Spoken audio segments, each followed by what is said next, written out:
Okay, sounds good, my friend. All right, you move the trucks out here when you head up there, and we'll catch up with you again.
I just want to see if I can keep over them big boys. I'm a little boy.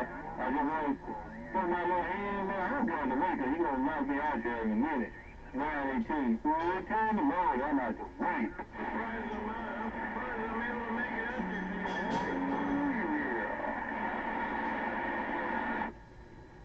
Oh, yeah. Is that right? That's right. We're all right. Sorry now, Wayne. I'm going to get out the way that roof around. He's way more powerful than me. 3:10 in the morning. I'm out to wait.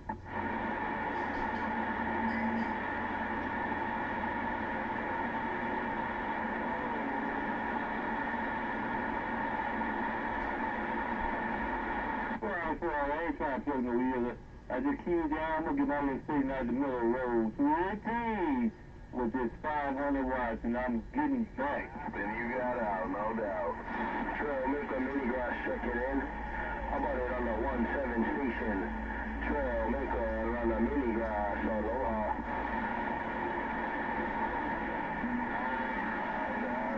Right.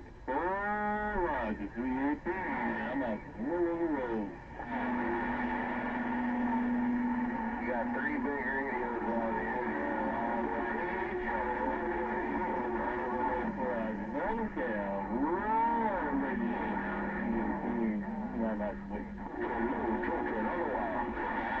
Hello there, Trail Maker. 312 Texas. We waiting. Yo, my turn to talk. I'm gonna get down, when I fit in, and make it rough and tough, so we get a pause for the crowd, see it, up there. Maybe other people like to talk. Helping everybody out.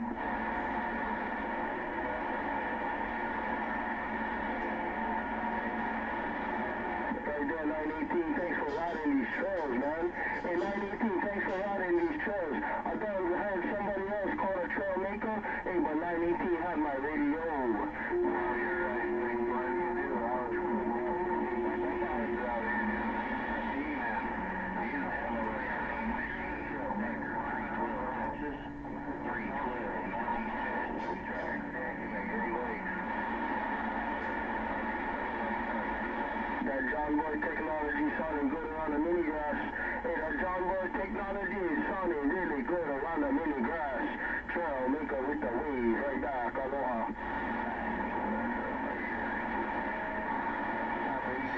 We're out there, but I hear Hawaii out there, and there might be a chance, right? But not with me machine just getting down.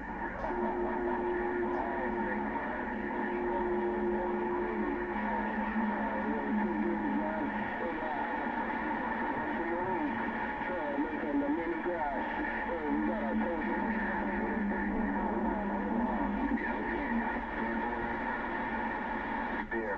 616, monkey waving.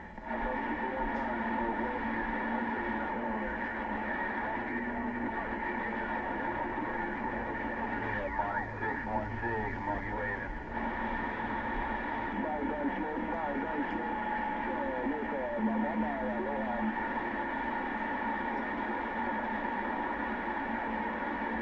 Monkey.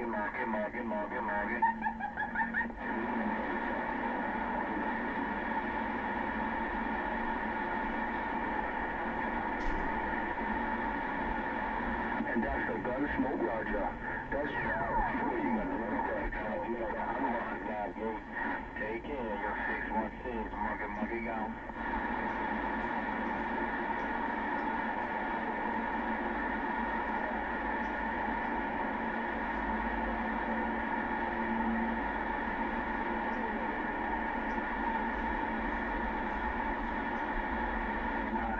Your grease monkey waving right back.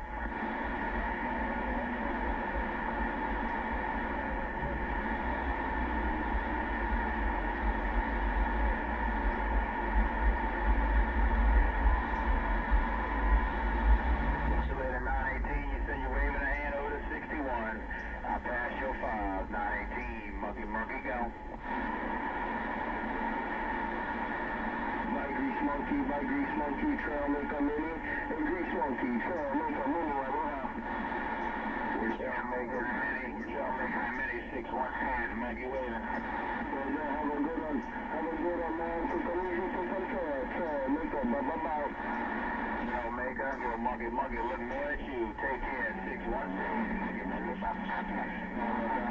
Station Alabama. Thanks for riding these trails, trail maker gone. Buddy trail maker, Station Alabama, checking in.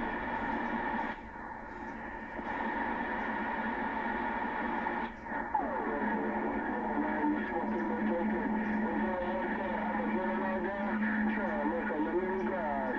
Go on, aloha. One in the mag. Wide, right there, 312. I got you in there too, 312. Have a good one out there, 312. Trail maker, let me go. Aloha. Station Alabama, checking in. Bye.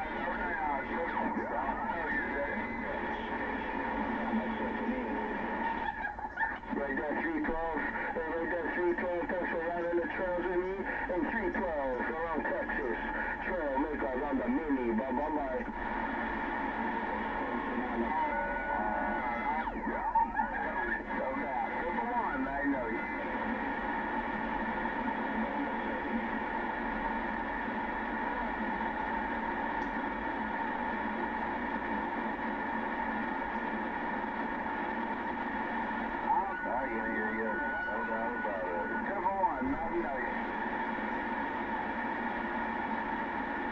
Getting down. You're talking to 6-1, that was a good read. But then it worked. 111 in the man, clear.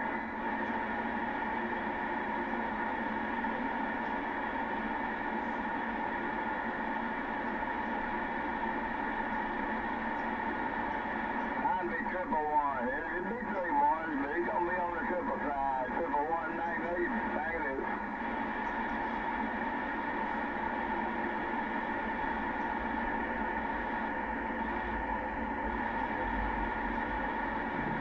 Well, that's 10-10. Well, you ain't part of them, but you don't do it. It'll be all right. Come out one day. 1, back it is.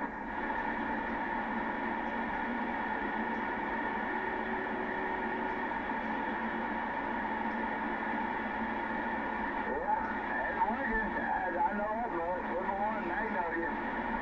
We're going to back up 100 miles north of Mississippi Gulf Coast. You got that wet stuff going there, road noise? I hear that. Yeah, it's nice and slow. It's kind of warm out, but it's going on the 30 tonight, so I might throw a couple more logs in.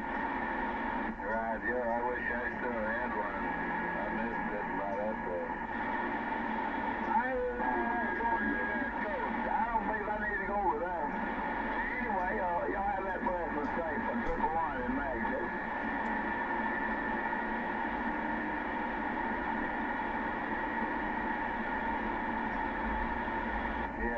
out. Makes you feel comfortable and productive.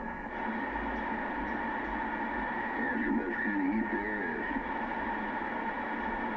Alright, my man, appreciate that. Y'all have that best one too, 111. I know you got it. I need me from the carrier. Somebody is. It's pretty heavy on my end.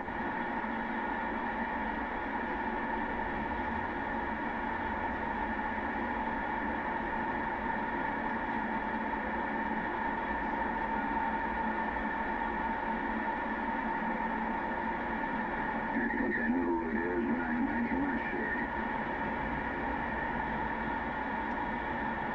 Hello, noise. The evening is young. Hello.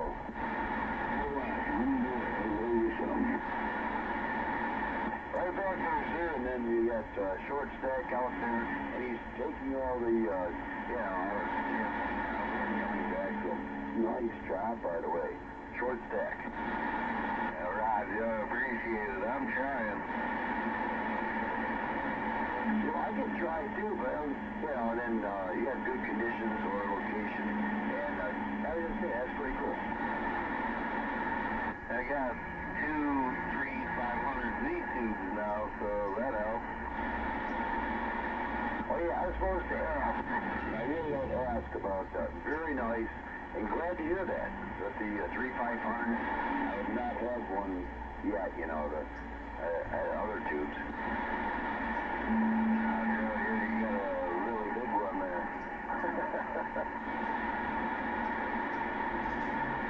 Well, I fell into it. I got lucky. But I always liked the 3500Zs, and it just didn't happen for me.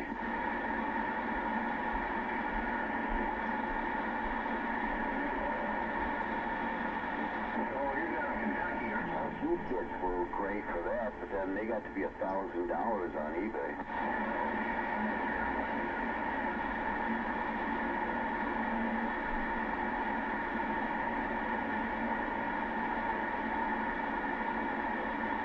The 3,500, the TV 2000. Oh, you got a black bus? Yes, sir. Do the same way, man. You got your beam turned this way? All right, very cool. I'm listening to the skip come back talking about the tubes. Shit, that's awesome. Can you hear him, Byron?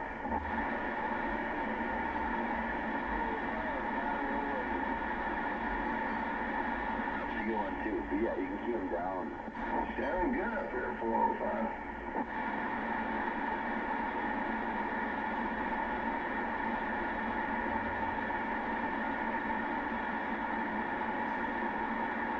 I swear that's correct. The Cincinnati 405. No, you're correct. Yep. Milwaukee, something like that. JB Black Cat 2000. Actually, I know maybe like $600.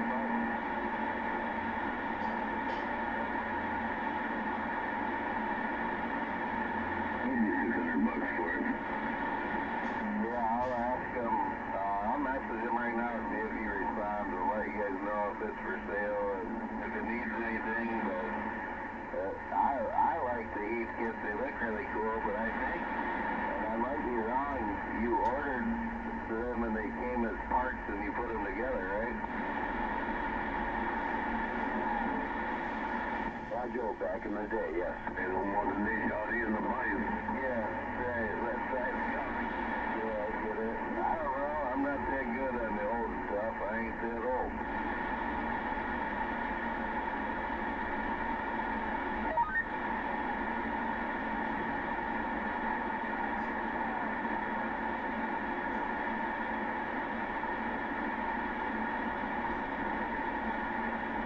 No, I only use the old stuff. I don't care for the new stuff. Tubes make you sound good.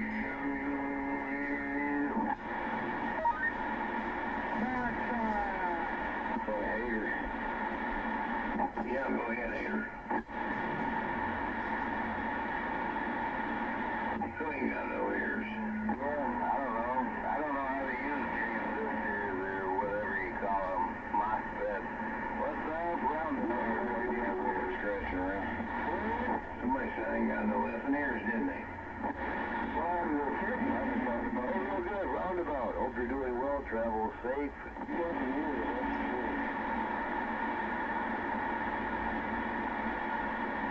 I can hear everything. Yeah, if you ain't hearing them, it's them, not you. Oh, roundabout. Just waving back there to her.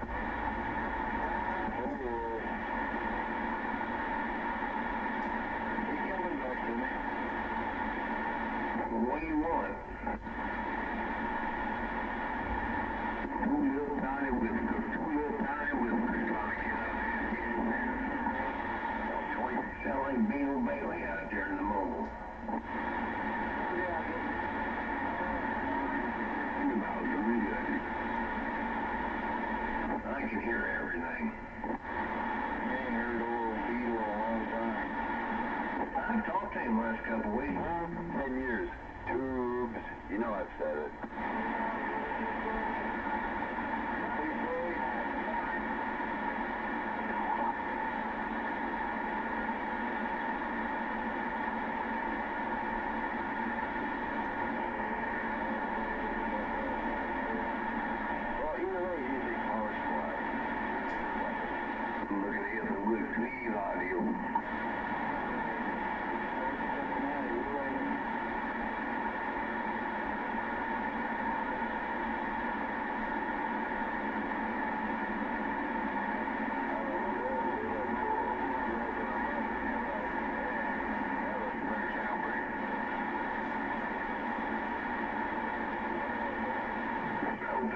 Sounds as good as that Malika.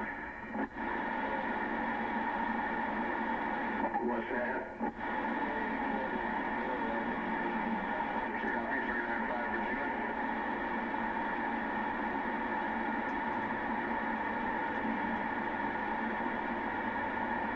I'm running an external speaker. I'm just running the onboard speaker on the Malika.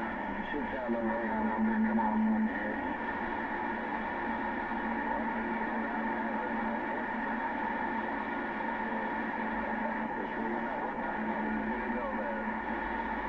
Break 17 for that pyro. Old pyro in the northwest corner of Ohio. 1, 2, 3, test. There we go.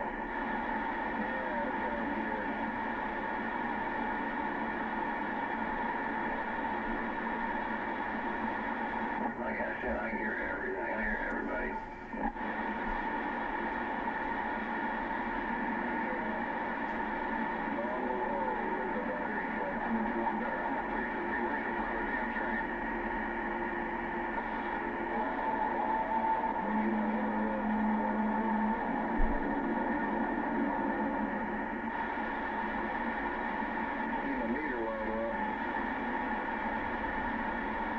Yeah, that's an easy fix. Yeah, that's a train wreck.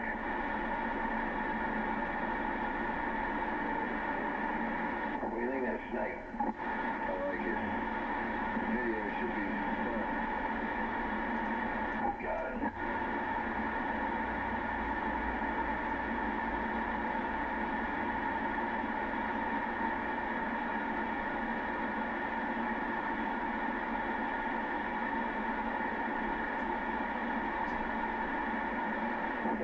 Got it. It's pretty clear in there, crystal clear. Yeah. Sam Trent does a good job, man. Yeah, yours is, the old Malika sound really good tonight, man. You gotta run that more often. Combo. Ron Squirrel talks about it once in a while. Honestly, I think him and Mike Spillman to desk. I'm not used to talking on a bus mic.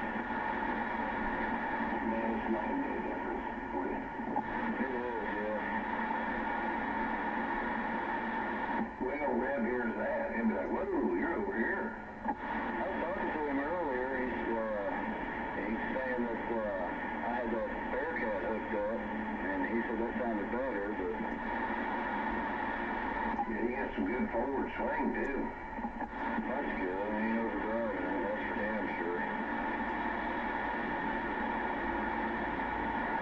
Yeah,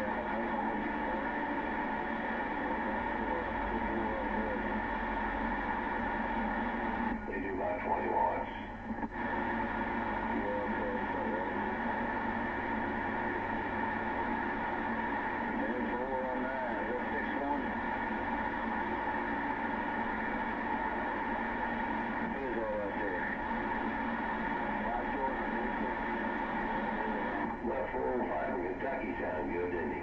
Yeah, I wasn't getting him as good as you, but yeah, he was coming through. I've heard him before. We talked to him. Yeah.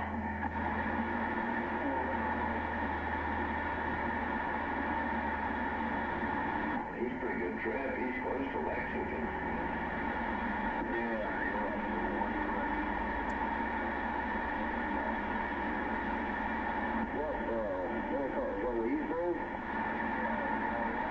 is that what? Is that Leesburg? Where's he at? I think so.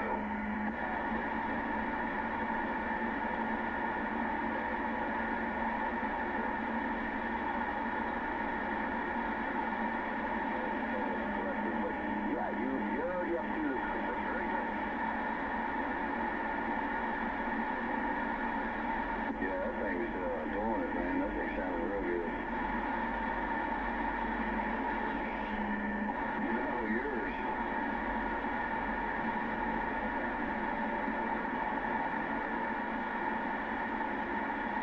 Good to pay attention to, you know.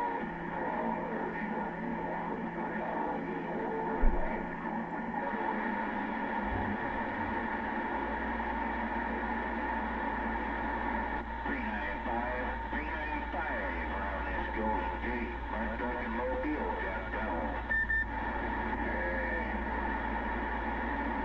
He sure did. Yeah, he did.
Sideband, doesn't it? Yeah, no, this world has sideband. Matter of fact, I'm heading over here to the spring pot. I'll be back. Yeah, he married me. Jake, I I'm gonna get all of yours. I've got a dark one in my head, like. And,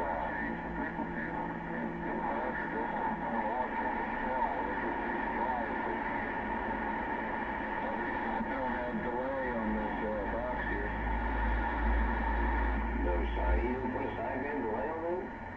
No,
lumberjack.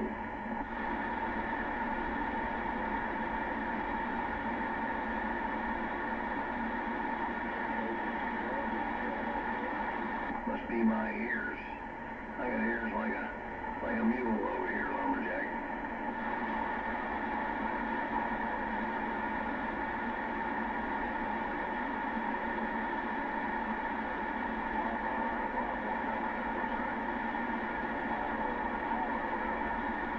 Yeah, it was pyro. Pyro waving at that lumberjack.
seguridad. Hello.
30 on 6.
that right? Then what happened? And then along came Mary, Mary.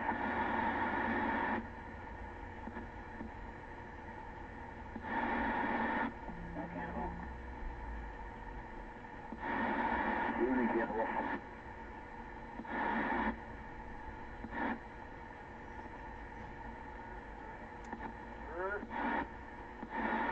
Cutting out.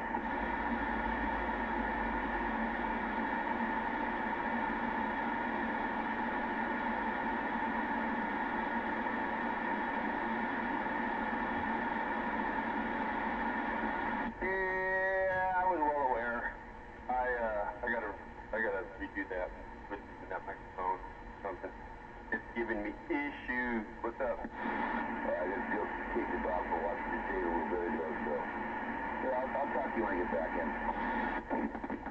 10-4. Sounds like the switch is crunchy in this one, too. Microphone rebuild time. 10-4. Okay.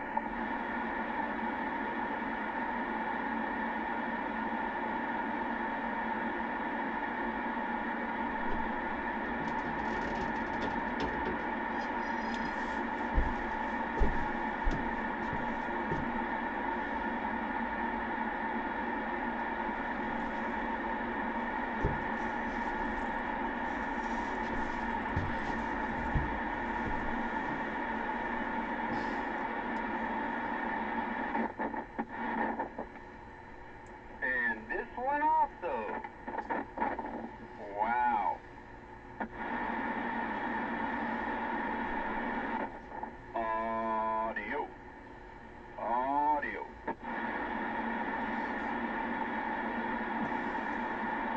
Audio, audio. Oh no, audio.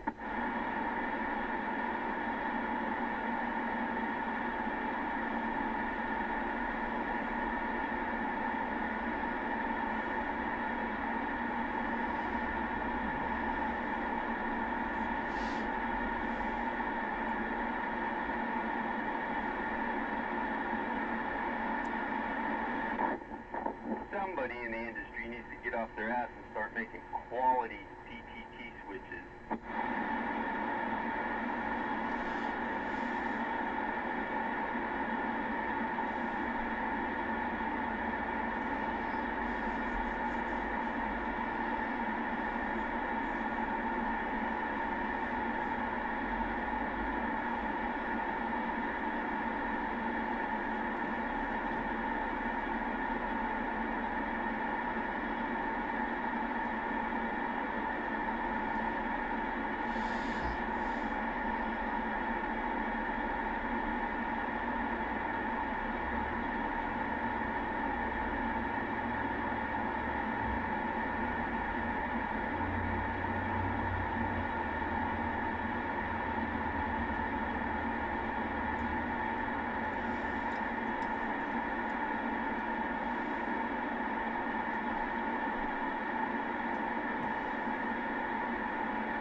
coastline, put a little lime in that coconut and mix it all up. Coconut on the BIG island, check-in condition, breaker, breaker.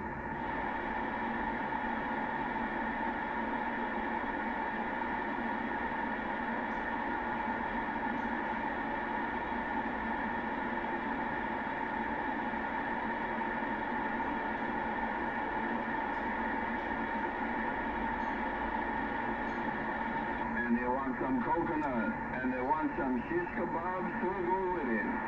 A918 shish kebab, coconut, Big Island waving one more time, aloha.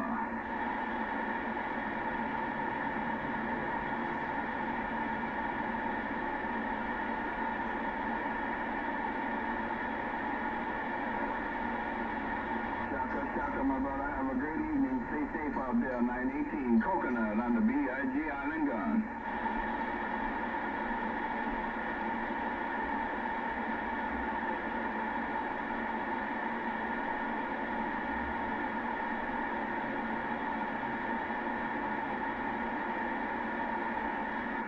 I'm standing by.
you doing?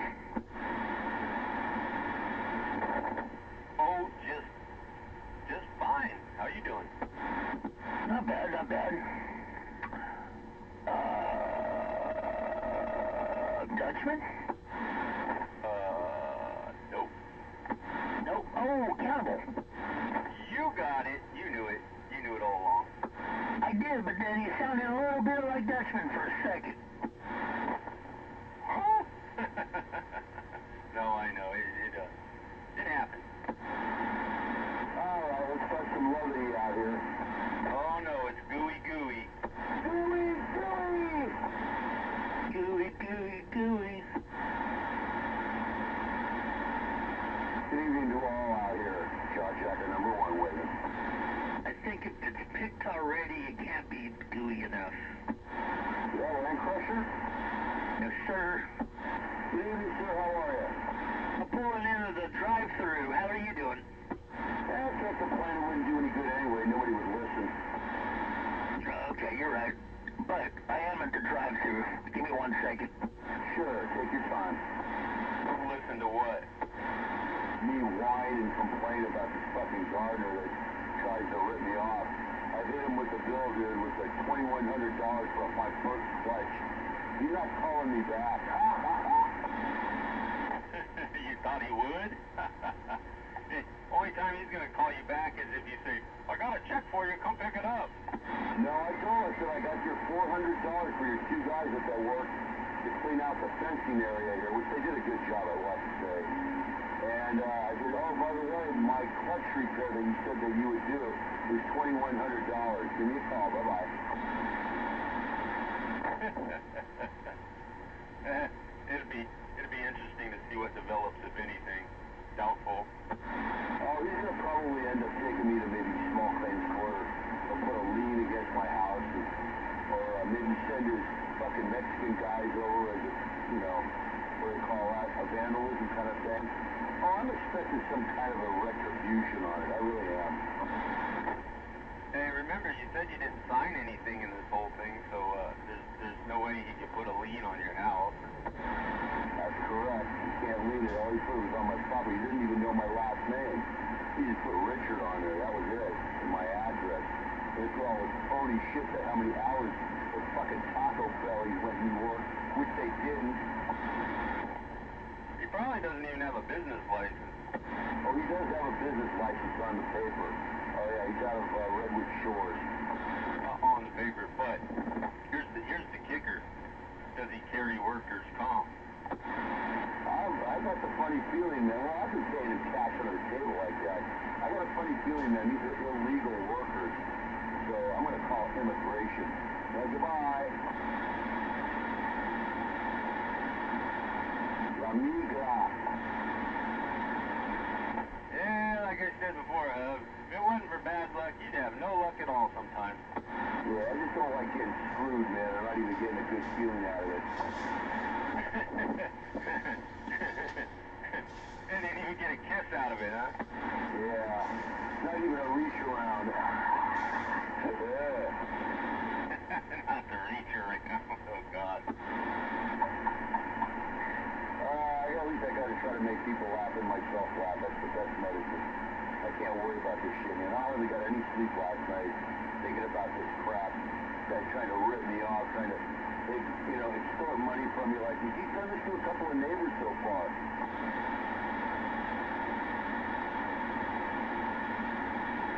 Well, apparently, in my opinion, it seems like he thinks that he's in that affluent neighborhood, and all you old people up there with money, just are gonna, okay, here you go. Yeah, oh, you got money, you live in a nice area. No, I don't have money. What are you talking about?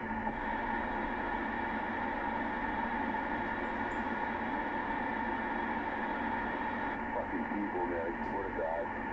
Oh, why does the God make these assholes that take advantage of old people? Why do they do that? Because they think it's an easy lick, Ben Hearn? I don't know.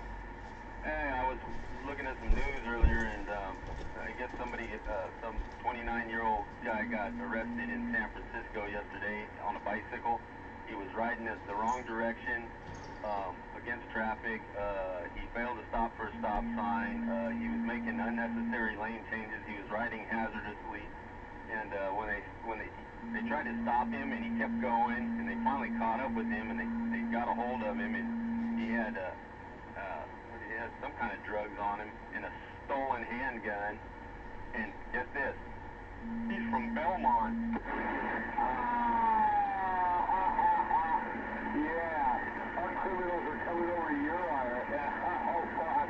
Yeah, just like the other day, I was coming back from the hospital, and this motherfucker, man, I'm on Alameda de los Burgos, and he runs the stop sign with one of his stupid electric bikes at about 30 miles an hour. Fuck, I wanted to go after him.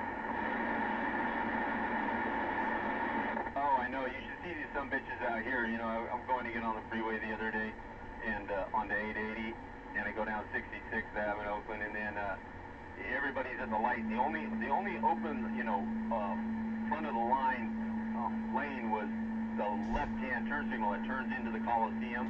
And this fucking truck, you know, I go past this truck. It's coming out of the gas station. And then I go up and, you know, I stop behind the cars in front of me at the light. And then this fucker goes over. He comes up the road behind me, and he goes over to the fucking turn lane.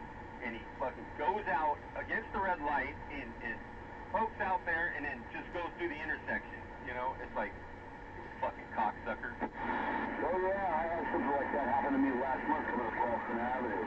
Right there at Cipriani, the guy just flies up walls and sees the left turn signal lane, it's red. Flies right around and goes up Continental Drive. It's like, you asshole. Everybody's got disregard for the law now. What the fuck is going on with this next generation of kids? A bunch of punks. Swear to God, you gotta take their life, pound the car, and make them sit in the corner for a year.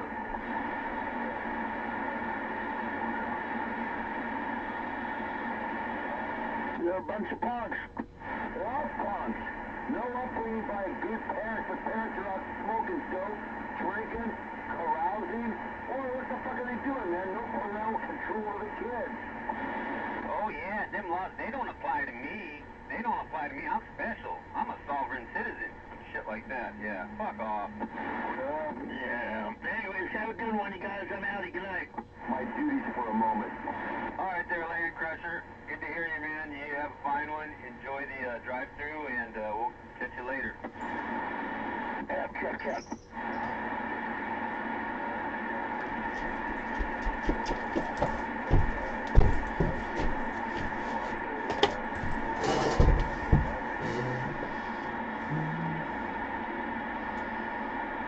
Yeah, them fuckers could fucking make me so. Your shit's more important than anybody else's. You gotta fucking snake around and fucking just go out there and fucking blast through the red light, you know. Oh, man. Fucking send that motherfucker on a boat ride and sink that motherfucker.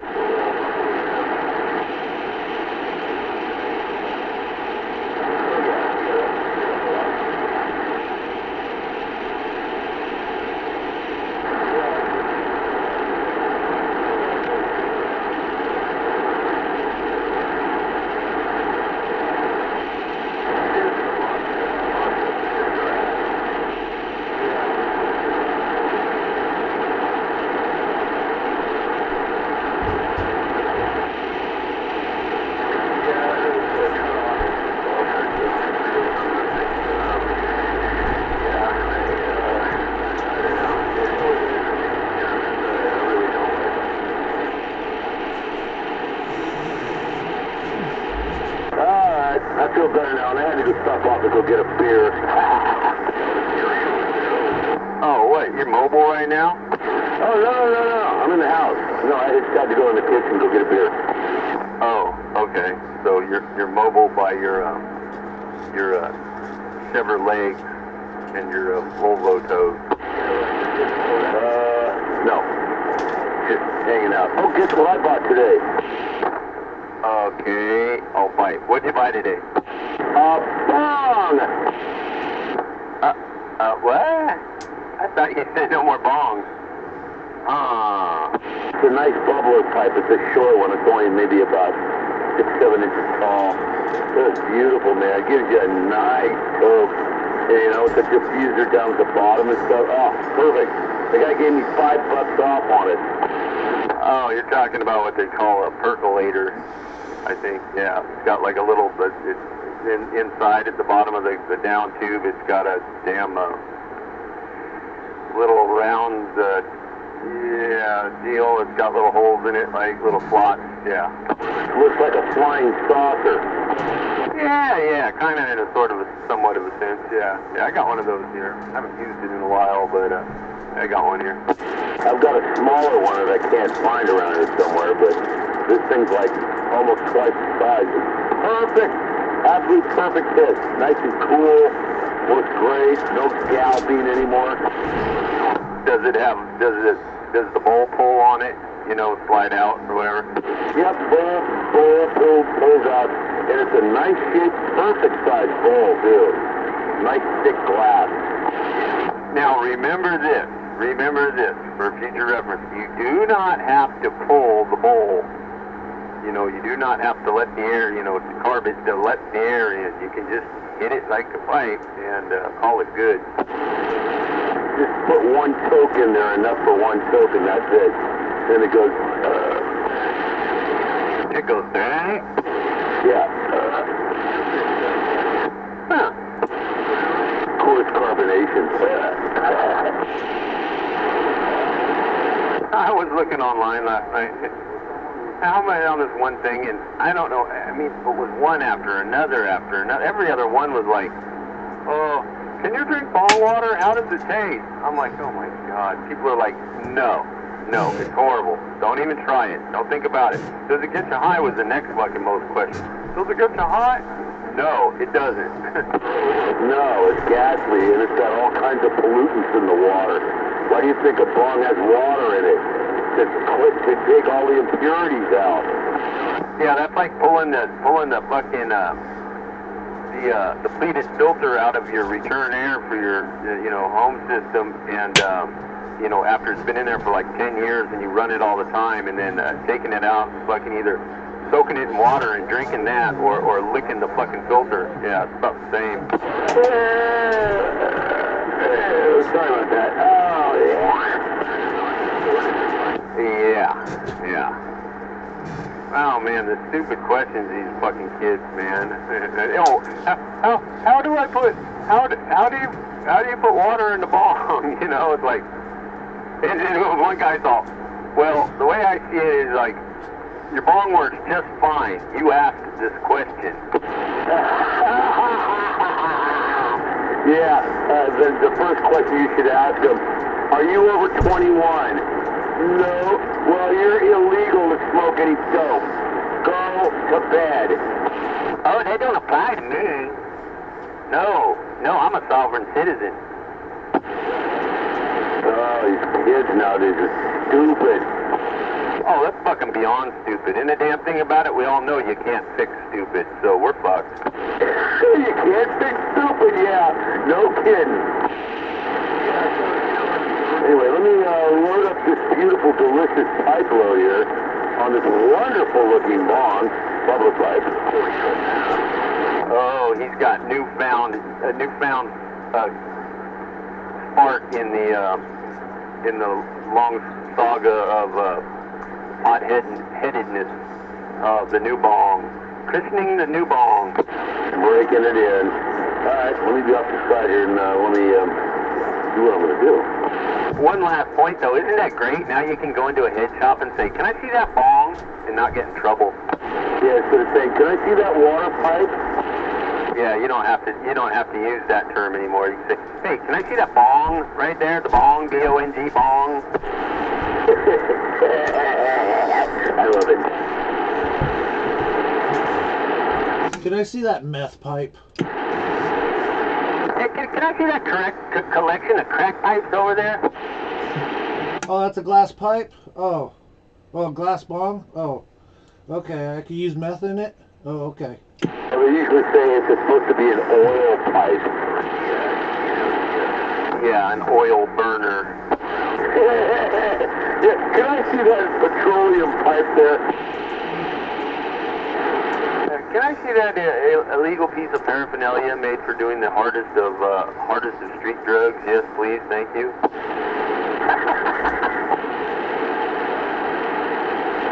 I may be a drug addict, but I'm polite. I can drop the bomb. Whoops! Back to the head shop. Oh, hilarious. Yeah, Hover would try to get his money back.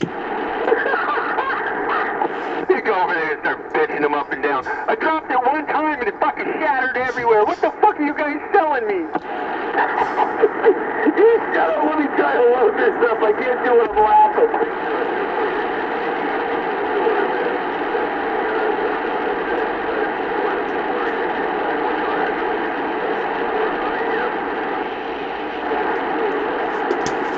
They better pray nothing malfunctions on that pipe. Right.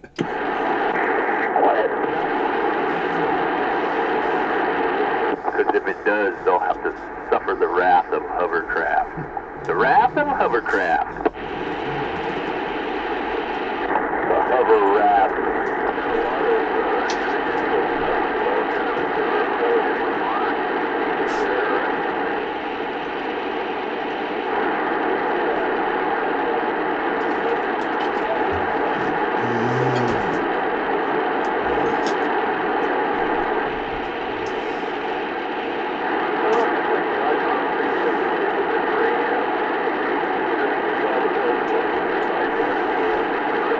Well, here goes.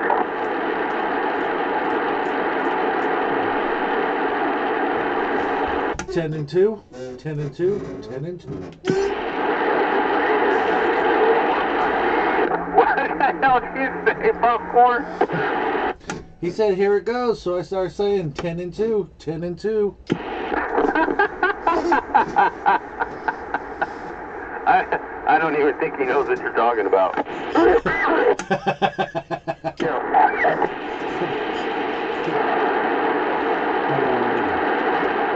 They probably make reference to, yeah, I hold the wheel at 10 and 2. Yeah, well, too bad it's not referenced to that. Been doing it since '89. Oh, you used the bubble? Woo, doggies. This is a great little bubble pipe. Oh man, a bubble pipe? Yeah, the diffuser on it is good. Were you doing 10 and 2? 10 and 2? Yeah. Back to the term water pipe of. I know. That thing gives you the galper. Bubble pipe, 10 and 2, 10 and 2, chase the dragon. He's on a mission. Chase the dragon. He's on the mission. No, I did that a long time ago. No. Never again. You like the shiny side or the dull side? The what? The shiny side or the dull side? Tinfoil, Hub, tinfoil. Oh, I didn't know that meaning. Yeah, you like the shiny side or the dull side? Chase the dragon. Yeah, glass pipe it. The glass dick. How many matches is the optimal combination? It wasn't matches, it was alcohol on a, what you call it there? A cod ball. Oh, so it was more recent times when you were doing this. A long time ago, man, many years. Many years, about 4 years ago. No. More like 50 years ago. Because back in the early days, they used matches. No, I didn't use matches. Yuck, sulfur, horrible.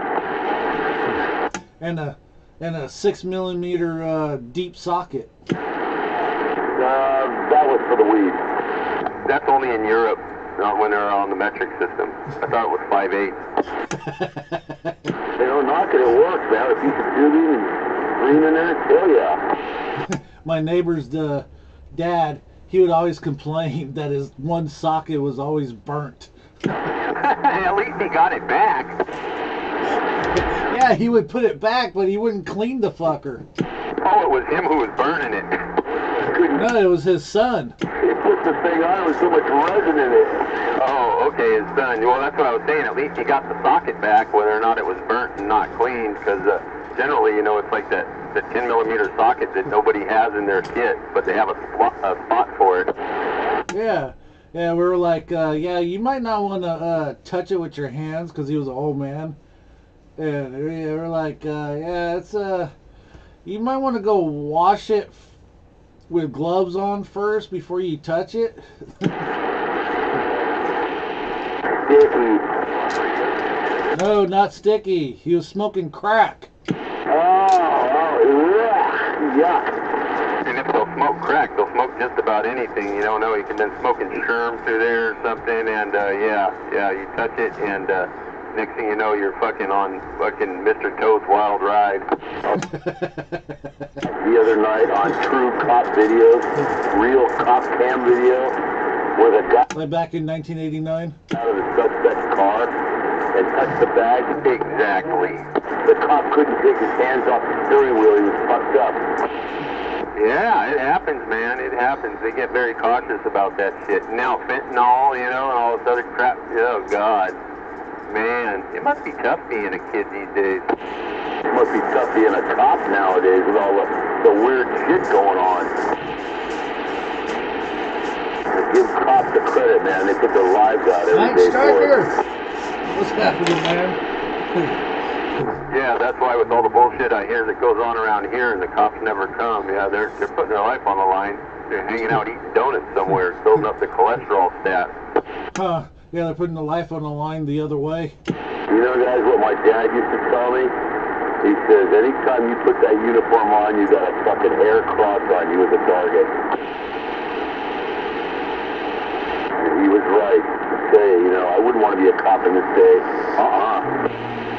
Hell no. They don't make enough. No, you put that badge on, you're supposed to protect the city and all the people around you in that particular area. You're a cop for 24 hours. Now we got cops that, you know, that in other cities like Antioch, they have grow houses and, you know, they get busted for this and that. Yeah, it's horrible, man. It's fucking horrible. The criminals have infiltrated the police department. You think? Yeah, because they were looking for anybody and everybody to join the forces.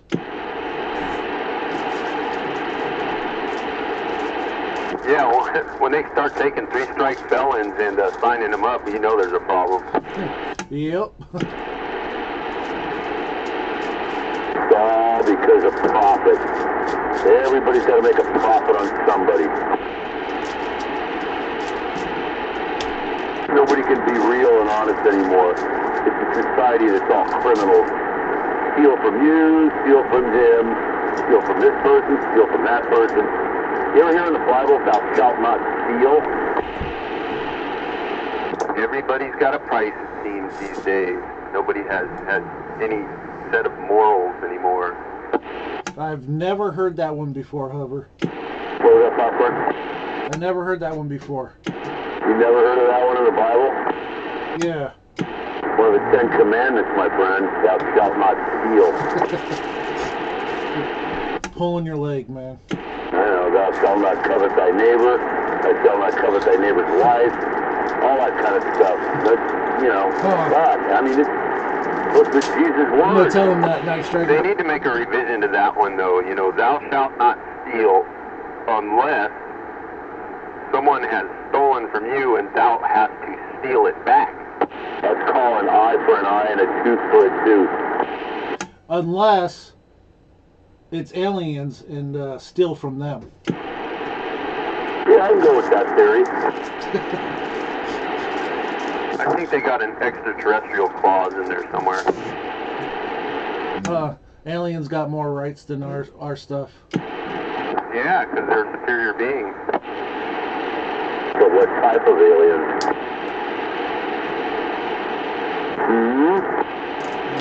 Those illegal ones. Yeah, well, they could be from another planet. That would make them illegal. Team Devil. And they could be from this planet. Oh yeah, they could be undocumented.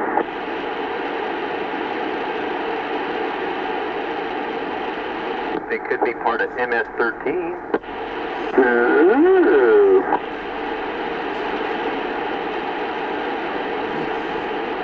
Thou shalt not covet thou neighbor's CV antenna.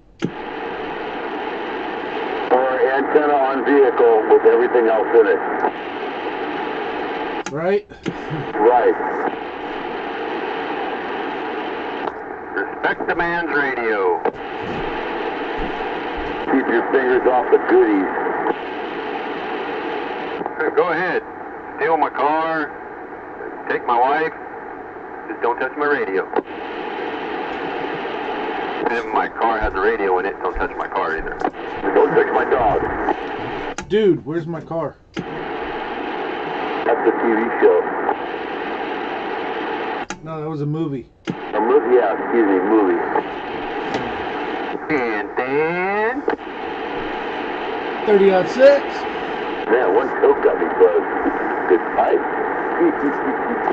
No, you're saying it wrong. Good bubble. A good bubbler.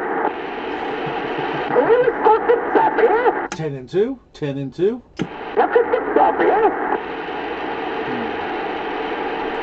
Old glasscock. Oh, what? Old glasscock. Glasscock? What the hell's that? Glasscock. Oh, glasscock. Okay. Yeah, that's what Hubbard got, huh? No, they call that the glass stick. Did you buy one of those? No. I bought myself what looks like a nice bubbler pipe. With a $5 discount. 10 and 2? Hey, I could have made you one out of one of those car air fresheners. Yeah, they give you a $5 return as a partial for your next sack of dope.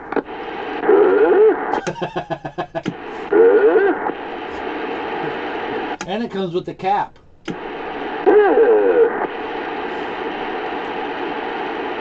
Cap and a cotton ball.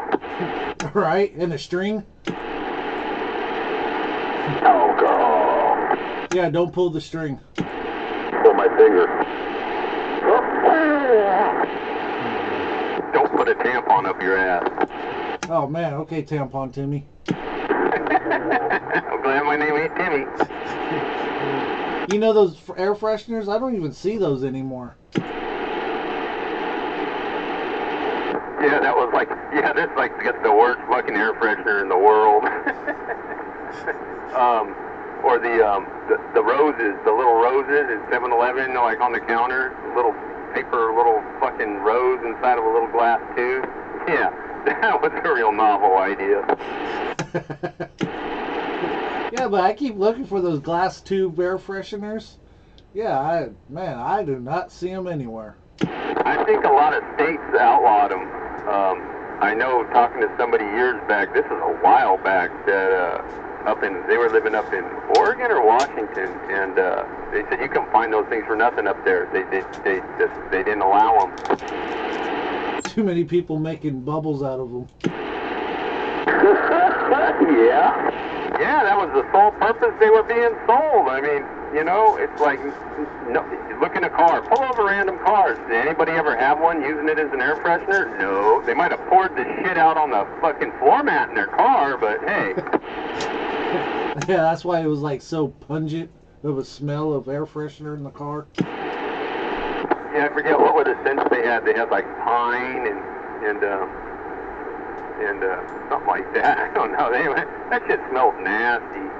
I always bought the cherry. What really cracks me up is the motherfuckers that, I don't know, I haven't seen it in a while, but there used to be around here, you go to like the auto parts store and there'd be, out in the parking lot, there'd be like 50 fucking of those trees, you know, the little trees, the wrappers out there, you know, all opened up. And you look at fucking somebody, you know, you look around the cars in the Black parking lot, guys, right? motherfuckers got like 50 of them hanging from the fucking rear view. Hey, I got a coworker at work. That fucker, oh my god. He comes in, I think he fucking splashes the car air freshener on his body or something. Because he comes in smelling like that shit. Well, you know why. You know what he's doing at lunch. Oh, I know. He's a pothead drunk. That's what he is. And he thinks he's slick. I just covered up with all these air fresheners. Yeah, you smell like a little tree, dude. Well, I'm sorry to say, you know, not too smart. Nope. Hey, remember back in the day they used to have those air fresheners? They were little skunks. They were made out of like black and white pipe cleaners or something. Negative. Oh, you don't remember those? Yeah, they were in a little, plastic or whatever, and you had to open them up, and yeah, they were all saturated with some kind of air freshener shit. Yeah, little skunks made out of like pipe cleaners, hung from your rear view. You don't remember those, huh? Damn, I'm old. No, I remember those, but I thought they were just pipe cleaners. That's it. No, they were sold as air fresheners. They had scents on them, and yeah, there was kind of a skunk stink, but this one smelled good, whatever. Yeah, no, I never bought them. We were too busy buying the glass tubes. I'd buy the glass tubes to use them in my car and give them to my friend. You sure that wasn't the other way around, popcorn?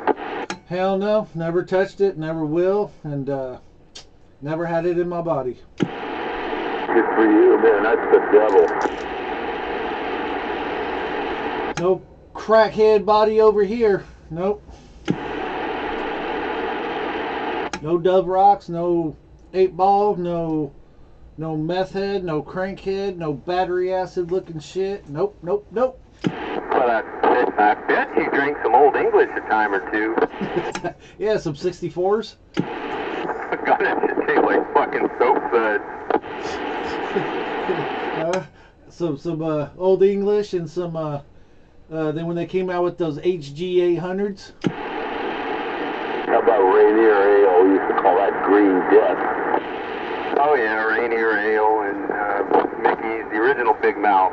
The real Big Mouth, not the ones they sell now, but the ones way back in the day. They were like so big you couldn't fit your mouth around it. All this air would rush in and the beer would just go right down your throat. All right, question. Why are you opening your mouth that big? Not me, I've seen people try.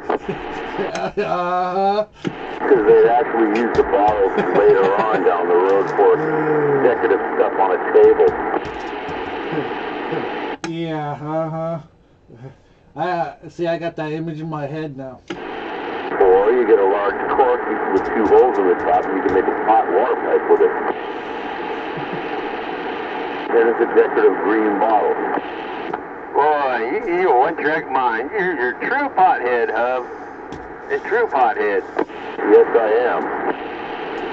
Yeah, one time we stole my mom's Summer's Ease bottle and made a bong out of it.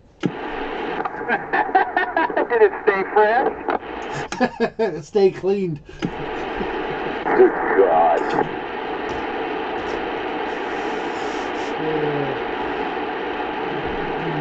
Yeah, no Mad Dog here or Thunderbird. We used to make some bongs out of 5-foot bamboo. I did, oh, dude. I mainly drank Bottles and James wine cooler shit. You guys drank some Thunderbird? Champagne and Ripple together, you call it Champ Tipple? Did you drink some Thunderbird? Night Train. Hey, I'm gonna be drinking some Thunderbird. Annie Green Springs. Some Ripple. Strawberry Hill. Some MD 2020? Disco. You vomit. Disco. Some Cisco, some Boons? Liquid crack. Cisco. Oh, rot gut.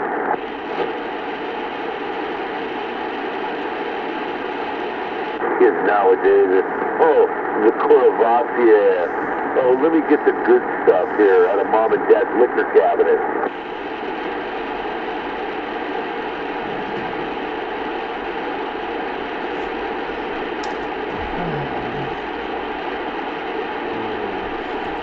children are so misguided these days. Right? What's up, Butler? What's up? Did you say right? I said right? Yeah, ain't no kidding, right. Yeah, kids are spoiled. Keep turning right, you're just going to go around in a circle. NASCAR? No, they turn left. Right? No, not when they do road course. NASCAR there, Hub. You're going to crash into a wall. No, not when they do road course. Well, that's road course. I'm talking NASCAR. Road course is just, they threw it in there. It's not really NASCAR, those aren't, no. Yeah, with their rain tires.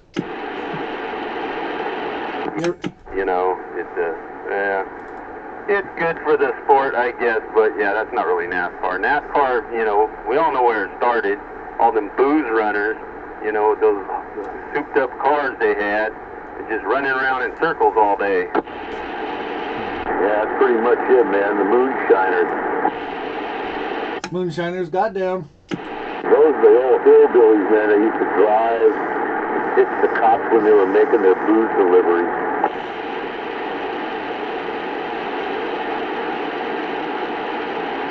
Yep, they're the ones that started NASCAR, that's for sure.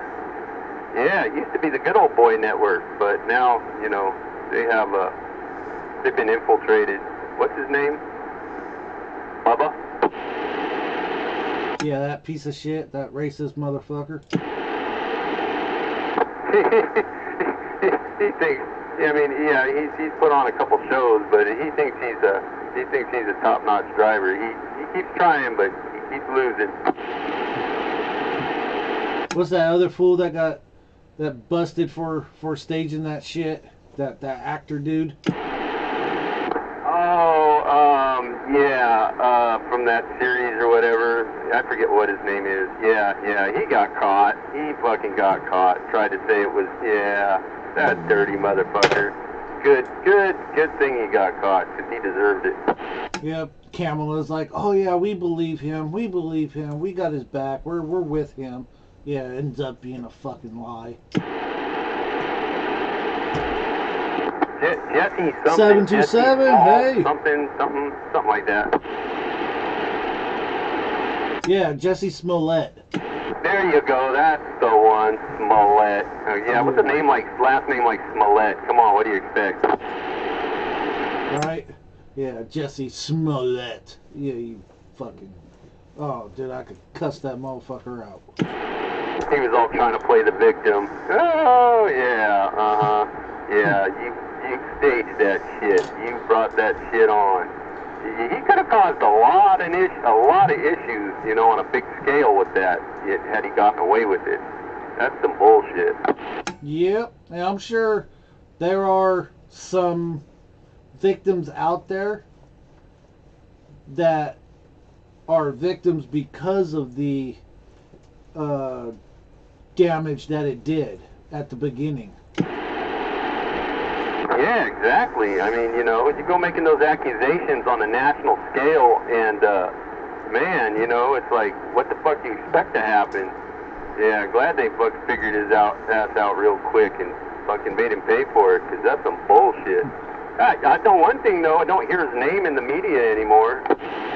Nope. Yeah, when those Nigerian brothers were like, we ain't gonna lie for this dude. Yeah, up to that point, apparently he was, working on a promising career, and now, now he's an ex-con. Yep.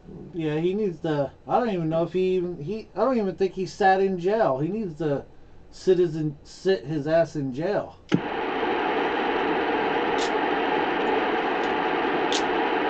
All that does is give real criminals time to think about their next fucking lick, Yep. They do, man. They sit in there and they talk amongst themselves and they fucking plan shit out. And as soon as they get out, they go right back to it, It's like, yeah, right. You're learning something on this, aren't you? Yeah, you gotta lock them up with 25 with the kickstand. Throw the key away to some of these crooks. Actually, Soylent Green works. Feed the fish. Yeah, Yeah, you did. Don't feed them to me, though. Dude, Not feed the fish. Fuck. And he's still trying to claim that shit too. Like he's not even admitting that it was staged.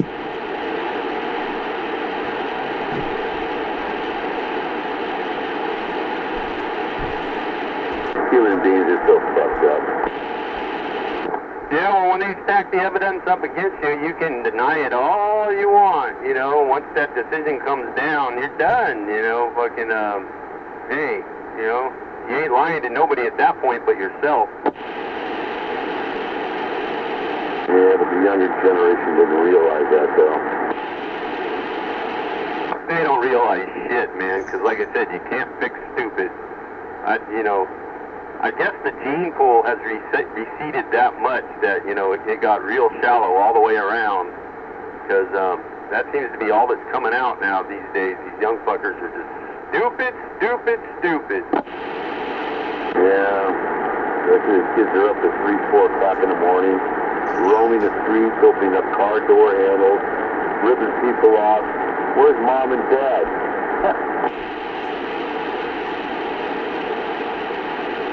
Probably in prison. Yeah, good answer. Probably in prison, no shit. What a shame, man. Kids are running up wild. Either that or mom and dad are still waiting at home for the kid to come back with the stolen car. Yeah, and they're driving around BMWs and Mercedes and Acuras. Yeah, it used to be that the nice, expensive cars were like harder to steal and people just, you know, didn't even try. But now with the push-button world, all this push-button ignition shit, man, they made it too fucking easy. Yeah, especially when you get these people that are criminals, man, and they're working in body shops. They get your code key. Nah, I don't like that stuff, man. That's definitely an invasion.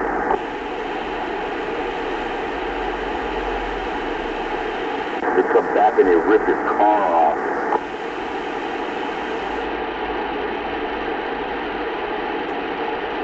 And then if they have your address, they come to your house and rob your house. And, you know, home invasion. Yeah, I've heard that from a cop buddy of mine not too long ago, actually. Oh, they're taking applications over Chilton Auto Body for this, that, and the other. You go in there, you can barely speak English, but, oh, you can work on a car. Okay, you're hired. Oh, now, this is how you steal a car. Uh-huh. Are you at work? It's not even, Striker?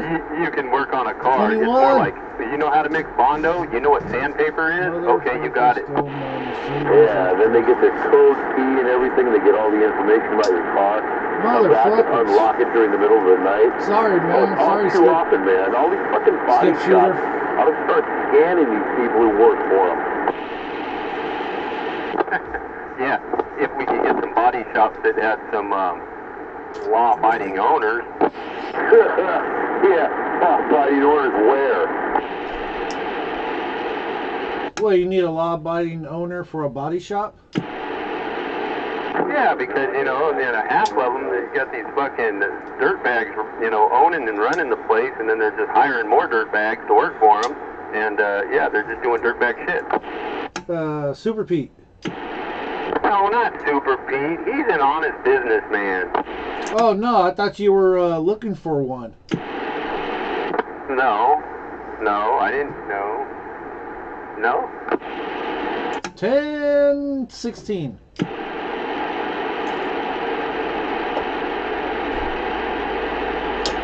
No, see, Pete talks on. You notice, like all these people we're talking about with the bad driving habits and all this shit and all these, you know, disrespectful, you know, I don't apply to me, motherfuckers out there. Well, do you ever see any of those vehicles being having CB antennas on them? No. Huh. I guess that makes radio operators a pretty decent group. Right? Boy, that's a laugh. And that's a fat jack. I think we may be one of the last, you know, pretty good guy group, you know. Yeah, damn it. Just an observation. It's so funny, it's true. But I tell you what, when I had my Volkswagen Bug, oh man, you would hear me everywhere. Porcupine on wheels. You're afraid to take it into a car wash. You have a stinger on the back of that thing? I had a drag stinger. Oh, Jesus Christ, Popcorn. So a regular stinger is like 3 feet long and it stays small.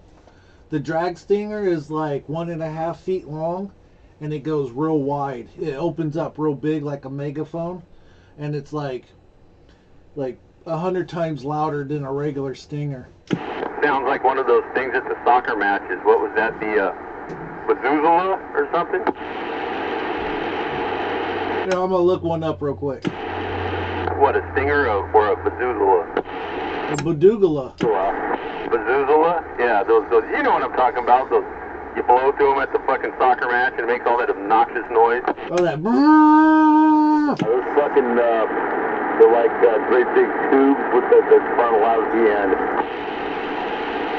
And they are obnoxious, yes. Yeah, just imagine a Volkswagen Bug driven by Popcorn with one of those on the back on the exhaust.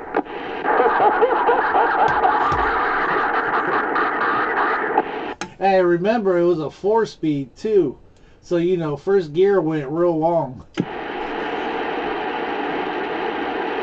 Wind it up, sounds like it's about to explode.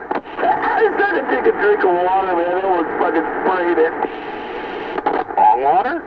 No, just regular water. Yeah, in a bottle. No, that shit ain't coming up, man. One of those things on an exhaust pipe. Oh, that's annoying.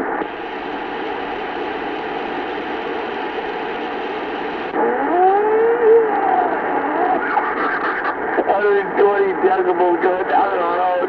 Oh, you'll get pulled over real quick. Like those things that they put in the exhaust pipe, those little round things that it makes the exhaust whistle. I found it. You gotta look under Vuvuzela horn. How do you spell that? Well, they spelled it here. It's spelled V, Victor, umbrella, Victor, umbrella, zebra, or Zulu, ELA. Oh, okay. Yeah, see, that's like, those are like a regular stinger, like a normal stinger. Yeah, I was just talking about the sound that it makes, you know. It's, yeah, I could just imagine that, you know, that obnoxious sound coming off the back of a Bug. Yeah, mine was like those megaphones that cheerleaders use. Mine was like that. Oh my God, how obnoxious. Oh no, that shit was awesome, man. It wasn't obnoxious at all. That shit was awesome. When, you know, real measurement. You guys doubled. Oops.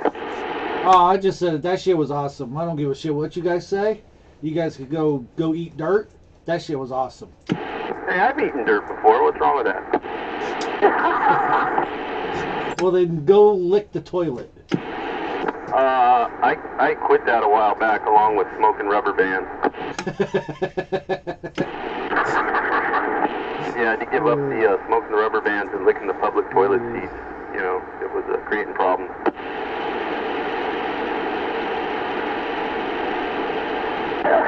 Go with the handrail. Handrails ain't nothing, man.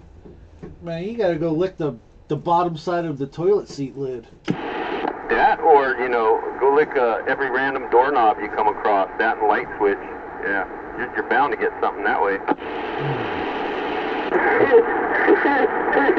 Spider, hey, come on over here, son.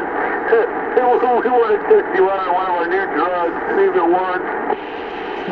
Yeah, go lick the the bottom side of a stand-up stall. Go lick a bum's sweaty nutsack. Stop it, you're gonna give me fucking bad dreams. Whoa.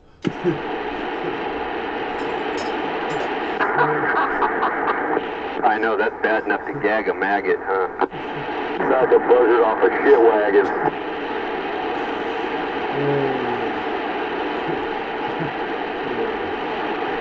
I can't even take a joke, I'm laughing so hard. Yeah, huh? Yeah, go lick the bottom side of a toilet, the stand-up stall at a gas station on San Pablo Ave. Right up there with the outhouse on the tuna trawler. Stop it! What was that tuna trawler's name, Hub? Olga? Yeah. Oh, God. Oh, God. You know, that thing, oh, excuse me, that woman, yeah, smells as bad as the outhouse door on a tuna boat. That is, oh, God. Now I'm going to have I'm nightmares. still here. It Just was turned as the bad light off. or worse than Irma. Oh, Irma had some bad BO. I think just having the name Irma would give you a good indicator that you might be getting yourself into more than you bargained for. Squirma, I would call her. Yeah, she was married to some deaf guy. Did she stick her finger in your butthole? No.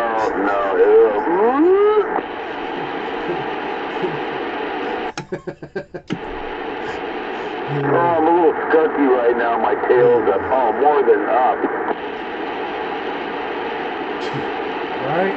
Sure, any public park. That's okay. You can still stick your dick in it. Oh, God. No thanks. And now it's time for a good case of chlamydia.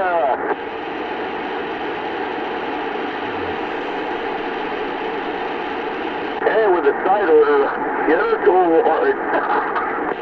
Come away with that one with luggage, man. The gift that keeps on giving. What you catch, you keep.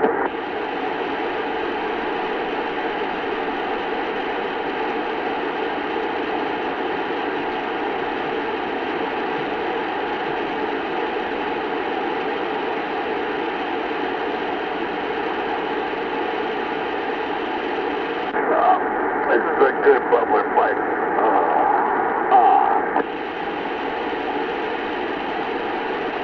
All of a sudden, a horrifying, dirty feeling just came over me. I think I need to go take a shower.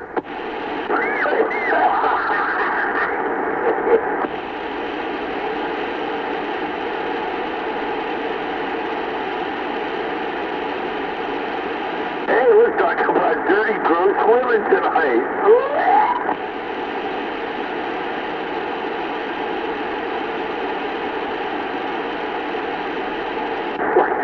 Oh my God! I've got to tell you this one. I don't know if you ever heard about this from me, but that Indian chick or whatever the hell she was, Sikh or I don't know. She was all covered up. You know how they are in that garb. It's all gray and they cover everything up on them, and all it does is like a slip of their eyes. Well, she's in Safeway, and I walk past her. Even before I walk past her, I start smelling something. I'm going, oh, that doesn't smell too good. What the hell's going on? Something's rotten in the store. And I start getting closer and closer. Oh my God, this woman reeks.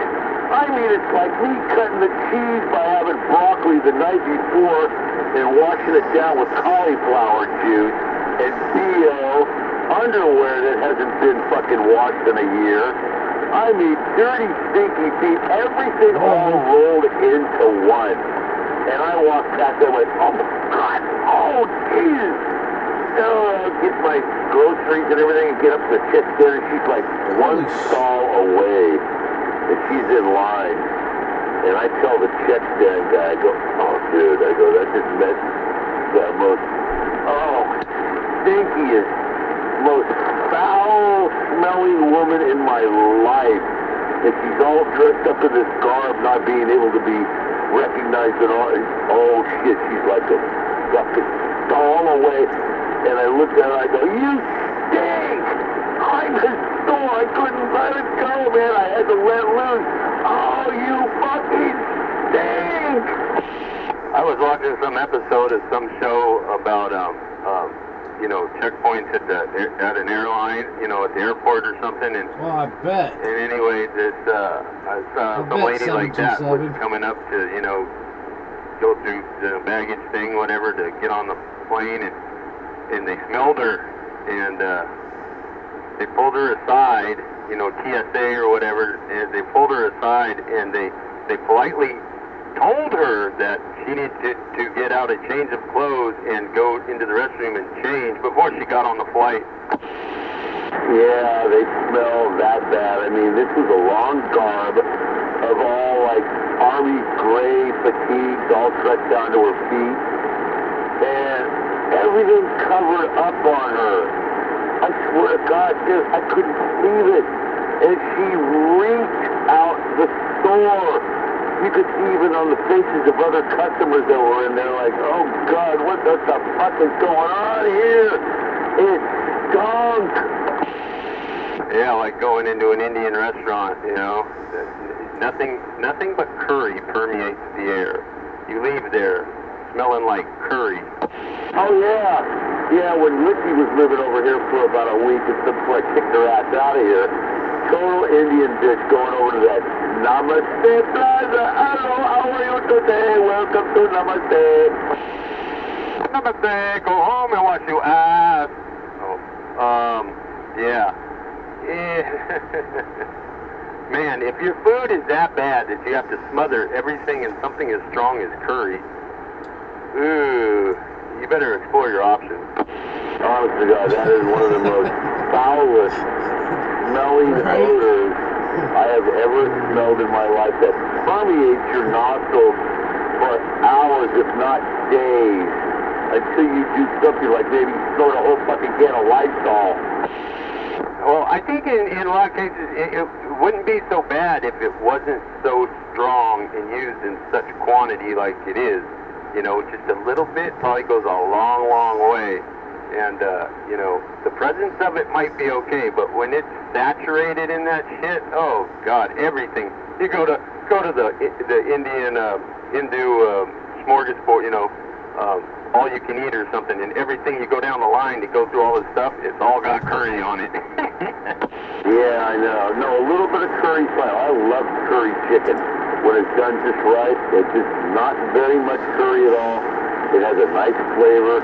It's very delectable. But when you overdo it, I mean, the overabundance is just, it's overpowering. It's like, get this shit away from me. Don't even give it to the birds or anything. Throw it in the garbage. Yeah, I'm not knocking curry itself, but it's just the way it's used. It's like, good Lord, man.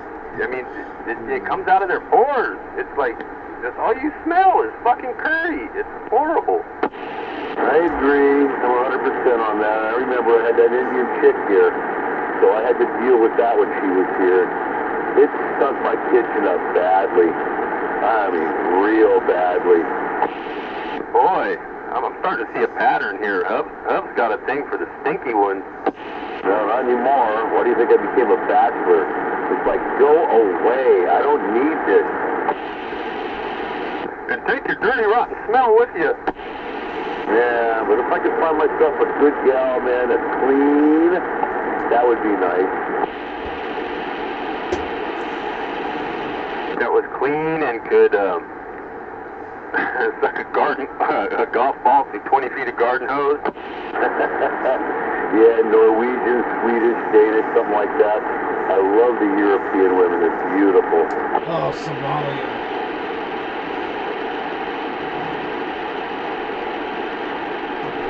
I've been out with a couple in my life, and I'll say it, Campbell, they're wonderful girls, man. And they fuck like rabbits.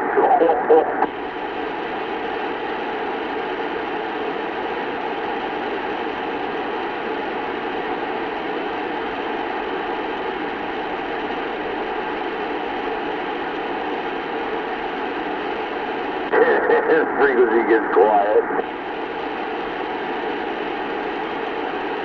I was looking at my phone. I had a call coming in, but you know, I tend not to answer calls that I don't know who it is, and it's from an area code that, you know, I know the area code, but I don't know anybody in the area code. You know, 408. Yeah. Well, I don't know nobody in San Jose. Oh yeah, you're getting telemarketers at this time of night.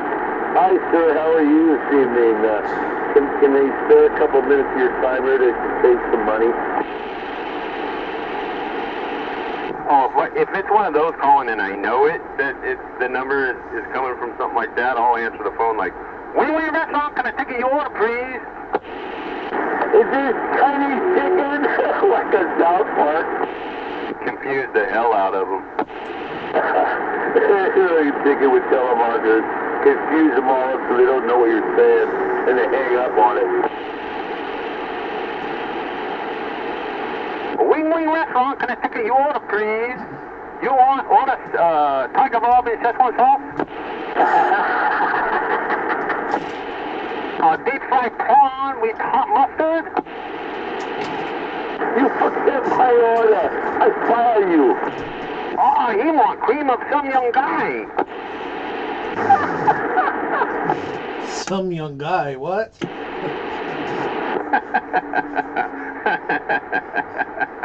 Terrible. Yeah, how we go from Bubbles to what we are now? We got on the topic of the pattern I'm starting to see of hover and stinky women, and then we went on to stinky food, and then we went on to telemarketers because somebody tried to call me from 408 area code, and I know nobody in 408, and yeah, so then it went to that's where it went. And who knows what? Who knows where?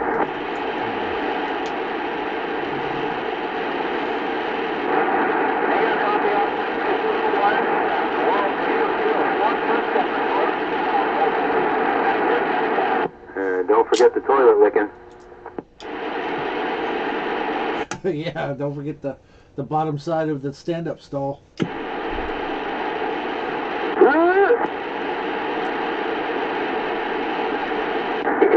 Eat the urinal cake.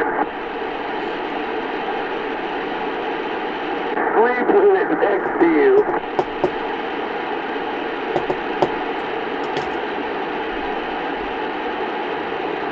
I didn't like that for a nightmare. I wanted something fresh, man, so I slept with the urinal cake.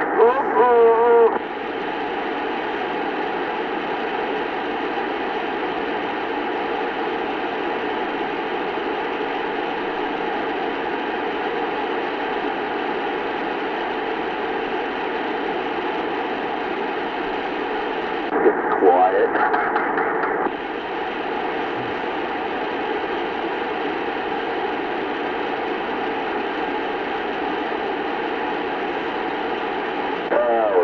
Jaw jacket.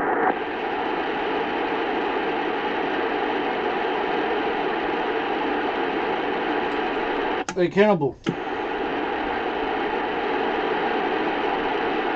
Cannibal. Cannibal, you're being paid. Taking a piss. No, he's actually licking the toilet. Oh,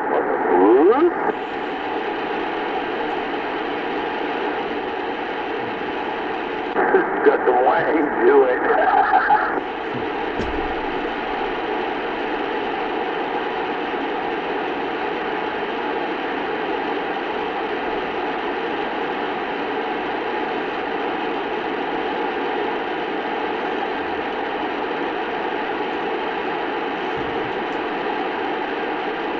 Earthling Cannibal.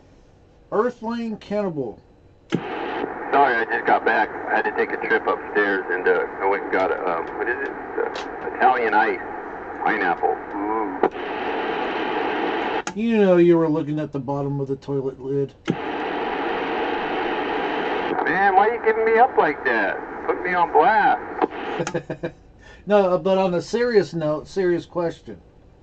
You ever seen a Cobra 148 GTL International? No, I've seen the 148F DX with the frequency counter, but where's the international come into play? I'll send you the link. It's got extra channels and it's got FM. That makes it international.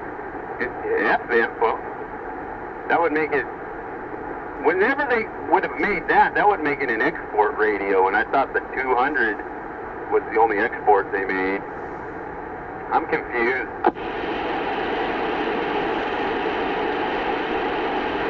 They got one on eBay for sale. Going for about 325. eBay. Now we all know that the people on selling shit on eBay more than the share. They think they get a hold of something, they don't even know exactly what it is, and they'll put up anything and put a fucking $1,400 on it and wait for some sucker to come along. Is there anything to back up this claim of international? I'm curious. Well, I sent it to you. Okay, I'm gonna check it out. But Hover was right. It has FM and extra channels. Oh, yes. Well, see, the way I see it, a 148 is a CB radio. It's not an amateur radio. They did not start putting FM into CBs until just recently. They discontinued the 148 some years back. So, what is it? Different manufacturers in different areas. No, we're talking about one manufacturer, Cobra Electronics. If it is truly a Cobra, they discontinued the 148. They don't make it in any area. That's true, they don't make it anymore like that. The ones with the side mics was the last version that they made. Ones with the front of the mics, they came from like Malaysia.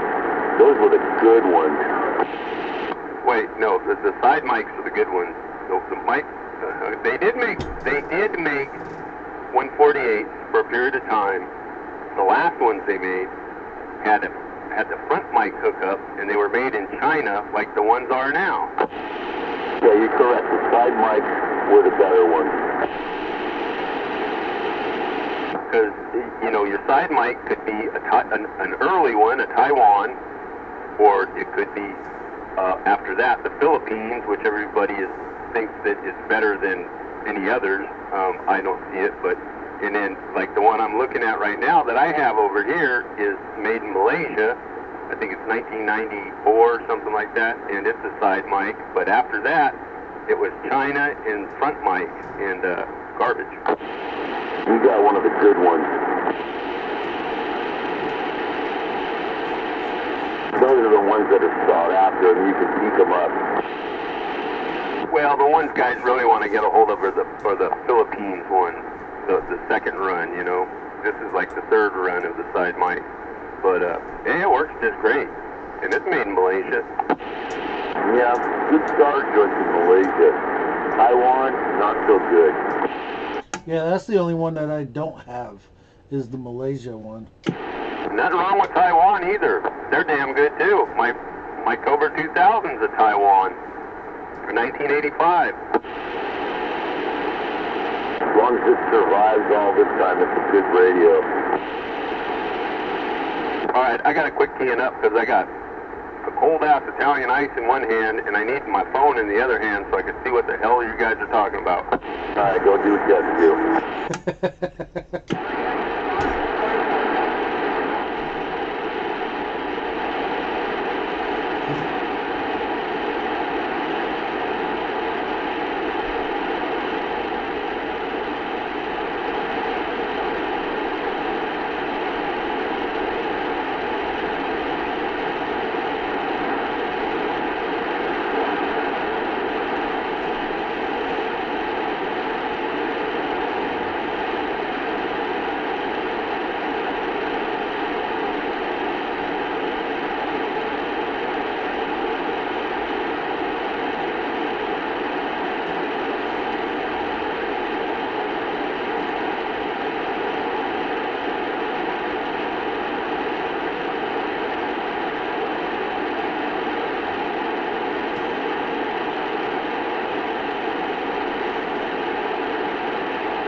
$1,100 in fact. See, this is the shit that pisses me off about these people on eBay. Everybody thinks they're gonna fucking, you know, they get their poor dead uncle's fucking a couple of his radios out of his collection, and they think they got a gold mine. $1,150 for a 148. It's not even a side mic. Kiss my happy white ass. But it looked like it was a dual final, and you know, you got FM and the extra bands. Extremely rare. I don't care how extremely rare you think it is. Kiss my happy white ass. Oh my God. A front mic, 148. Extremely rare. Like, oh, I better snap that up right away. Fucking, oh my God. Oh God. What's this world coming to? Sales technique.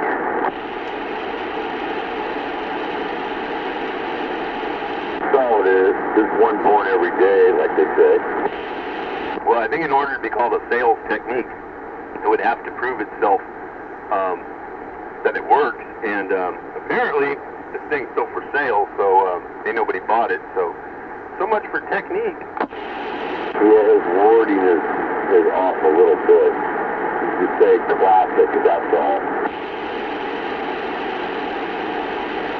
Probably been monkey whipping the inside all fucked around with.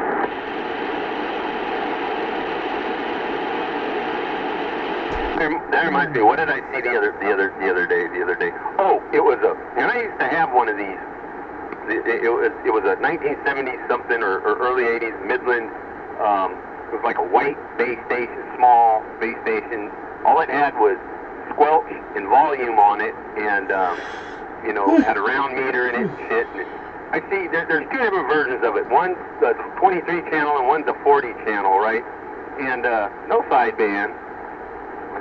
And one of them, the guy claims it's because it came in a box. It has a box with some artwork on it from that guy that made that fucking song, you know, back when CD was big. That Convoy, that C.W. McCall or whatever. Oh, the guy's fucking half. Oh, $1,400 for it. Okay. On top of that, $165 for shipping. $165. You can order a beam antenna and get it delivered for cheaper than that. And it was $170 tax on it. I'm like, this guy's smoking some really good crack. What was he from anyway? What, Arkansas, Oklahoma area? I don't know, but it don't matter. $1,400 for a fucking radio that is not worth. The one that I had, I got at a garage sale for $10. You know, come on. So it's got the box with the woo, big whoopee. I mean, they think they got the Holy Grail. You know, it's ridiculous. Well, what they're doing though is they're using the box as a like antique, a collector's item thing. Oh, it's worth money back in the day of CD breaker kind of stuff, like say with C.W. McCall, Convoy. And there's some people who actually collect that shit they give you money for. Yeah. I don't care how rich the motherfucker is. Anybody that gives that man or anybody like him that amount of money for a radio, just about anywhere. I mean, especially, you know, a radio that, you know, no frills, low frills, no frills, just a basic old radio that used to be in everybody's house at one time, and $165 for shipping, and $170 tax. Show me that rich person that does that buys that, and I'll go right to their face and call them a fucking idiot. How much for tax? $170 on tax? What? That's in gold plated? No, but yeah, $170 on tax and $165 for shipping.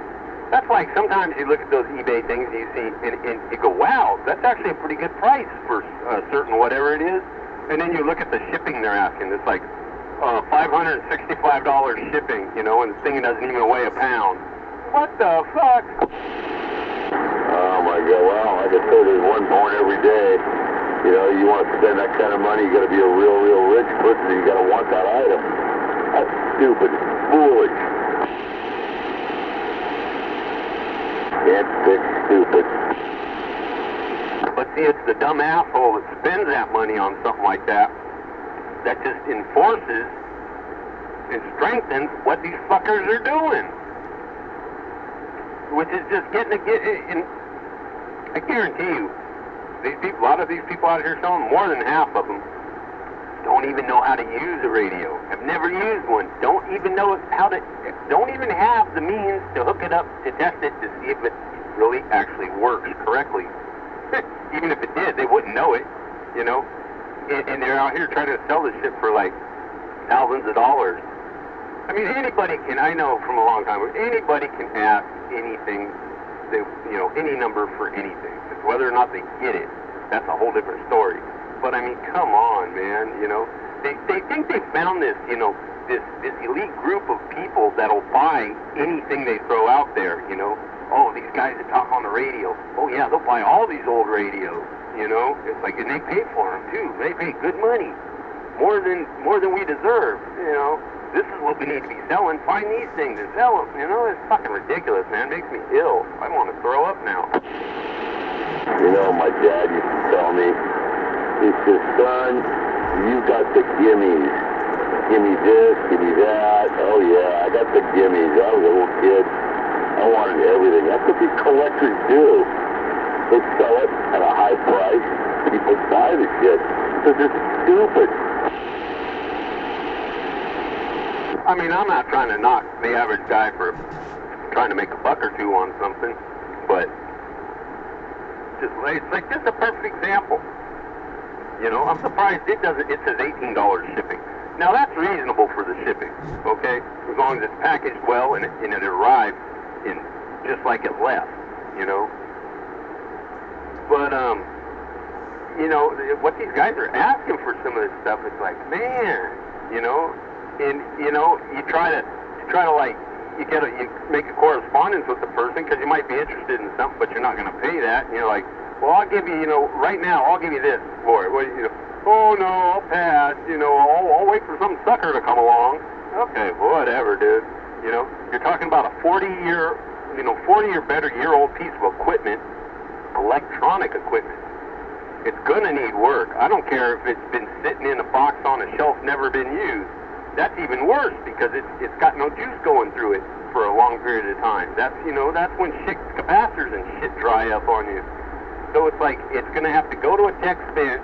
You're going to have to pay money to get it, you know, serviced and, you know, get everything straightened out in it so it does work, so it is worth your investment. But it's like, you know, and they don't want to budge on shit. It's like, oh, God, yeah, okay. You just keep on hanging on to it, you know. Don't let it drag you down. Never in my life have I ever heard such a high price for shipping such a small item and tax like that. That is highway robbery. Somebody is putting their finger on the scale, so to speak. Yeah, it's like the guy that goes to recycling with a bunch of aluminum cans and he put a bunch of lead weights in the bottom of all the cans and smashed them all. I've never done that before, by the way. But no, you know, it is. And that's eBay. It's like legalized, okayed robbery. Ha! I don't believe you. That was funny.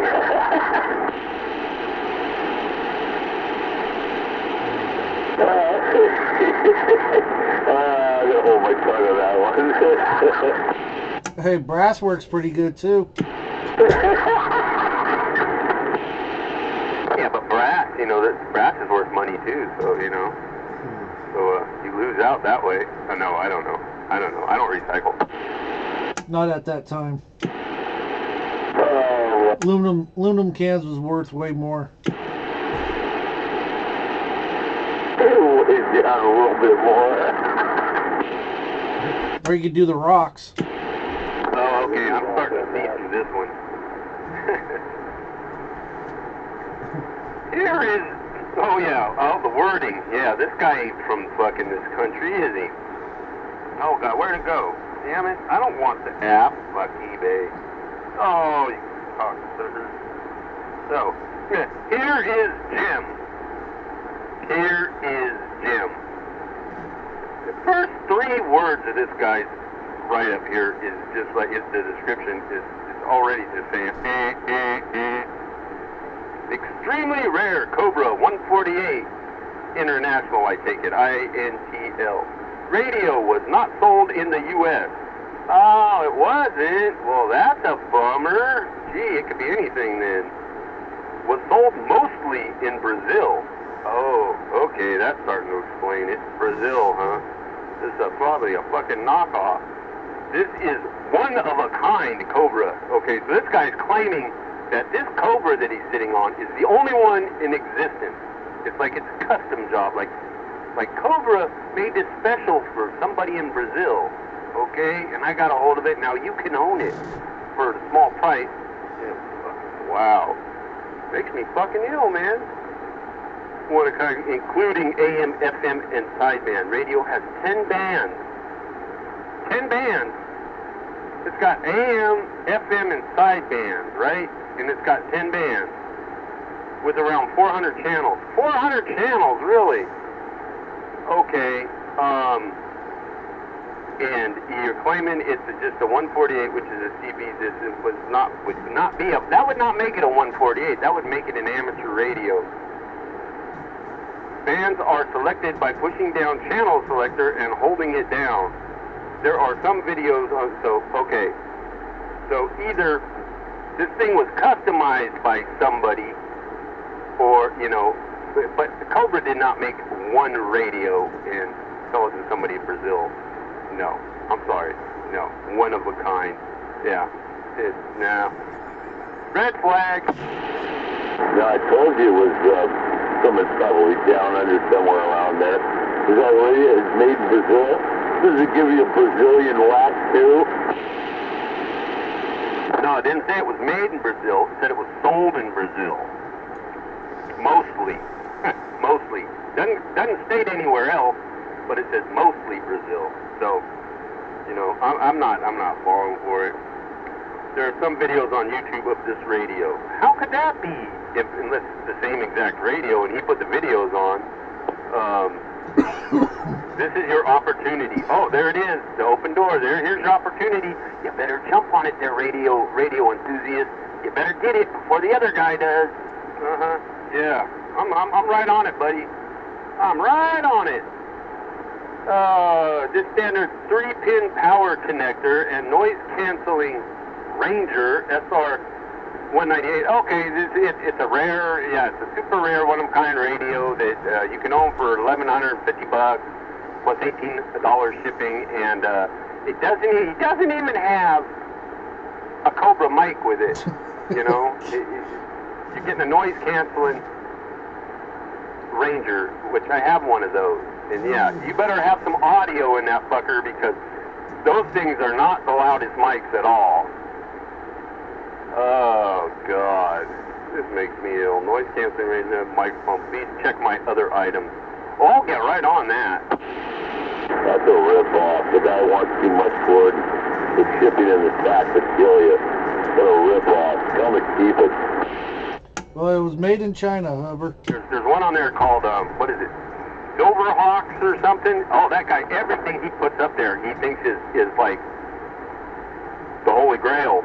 It's like, you know, oh my God, asking all this money. I mean, it's guys like that then you know they don't work. That's all they do is they sit at home on their computer and they fucking put shit on eBay and yeah, that's how they make their living. You know, that shouldn't be legal. Rip off.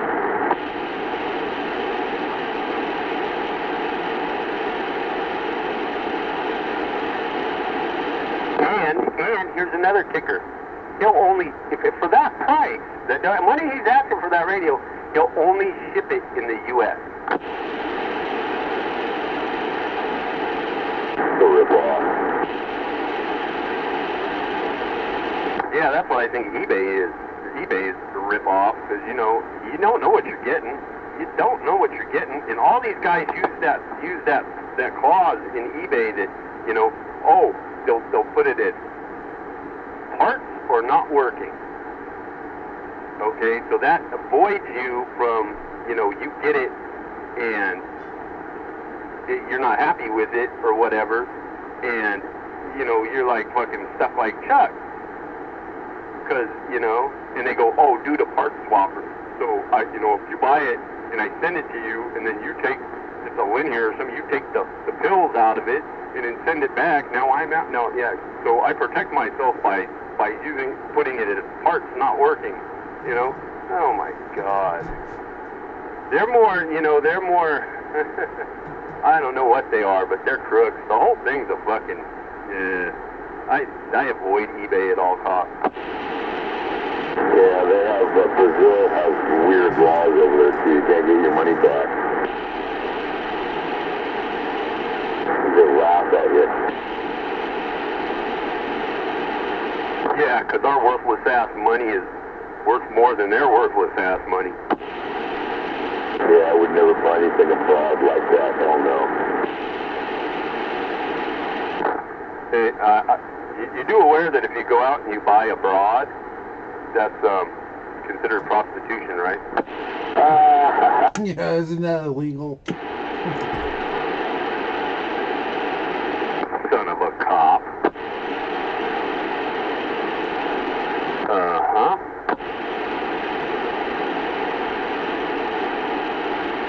Why, you damn son of a cop.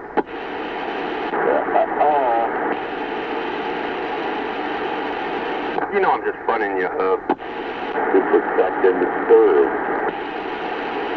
You know I'm just funning you, right? I know. I got my dad's blood in me.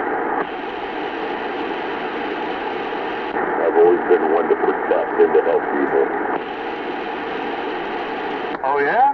Yeah, we were on this, kind of on this topic the other night. Is that right? You like to be helpful? Okay. How about helping me out and give me a loan? How about 10 grand? No, not money and everything.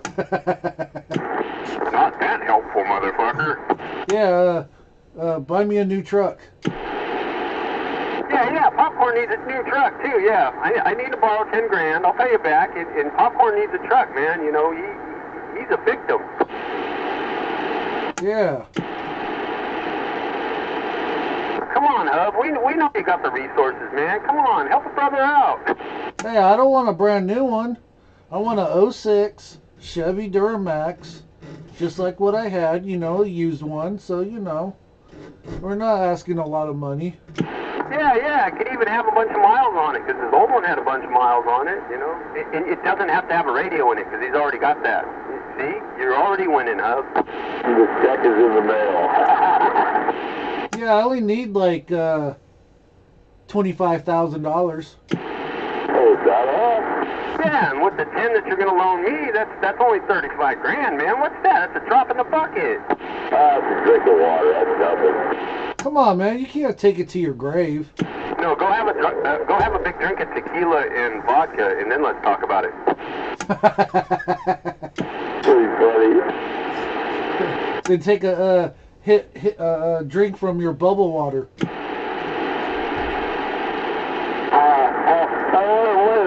a minute. I'm not as drunk as you are.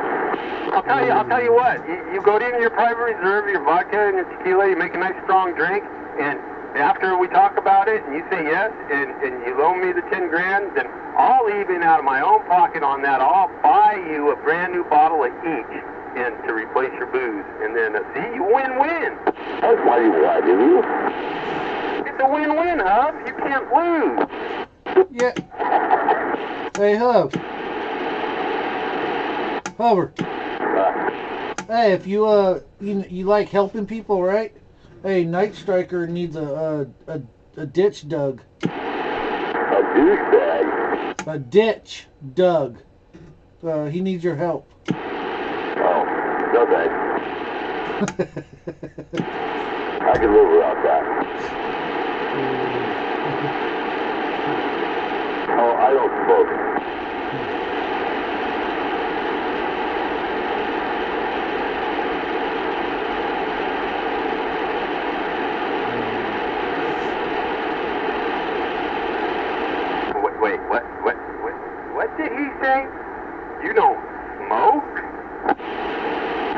Shut up, stupid. And I thought I heard you say, I don't smoke. Yeah, that's an old term that we've used a long time ago. And to confuse somebody when they go, oh, well, what's that? Oh, I don't smoke. I don't smoke. You don't, now I know you don't smoke cigarettes, but you smoke all right. You smoke. You're smoking right now. Okay. I don't smoke. That tobacco sucks. Yuck. I don't smoke nothing. Smoke coming out of your place, it means your still's on fire. No, that'd be kind of hard. Wait a minute, you don't smoke? You don't smoke, huh? What was that thing that I seen on your YouTube page that was just billowing out smoke, huh? That I commented that, yeah, you ain't getting smog on that. Yeah, that wasn't no car. That was a smoker. Yeah, my smoker smokes. I don't smoke. Hey, your smoker don't smoke until you get it smoking. And then you gotta put some meat in there to smoke the meat. So you're smoking regardless. No, I turn on the switch. Then it starts smoking. I don't get it started. It starts itself. Yeah, but you have to initiate it. It can't do it it can't push its own switch. No. You see, yeah, you better start being truthful, Popcorn. You smoke. You know how I get around that? I tell the wife to turn it on. Oh, blame it on the wife. Oh, man, you dog.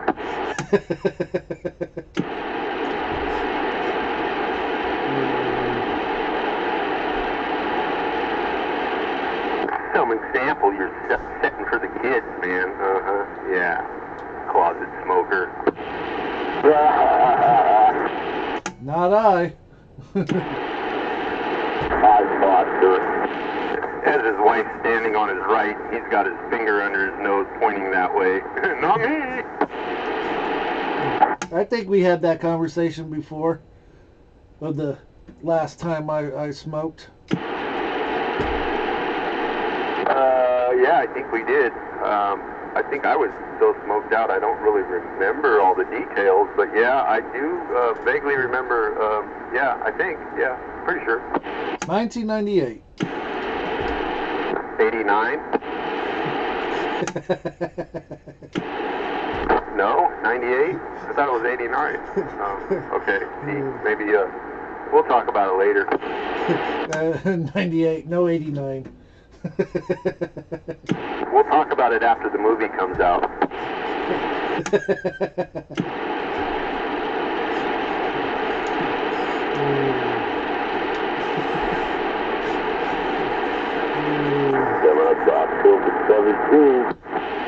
Boy, when I fly bullshit, it flies way above radar.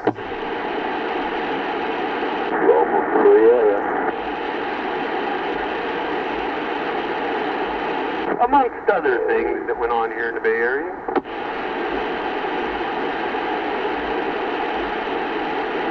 Yeah, we got the Loma Prieta earthquake coming on the 17th.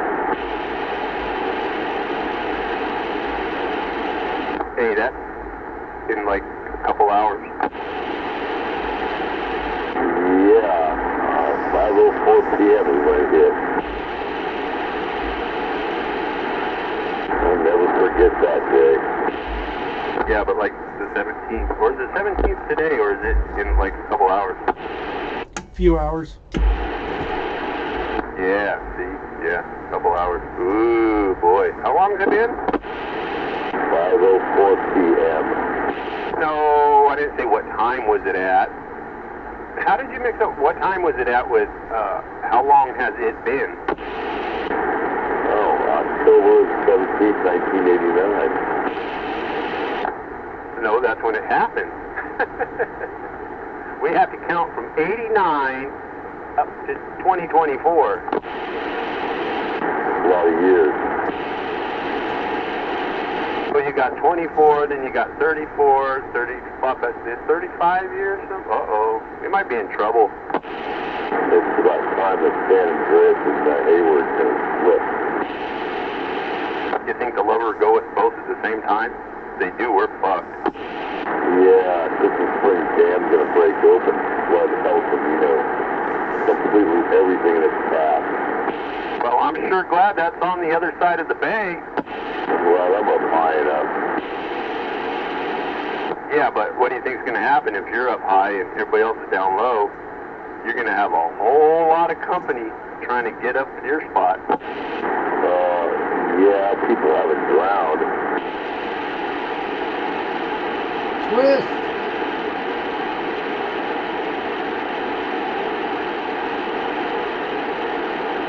I'll never forget watching the newsreels right after that happened. And that dumb bitch that hit the gas on the bridge and went whoo, right down the hole. Yeah, I was getting high at that time when all of a sudden the window With the Bay Bridge one? against the window. I went, what the fuck? As soon as I said fuck, the whole place started shaking. So Tim, man, and I run outside, man, and my fucking motorcycle was bouncing on the kickstand, about ready to fall over. I grabbed it, and Norman's four-wheel drive, he was a Toyota 4Runner, was bouncing on two fucking bounce. I'm going, oh my God, man, looking at the street waving like waves at the sea. I was out. Yeah, affirmative there, Popcorn, the Bay Bridge. Yeah, when that section fell out and that lady hit the gas instead of the brake and went whoo! Yeah. Let me go back to Hubbard's. Something he was getting high at the time. You're always getting high, Hub. Come on. Yeah, back in '89, man, we were all rebels in those days. You're still a rebel, and you're almost 89. Shit. No, don't push it. Closer than I am. Yeah, I know, but don't push it. Definitely closer than Popcorn. He's like the kid of the group here. Him and Time Bomb, man. No, Time Bomb's in his 50s now.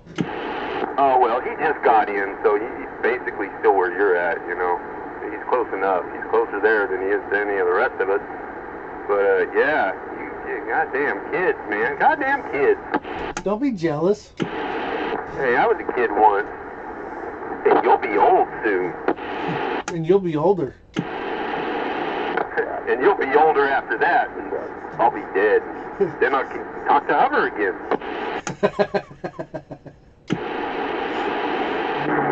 Live while we're here. Yeah, I know. Isn't it the damnest thing? Okay. If you could, like, the kids that you're around on a daily basis, Oh man, we got you know, change like your own the kids conversation or, you know, again. family kids or, you know, a friend's kids, you know, they're young, really young, and you watch them grow up, you know, year goes on, year goes on. If you could step up to those kids and say, hey, you need to quit getting older right now, because if you do, then the rest of us got a chance. Hey, Hover. Yeah. Hey, that comet. Do you think it's actually a UFO? Yeah. What kind?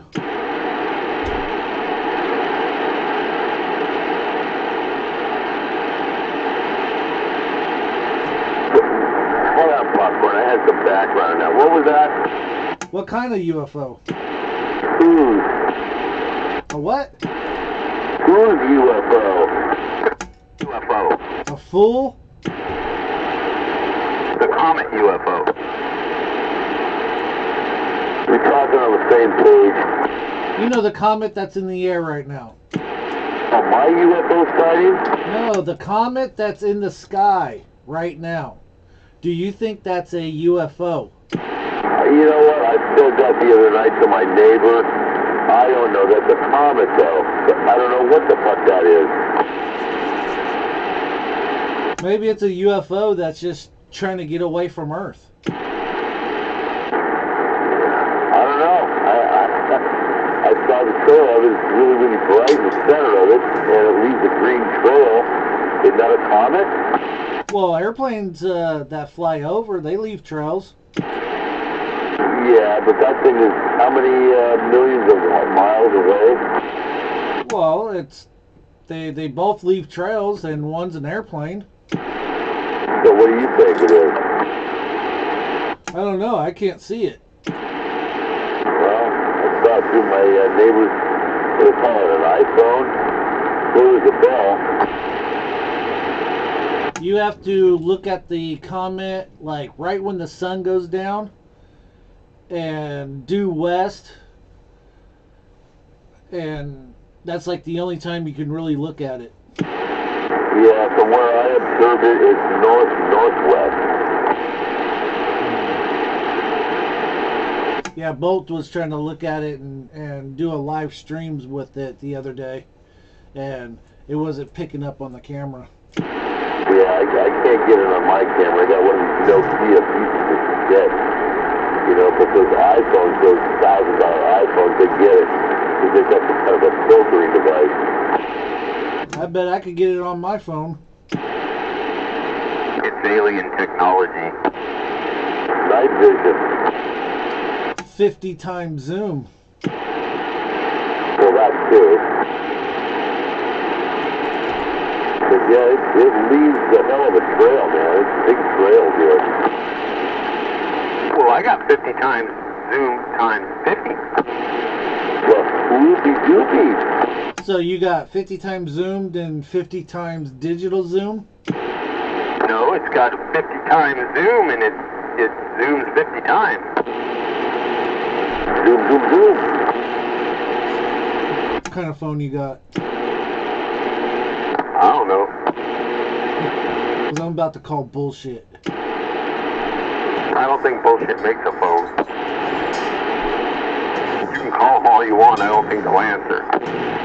I think I got the munchies. From that bubble? Yeah, a couple of toasts. I only had 2 toasts off that bomb, man. I got ripped. The bubble's working? Bubble works very, very well. My phone's made by the people that started making the transistors. Toshiba? They didn't start. No. Oh, you gotta go back farther than that. DEI? Oh my God, that's a Chinese knockoff. Come on, man. Well, you guys know what a CTC? No, that's another fucking no-name, yeah, oh, come on, think about it. Who wrote all the notes, all those notes that are available from the research and all those theories of how to build amplifiers? And yeah, those people. Oh, Bill Gates? Oh Lord, no, you're talking about Windows, dude. And before the computers. You know, they're based here in the United States, in like Illinois, like Chicago area. Oh, Ford. Oh, yeah, that's it, you got it. No, Motorola, man, come on. MRF, come on. They were around well before Toshiba was making transistors. Hey man, remember, I started this shit in 2019. Hey, well, I didn't start till 19. Damn. Never. Hey, you guys happen to hear that Motorola is making radio frequency or the radio parts with pot? They call it a Motorola. No, I call bullshit popcorn. You just started this in 2019. No, you didn't. Because I remember when you got on the radio was before 2019. And I remember you saying when you got on the radio that night, we all first started hearing you when you had a mobile antenna stuck up on the roof, and we said, don't talk on it anymore because something ain't right. You had said you used to have a radio before that, and you had just got a Cam 89 at a garage sale. Am I right? Well, you started breaking up at the end there. Yeah, that's what I was using as a Cam 89 with the Turner Plus 3B with the Fire Stick up on a push-up pole. Yeah, that was 2019.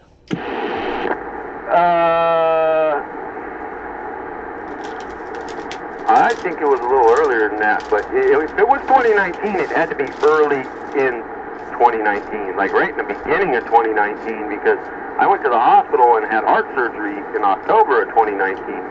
So I thought you were out there a little longer than that. But back to my original case in point was you had said at that time that you had found one at a garage sale, and you used to have a radio sometime before that. So yeah, what's really going on here? So the radio I had before that was back in the 90s, and it wasn't used for the actual CB part. It was only used for the PA part.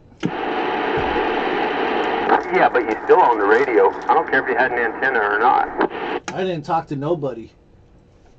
Nobody ever with that radio.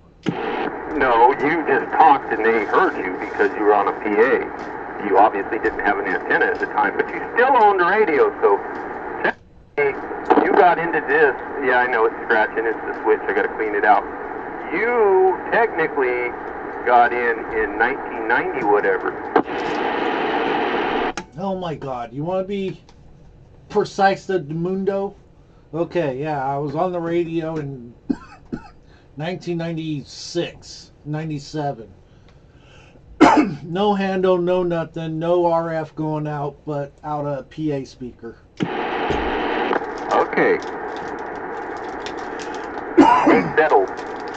Hovercraft. What's your take on this? Oh, hovercraft! Quit hitting the bong. Come on, quit admiring your bong. We want feedback. Kasha, stop it. Welfare check. Excuse me, I had to go pee-pee. Oh, I was just about to call the cops and send them over there. What do you mean welfare check? I got welfare. What you do, motherfucker? All I would have had to do is call Belmont PD or San Mateo Sheriff's Department and said, you know, we got a son of a cop up there on the hill in Belmont, and he's not responding, and we haven't heard from him in like a month or two, and we need you to go check on him right now. Yeah, he's the guy that believes in UFOs. The house with the antenna on top and all the pot smoke coming out. That's right. Anyway, I gotta go get something to eat. Smoking the bubble.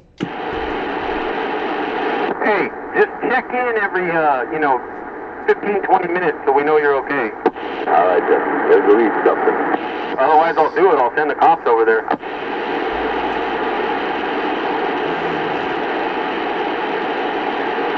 And you better hide that bubble if that happens.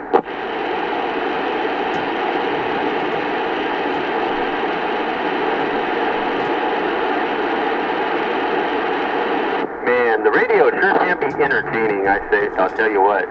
It's, yeah, it can be a lot of fun. Oh, just before me. Damn kids don't know what they're missing out on these days. Right? It's a comedy, free comedy show. But, I think about it and I go, okay, there's not a bunch of young people out here anymore getting into radio, so yeah, everybody says radio's gonna die eventually because, nobody's taking the reign, but, a bad side of it. But on the good side, we don't have a bunch of little retards out here taking up the airwaves.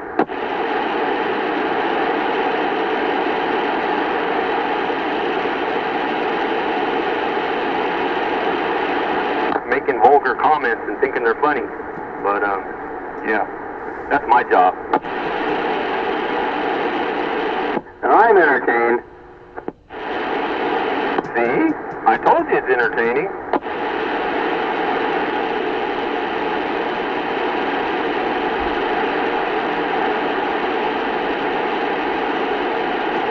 If we can't get a bunch of people talking on the radio, we can sure get a bunch listening.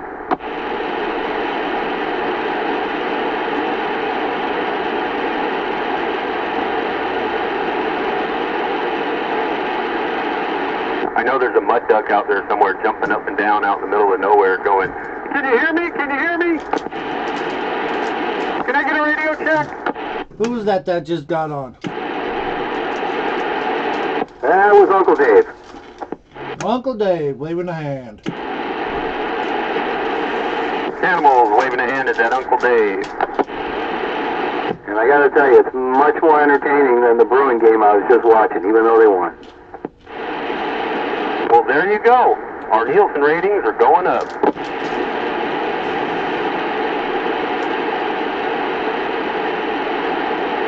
That is if the Nielsen ratings even know we exist, but, which I'm sure they don't. So scratch that one from the record. Hey, you guys were talking about old radios, and I just dug this one out of storage after about 40 years, and looking for somebody to go through it and just make sure it's okay. I mean, it's working okay, but, you know, those old parts. Well, I don't know about somebody to go through it, but right now, at this point in time, I think it's working great, because I can hear you pretty damn good. Yeah, sounds good over here. Somebody doubled on me. Anyway, yeah, it's working great, man. What is it? Cobra 2000 GTL. Oh, yeah, that's, you know, that's one of the most sought-after radios there is. I got one right there, looking at it right now. Yeah, great radio. Not a powerhouse, but they're great radios. Well, I bought it in 1982, and a little Palomar with it.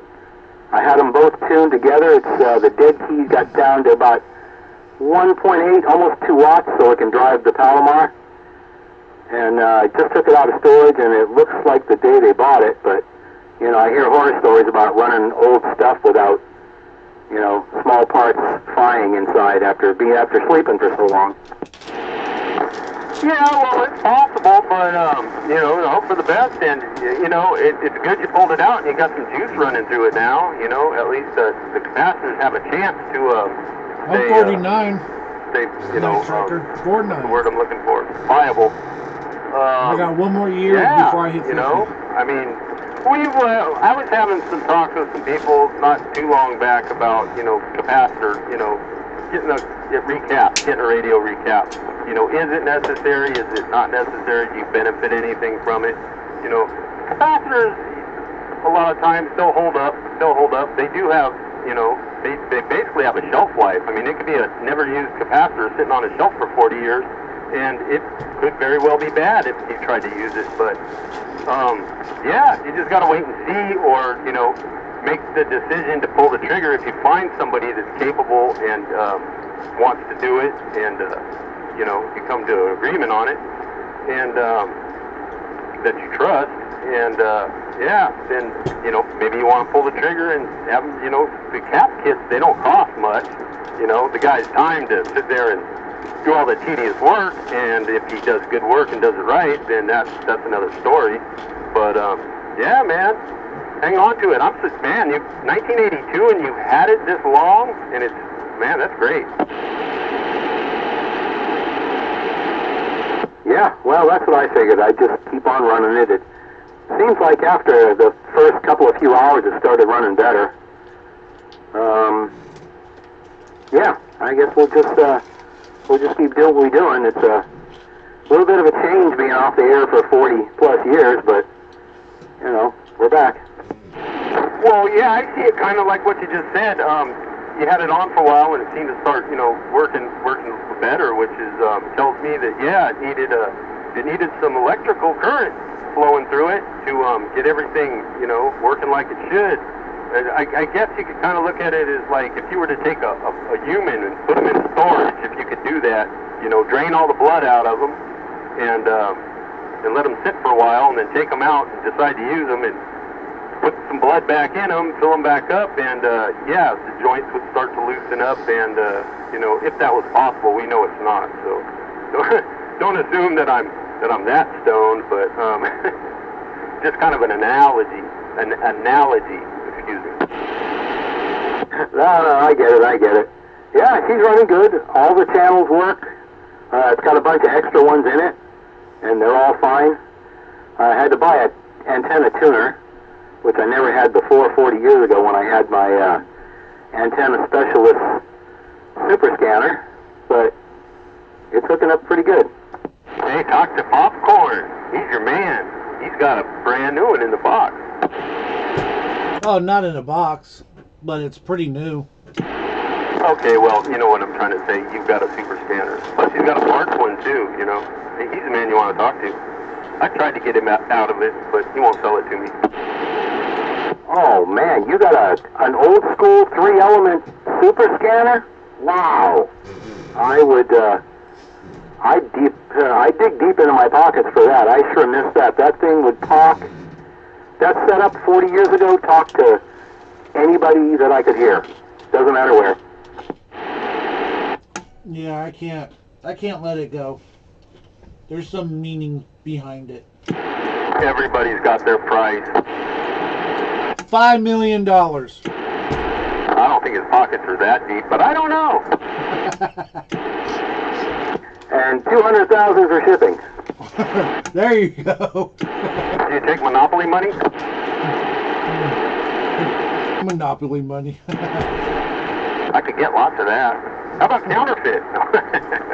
yeah, I've never used, I've talked on one. I've never owned one, but I know somebody that had one. He may still have it out in Fairfield, but yeah, there's something about that setup. It always, you know, the little control box and everything with the little red dots on it, just amazed me. It's, you know, it's like the coolest thing. I'm surprised nobody is trying to reproduce that these days.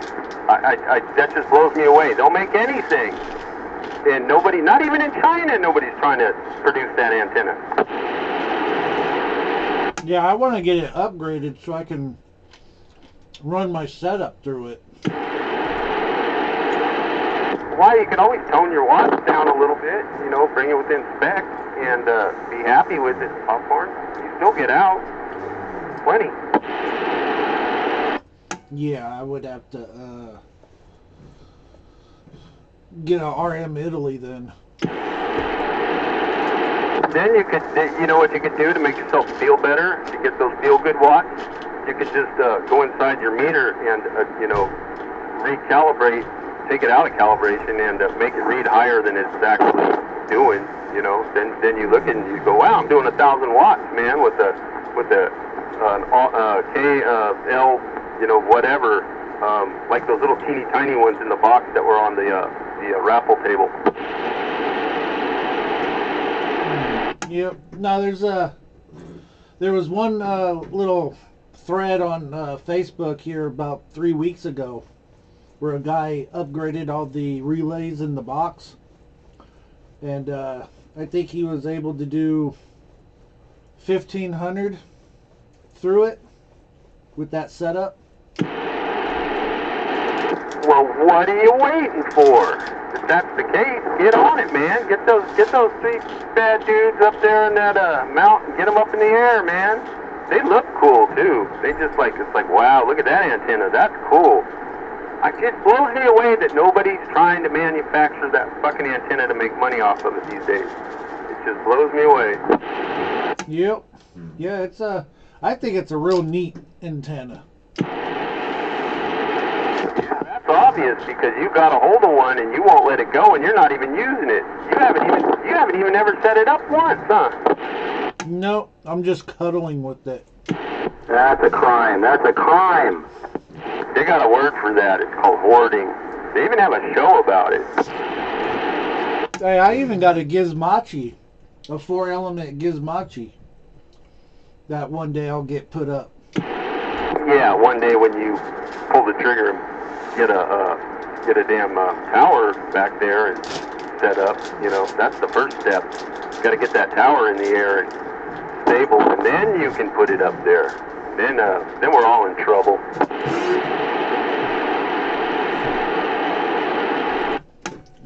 Yeah, those gizmachis, they do talk. But isn't the Manor a homeowners association deal? Yes, but no. Yes, but no. Oh, you're a sovereign citizen. It doesn't apply to you, huh? There's a homeowners thing, but you don't pay money into it, so it's, who cares? They don't have a list of rules? Just the regular city rules. Then it's not really a homeowners association or an HOA. It's the Manor Association.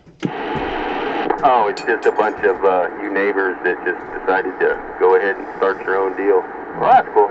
But, like, the village, San Lorenzo Village now, you ever seen the original? They called it the Covenant. It was the set of rules. The original set of rules for San Lorenzo Village is quite interesting. Huh, no. One of the first ones first rules in that list of rules is mind you, everybody. No people of color shall reside in San Lorenzo Village. I shit you not. No way. Gonna have to find that. It's true, dude. I know somebody that, well, she's dead now, but she lived there and she had that set of rules, and I seen it with my own eyes. No people of color shall reside in San Lorenzo Village, and it was, I forget, but it was in the top 5. I mean, I believe it because it's, you know, it's an old neighborhood. Also, did you know that it's the original model for the track home?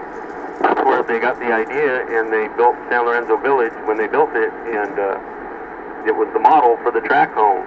Boy, that sure took off. Yep. Yeah. So, Uncle Dave, what's your 20?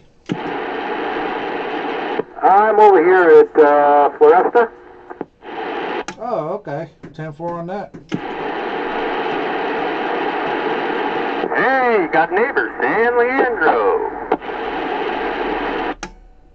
Got down. Me, I gotta be way over here in Oakland. It's like the only one. The only one, oh no, I take that back. You know, 510, he's out here a lot. He claims Oakland, so, you know, technically, okay. And then there's the one guy, but he only comes out late at night. I talked to him the other night, midnight. I think he said Oakland, Berkeley, though, but, you know, technically, we'll go ahead and throw him in Oakland. Yeah, like you need more people from Oakland. I wouldn't mind some more operators in Oakland, you know, but as long as they're not too close to my house, that is.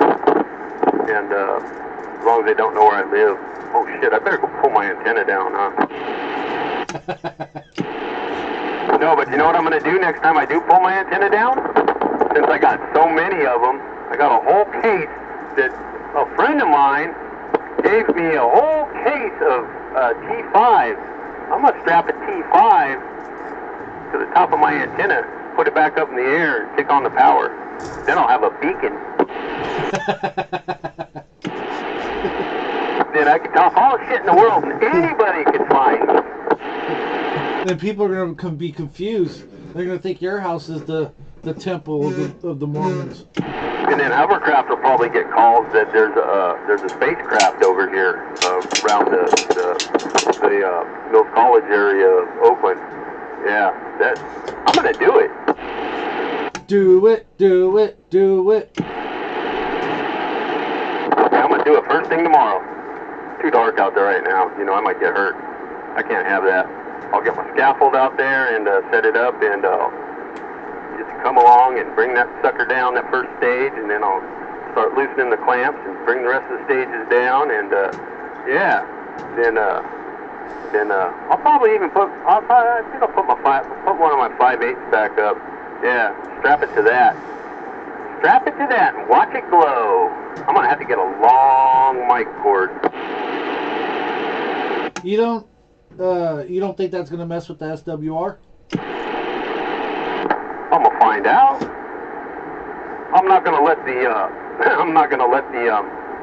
it make contact with you know, the metal of the element. I'm not gonna let it contact the ends of the damn T5 because I found out firsthand the hard way what that feels like, and yeah, my SWRs went way up that night.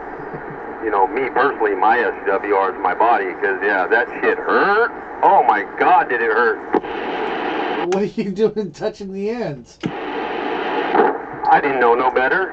I was just on the radio for, you know, I don't know, a year or something, and I kept hearing about it. I was at a friend's house. We were talking about it, and he says, "Yeah, man, he goes, it'll light up." I said, "Bullshit." He said, "Go try it." So as soon as I got home, I pulled up in the mobile. I left it running. I went inside. Out of the fish tank hood, I grabbed a little, like a, 2 foot or whatever, small. But it was a, T12 back in the day.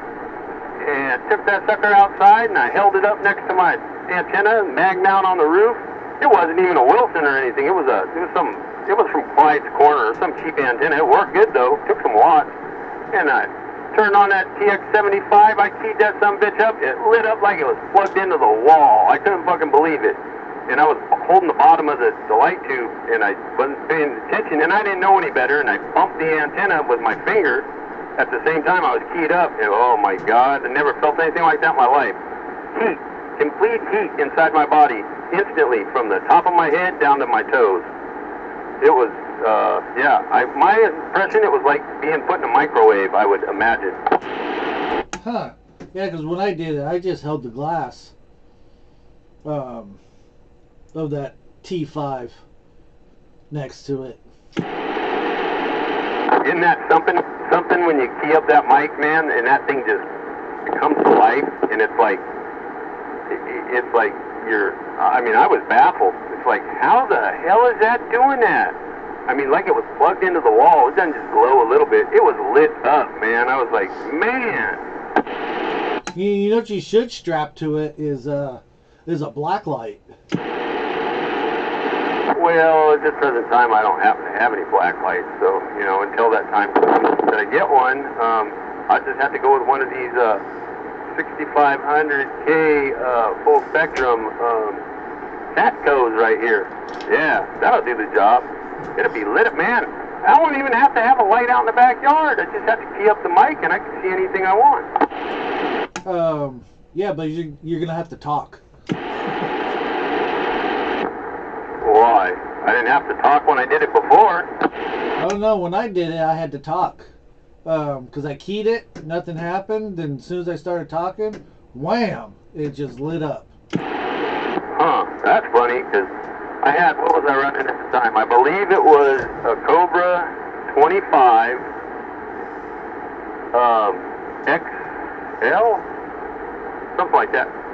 And I had a TX75, Palomar TX75, and it had two MRF 454s, the Motorola's MRF 454s, and I didn't talk. I just pushed the button, and I was holding the microphone down, and I was just staring at the tube that I was holding next to the antenna. It lit up like nothing. I didn't even think about modulating it. Yeah, so now I'm curious to see what happens here, because I got more power than that TX75 had right now, so I think it'll light up without modulation. How big was that tube that you used? It wasn't 4 foot. It was a fish tank. What size fish tank did it come out of? It was about 2 feet long, somewhere around there. It was a T12. It was, I don't even think they had T5s back then. This is in like 94. Okay, so, since it's a smaller bulb, I'm wondering it took, less to excite it. Well, it was a shorter, it wasn't as long of a bulb, but it was bigger around, so, yeah, maybe it comes out even, I don't know. No, if you say it was like 2 feet, then that's like a F20 T12. That's only like 20 watts versus 34 or 40 watts, or the T5s that you got right now, which are 54s. So, I'm guessing that it took less to excite it. That could be, but it's the phosphorus coating inside the bulb that you're exciting that's getting the reaction that it's starting to glow. I don't know. That's a good question. I'm gonna find out. Because God, you know the guy that gave them to me. Shit. Got a whole box of them, brand new. So we're gonna find out. How can I resist? You got a tripod for your phone or something like that, so you can video that shit? No, but I could probably duct tape it to my forehead and try it that way. Get some alien tape? Yeah, where's hovercraft? Hover! I need some alien tape. Alien tape. Yeah, my bowl of cereal, I feel good.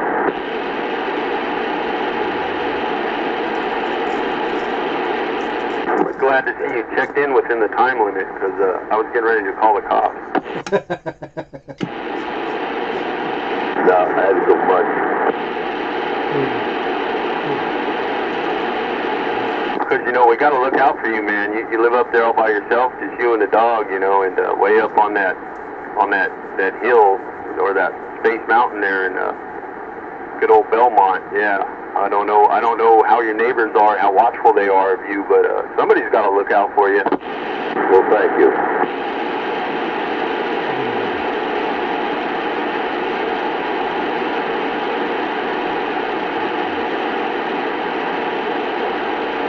Yeah, and post that video too. Post it. Oh, me post a video. I was going to say, yeah, Hover, post a video every once in a while so we know that, yeah, but Hover don't do that kind of stuff. You don't know how. But, yeah, I was going to say, you know, we want to see a current newspaper with the date on it and everything clearly visible. Want you to write your name on a piece of paper with the date on it and hold that up and all that shit, you know, like terrorists do in hostage situations.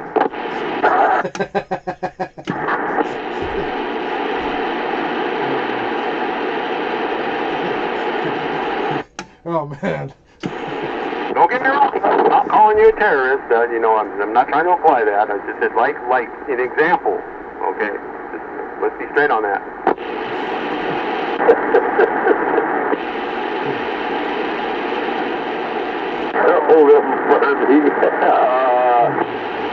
I got a feeling Hubbard's going to be like, you know, taking opportunities when I'm not on the radio. Then he's going to like be smoking the bong because I fuck him up every time. It's a bubble. The bubbler. He's Buble. It's Buble. What's that guy's name? That guy's singer guy, Buble. Bubbler. Who, Pavarotti? No, some guy these days. Something I don't know. Something. It looks like Bubbles or something, but he's Buble.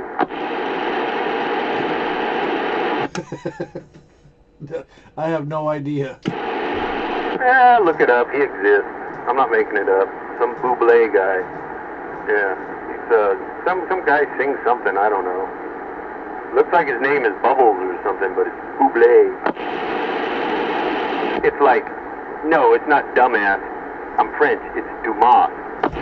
Oh, you're talking about Michael Bublé. He's a Canadian. Yeah, okay. You know, French, Canadian, same thing. You know, Buble, Dumas, whatever. Never heard of the dude. Michael Bublé, you just said. I never heard of the dude. Oh, apparently you've been doing a little quick research. Well, I do have my phone with me. And he's 49 years old, too. He was born 4 days before me. Man, you guys got a lot in common. Oui. Well, I think we all have that in common, but, you know, I would hope. I mean, because if you don't, you'll die. He has sold over 75 million albums. Yeah, we don't have anything in common. Well, you were born, like, basically the same time, so, you know, you got that in common. Something. The only thing we got in common is he's a Virgo. Yeah, because you were born right basically around the same time. So, I mean, you know, you'd have to be on the cusp to be otherwise. Oh, Cuspidor? Hover. What? Go to bed. No. God damn it, go to bed. No, I will not. Gosh. Hover. Pipe load. No. Bubble. Stand corrected. Bong. Hover. Bubble.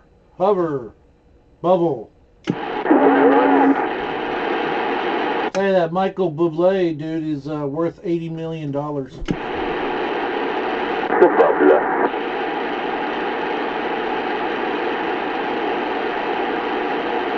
He's worth $80 million, huh? Well, I think we should devise a plan to go steal him and sell him. Right? buck. We'll take half price, man. 40 mil? Yeah, we'll take it right now. Yeah, that's $80 million a year. Man, see, we could be just like the guy, you know? Then we'll be worth something, too. Then we'll have warrants for our arrest, but, you know, we'll be worth something. Now I'm going to look up a song. For some reason, something's telling me I don't think it's your kind of music, or, you know, definitely not my kind of music. I don't even know what it is, but, you know, I highly doubt he's yeah, anyway. See, now why are you making me scared to tap on a video? Why? I didn't tell you about no corn tube or nothing. Yeah, bullshit. Fucking corn hub. Yeah, see, I didn't even know the name of it, so it wasn't me. Oh, it was you, man. It was you. I got that on video. Corn hub. Man, you know, it just popped up out of nowhere. Like, what's this corn hub? Oh, I know somebody's got to see this. Corn hub. Hey, go ahead, Uncle Dave. Oh, I'm still drying my eyes here. You guys are hilarious. Hey, you Bublays, have a fine one. It's time for the old folks to go to bed. Yep. Damn. Albert definitely needs to go to bed. All right there, Uncle Dave. Pleasure. Cannibal waving. We'll talk to you later. Have a good night.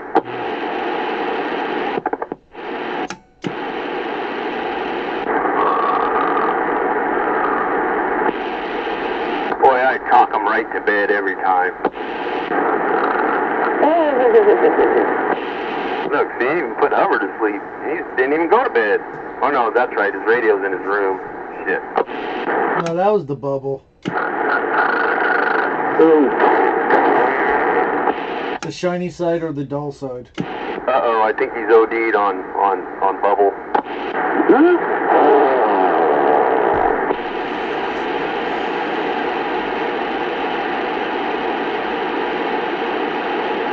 Well, I guess I'm going to have to make that call. Welfare check.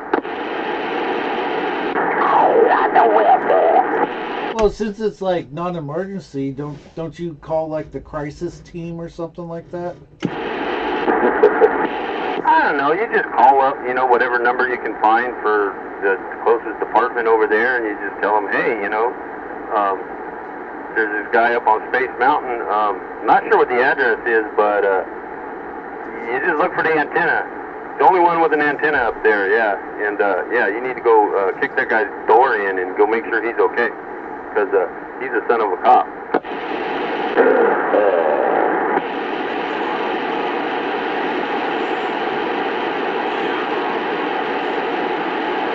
And his family out in the CB community is really worried about him. And we want to make sure he's okay.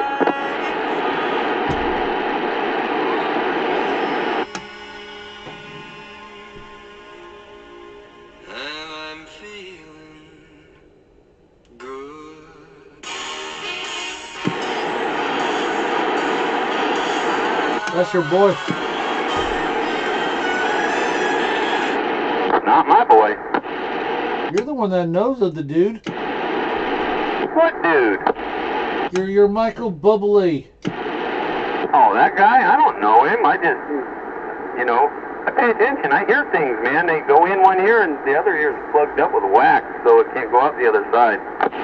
I don't know, man. When you're riding in that car, I think you're listening to this guy. No, actually, don't tell anybody, but I listen to classical when I'm riding in the car. Yeah. It calms you down with the nutty drivers on the road. Yeah, I like and stuff like Dance of the Sugar Plum Fairies, you know. The Jim Blossoms. The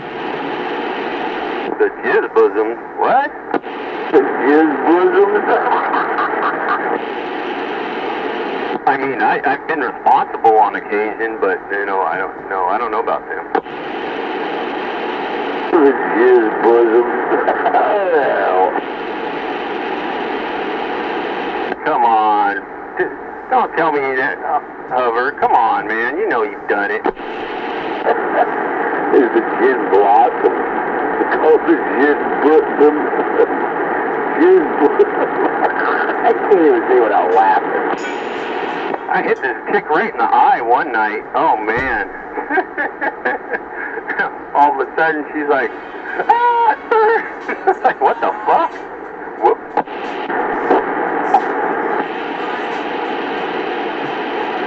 Right in the eye. Arr. No, I know you really, yeah, I know you don't listen to classical, man. I know you listen to Nickelback. There you go. That's a good tune. Burn It to the Ground. That's a great tune. Uh-oh, we have a Nickelback fan out there. I don't know what to say. I'm speechless. Love Nickelback. Canadian laughing. Hey, Hover, I wouldn't tell too many people that, okay? Running Man, we're waving. Running Man! Fellas. Hey, Running Man. Come to join the fun, huh? Dudes, yeah, I heard the Michael Bublé comment there last, and then we went to Nickelback, and then, yeah. But we learned that Hover is a Nickelback fan. That was interesting. Yeah, and the rest of us are quite bored right now. Burn to the Ground, baby. I love that song. Bored we are. That's my story, and I'm sticking to it.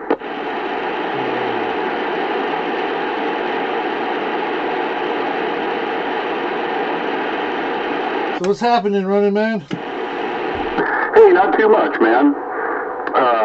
Shoot.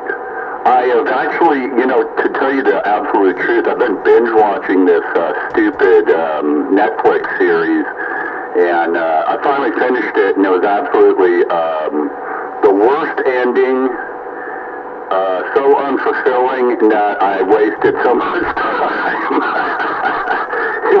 It was this documentary following this dude that was, they were going back and forth whether he was wrongly convicted. It's called the Stephen Avery story. I don't know if you guys ever seen it. Anyway, it's kind of interesting. Oh, it's called Making of a Murderer on Netflix. Nope, never heard of it. Anyway, yeah, I've been just watching that stuff for the last few nights, and then working on a work project. Haven't been out here too much. I miss you, dude. So anyway, back to that Michael Bublé. Yeah, I saw this. There was a great skit. Believe it or not, one funny thing on Saturday Night Live on probably the last 20 years. They did this skit of him where they were making fun of him because he sings these like swing jazz, like big band tunes, and he pronounces all the words like absolutely perfect and everything. So, to mock him, that's what Jimmy Fallon was doing. He's all jingle bells, over-pronouncing all the words. Yeah, I don't know. I just heard the name. I don't know what the guy does, but he's the same age as Popcorn, and he's in like big band jazz kind of. Wow, what? That makes me curious about his childhood. That's strange. Anyway, man. Hey, buddy, how you doing? Just being a hitchhiker with him. He's stoned out of his gourd. He bought a new bubbler today. Bubble. Right, we're going to call it Michael Bubbler. And then you put Michael Bubbler up on the shelf next to Billy Bong Thornton and Wesley Pipes. Wesley Pipes?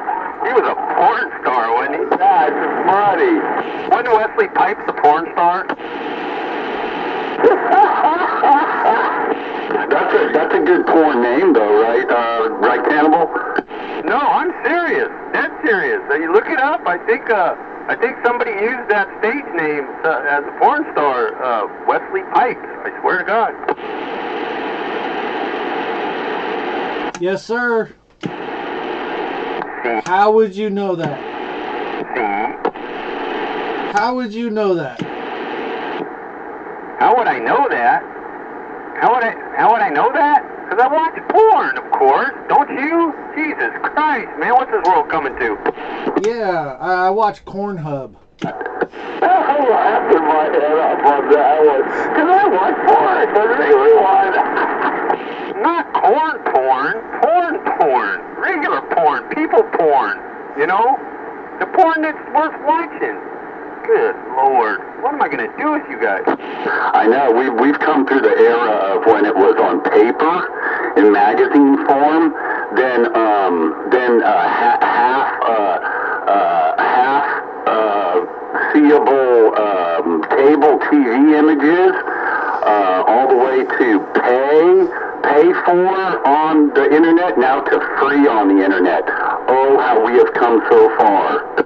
Tell me about it. Yeah, we're from the time when, you know, it was just a thought in somebody's head that, hey man, what if they had something that you could watch all this for free, you know? Because it was like, you got a hold of a VHS tape back in the day and it was like, no, that's mine. Nobody's getting it. Hover started with the Sears Roebuck's women's garments section. How did you know? I thought it was National Geographic. Hey, Wesley Pipes makes $800,000 a year. I was like 10 years old when I did that, looking around on it. It's like fucking A. And popcorn. Tell them what Wesley Pipes does to make that money in a year. Hey, Hubbard, Wesley Pipes makes $800,000 a year for being a porn star. No shit. Oh man, what a life. Hey, Running Man. Man, that's some pretty good dough, yeah. Night Striker says, watch Cyber Bunker on Netflix. Binge time. Oh, Cyberbunker. I may have already, but let me note that down. Cool. Binge time. And a note to everybody, don't go watch Joker 2. The movie is a flop. That's what I keep seeing too. It's crazy. I watched half of it today, and it's a freaking musical. Yeah, doesn't it have Lady Gaga in it? Yeah, like there'll be a normal movie scene, then it goes into music. 5 minutes later, it's regular movie, then more music. That's like back when Mr. Spaghetti Western. Why is it escaping me? Clint Eastwood, and when he did what was that? Paint Your Wagon? Yeah, the Western musical. Yeah. There's very few acceptable musicals, man. You know, I can only think of two at the moment. Charlie and the Chocolate Factory and Grease. The original Grease, the first one. Hey, you can't forget Annie. The Sound of Music shit or something. I don't know. Oh yeah, well, you know, I remember those. The Disney stuff, I guess. It was cool when we were little kids, but yeah.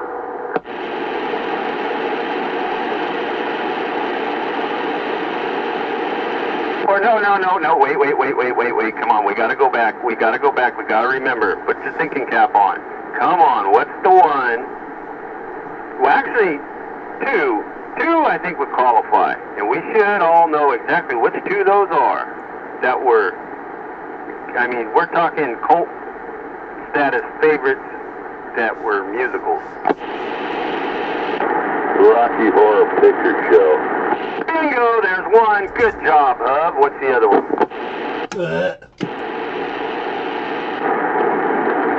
Clockwork Orange. I don't think that classifies as a musical. That was a twisted movie, but I don't think it classifies as a musical. Well, they sung in it.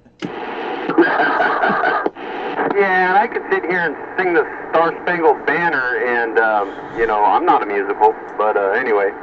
No, Little Shop of Horrors. Feed me, Seymour. See, you knew the answer. Feed me. that's classic. Some of the original one from like the 50s, I think it was, 40s or 50s, and I think it was starring like Mickey Rooney. He was the original Seymour. I forget, man, but I caught it on one of the old classic movie channels. Some months back. I had to laugh. Yeah, everything's a copy of a copy of a copy of a remake. Yeah, but you know they update it to I mean in our day and age of our lives, people would be more interested in the remake of Rocky, or not Rocky, but Little Shop of Horrors rather than Mickey Rooney. It's like, who's this guy? Right. Yeah, there is one I'm looking forward to is the new Alien Romulus. I think it's almost in theaters. It's almost somewhere. It's going to be somewhere where I can hack it from my Fire Stick or something. But yeah, I like the whole Alien franchise and all those weird movies. So that's one I'm looking forward to. I don't think it's a musical. The aliens all singing. Oh man. Yeah, we wouldn't understand the music, so yeah, it's a. Yeah, no, Alien, man. That's one of the. I mean, that movie right there, the first one, Ridley Scott, Alien, was like nothing ever before, really. I mean, that's the one that I can honestly say I sat and watched, in my front room when I was a kid, and by myself late at night, and you start looking behind you because yeah, it's that good. They had that. What was it? The second one, or that was a little off, or third? But they're dragging it out so far. I mean, I'm still interested, but I just hope I hope they did a good job on this. I hope they didn't blow it. Now that one, the Alien Predator one, that Requiem or whatever, that was actually pretty interesting. Oh yeah, no, I think they were all good. Yeah, man. Well, 3 is really the one that's kind of, it's almost unwatchable, but it's so crappy that, it's still okay. 4 is good, that's Alien Resurrection. Then there's the whole Prometheus and a couple others. I think Prometheus and maybe one more. Maybe 2 more. Yeah, there's Alien vs. Predator. I know there's one I'm missing in there. After the first and second, of course. And yeah, so now it's Requiem. And yeah, no, that's probably going to be good, especially with today's technology. Yeah, that's how you pronounce Requiem. Yeah, that was it. That was something else. That's the last one I think I seen. That was some years ago, but that was pretty that was interesting. Yeah, but I knew it was in the top 3. Okay, the third one was the bomb out of the series. That's the one where wasn't that the one where she had the exoskeleton, giant robot, whatever you call them. Nah, 3 is the prison. 3 is the prison planet. 2 Aliens is when yeah, I think is the battling there with yeah, with the loader thing on. Yeah, okay. Yeah, that's what it was. Oh, it's been a while. But the first one's the one that set it all off, because it's the one that started it, obviously. But that was a creepy movie, man. That was genuinely scary. For something that most of us, I'm going to say most of us, okay, so this isn't on the record. Where is it? Because Hubbard's listening. Would say that's, far-fetched, not possible, whatever you want to call it, but it'll still scare the hell out of you. But then, thinking about my last comment there, there's been quite a few things that we've seen in movies back in the past that we go, oh yeah, that's crazy, that'll never happen. Where are we at today? I'm shaking my head. Yeah, with the Star Trek, Gene Roddenberry was a futuristic guy. Yeah, so was Futurama, but yeah, no, I was trying to make point of stuff that we at one time said, oh, that'll never be possible, that's crazy, only in Hollywood. Somebody please wake me up from this nightmare. Oh yeah, right? Yeah, the science fiction stuff that's come true. Yeah, man. I know. We have pocket communicators, phaser stun guns, laser pointers in our hands. But yeah, but going back to, let's see, damn it, I had a point I was going to make and then I got sidetracked. I'll get back to it. Just call me Bob. Sidetrack Bob. Yeah, I have a tendency to get to talking and then it happens to me too though, you know, somebody else like hovercrafts a lot, you know, he gets long-winded and I got something I want to say and by the time I get a chance I'm like, key up and I go, oh, never mind. I know what you mean. I remember what it was. So to your comment of how, yeah, when you first saw that movie, you know, it tripped you out. It was scary as shit. Yeah, so, you know, I avoided it because I didn't think it was going to be good. You know, it came out during an era where there was all kinds of science fiction, alien movies, and I totally dismissed it, right? And nobody talked about it in my circle of friends, I guess, and didn't really hear much about it. And then I think I either rented it or saw it on cable, and I was like, holy shit, this is freaking great. And yeah, man, then I was digging them aliens from then on. Yeah, it's a good movie, man. The whole story and the whole thing. And then as you follow the movies and the whole Weyland-Yutani company building better worlds. Yeah, it is an undeniable classic. I mean, it's in there. It's definitely in there because, you know, it was at the time. What was that? 79, I think. It was. I mean, there was nothing that caliber. Nothing was made, you know, on that storyline. I mean, it wasn't a redone anything. There was no redone. That was the original. That was new. That was the shit. And the actual, you know, the effects and everything in it, like the alien itself, was believable. I mean, not like, you know, back in the day when we didn't have CGI and all that shit. You know, like the way they make Star Wars. Star Wars, I mean, it's undeniably, that's one of the best jobs of special effects and believability, you know, for what you were seeing on the screen and what it was like phenomenal. It still is. I mean the ships in space, I mean, it's like, you know, you can't go, oh, I see the string, you know, unlike like Total Recall, you know, at the time it was cool. The specs we thought were cool, but now you look at Total Recall and some of the shit in there and you look the shit they have today, and it's like, how did we ever really think that was that cool? You know? That's nuts. Technology is catching up with our dreams. Oh yeah, for sure. No, agreed there, Campbell. Yep.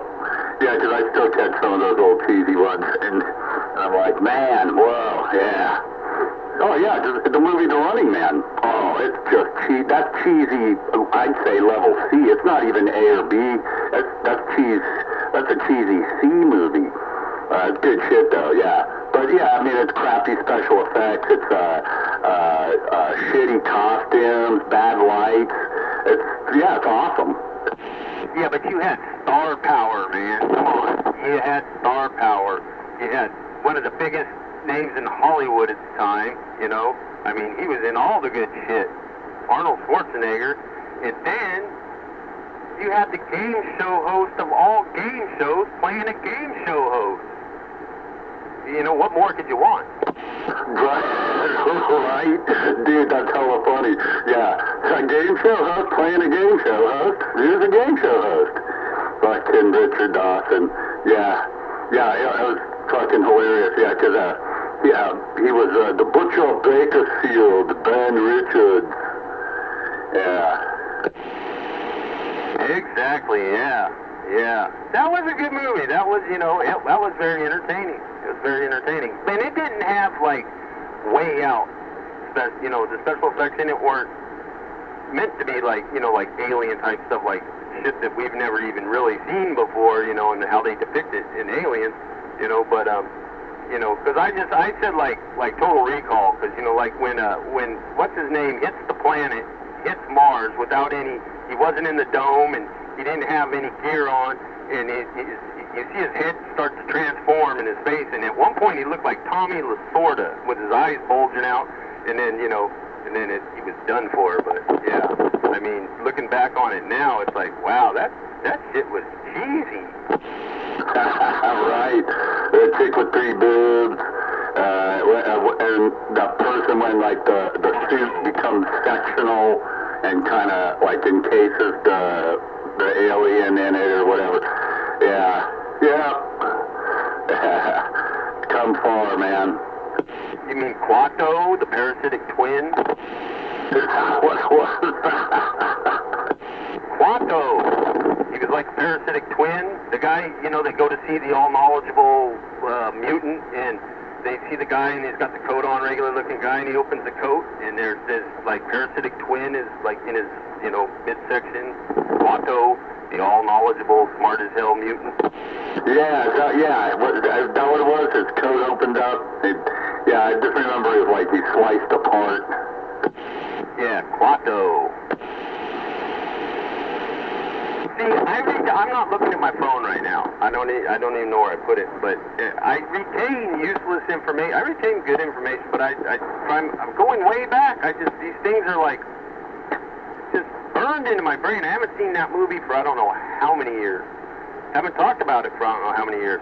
But it's just, some things are just burned in my brain. That's why my girlfriend, she, you know, at times she's tripped out, and I just come up with like old commercial jingles or, you know, stupid shit. She's like, who have you been hanging around? I'm like, myself.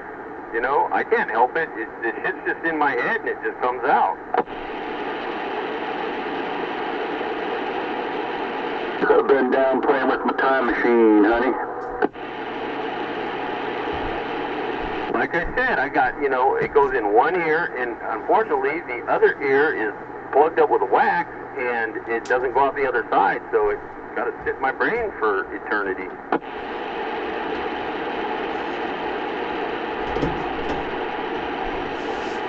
That's my story, and I'm sticking to it. Bullshit. Nope, no bullshit. Prove it. Ask the bullshit guy. Prove that other ear's filled with that wax. Okay, let me ask that question again. I'm going to plug my good ear and ask me again. 10-9? You didn't hear him? 10-9? Hello? Oh, wait, I got to pull my finger out of my ear.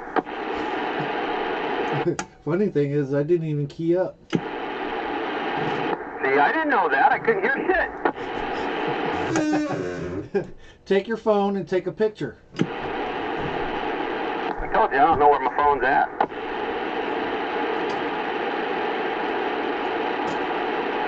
Call it for me. Well, I know that's bullshit because you, I sent you that link. That was like an hour ago, dude. That was before Uncle Dave made an appearance and then went to bed.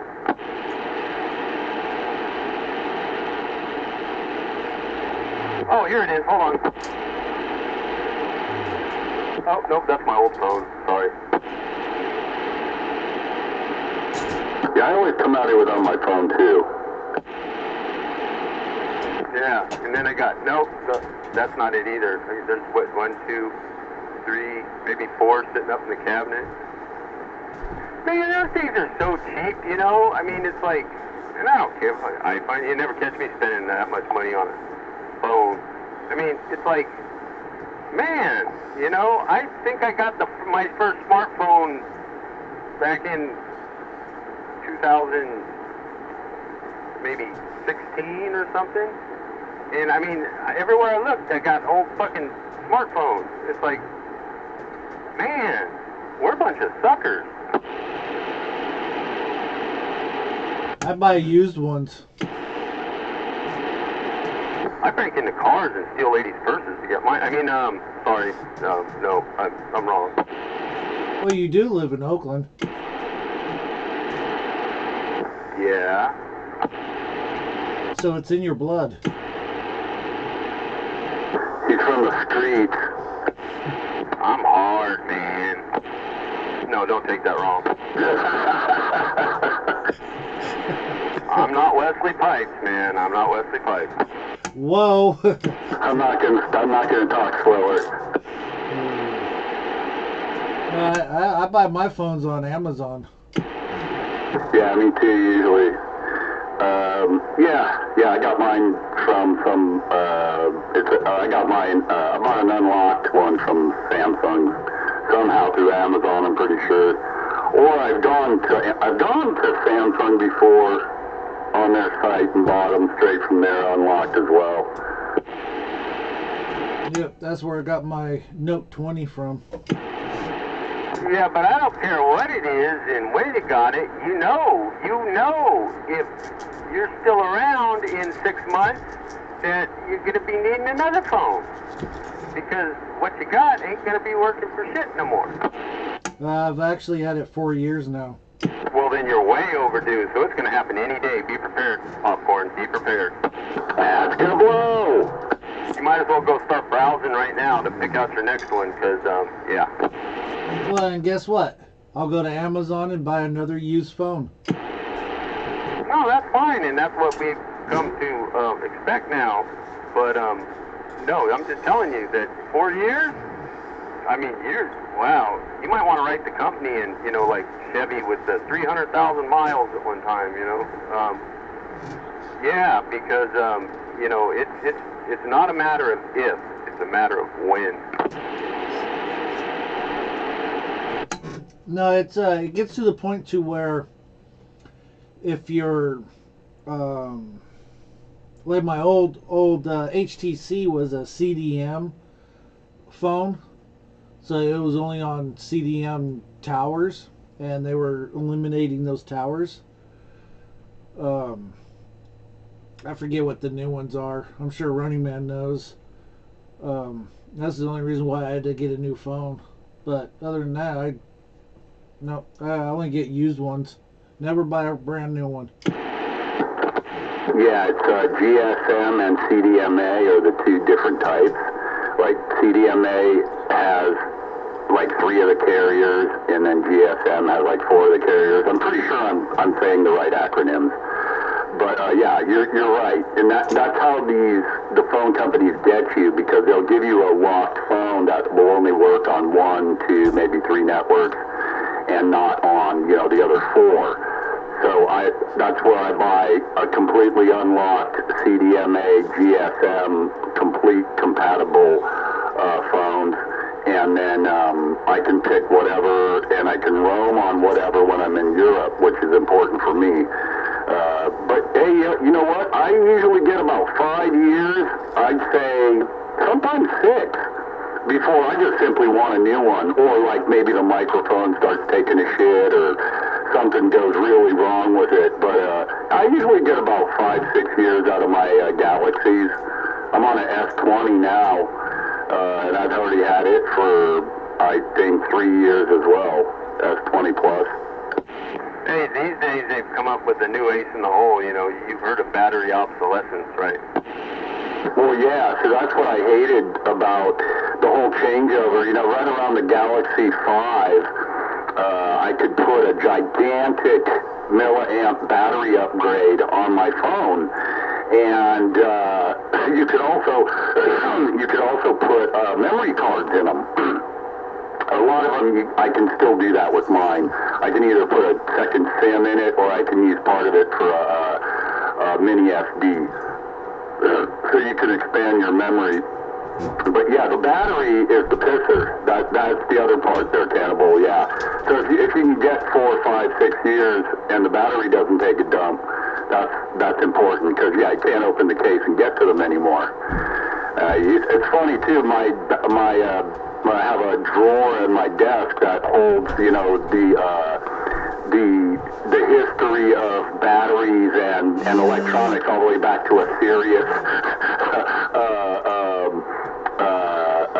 satellite radio and a whole bunch of crap. I think I've got old Radio Shack cell phones laying around here somewhere too, the big old bricks. Yeah, no doubt. Yeah, like Motorola StarTAC and shit. I was just thinking about that the other day. It popped in my head. I'm like, StarTAC. Where did I hear that? Oh, yeah, Motorola had a cell phone, StarTAC. You know, the old flip phone days, the big ones, shit like that. Yeah, but yeah, between the fact that, yeah, they locked us out of the battery compartments now. You know, they took away the consumer-friendly, you know, possibility that your battery went dead. You used to be able to go to like Radio Shack when they were around and go in and they'd have a whole wall, all the different batteries for all the different current phones, you know, and I need a new battery, you know. Okay, you're back up and running.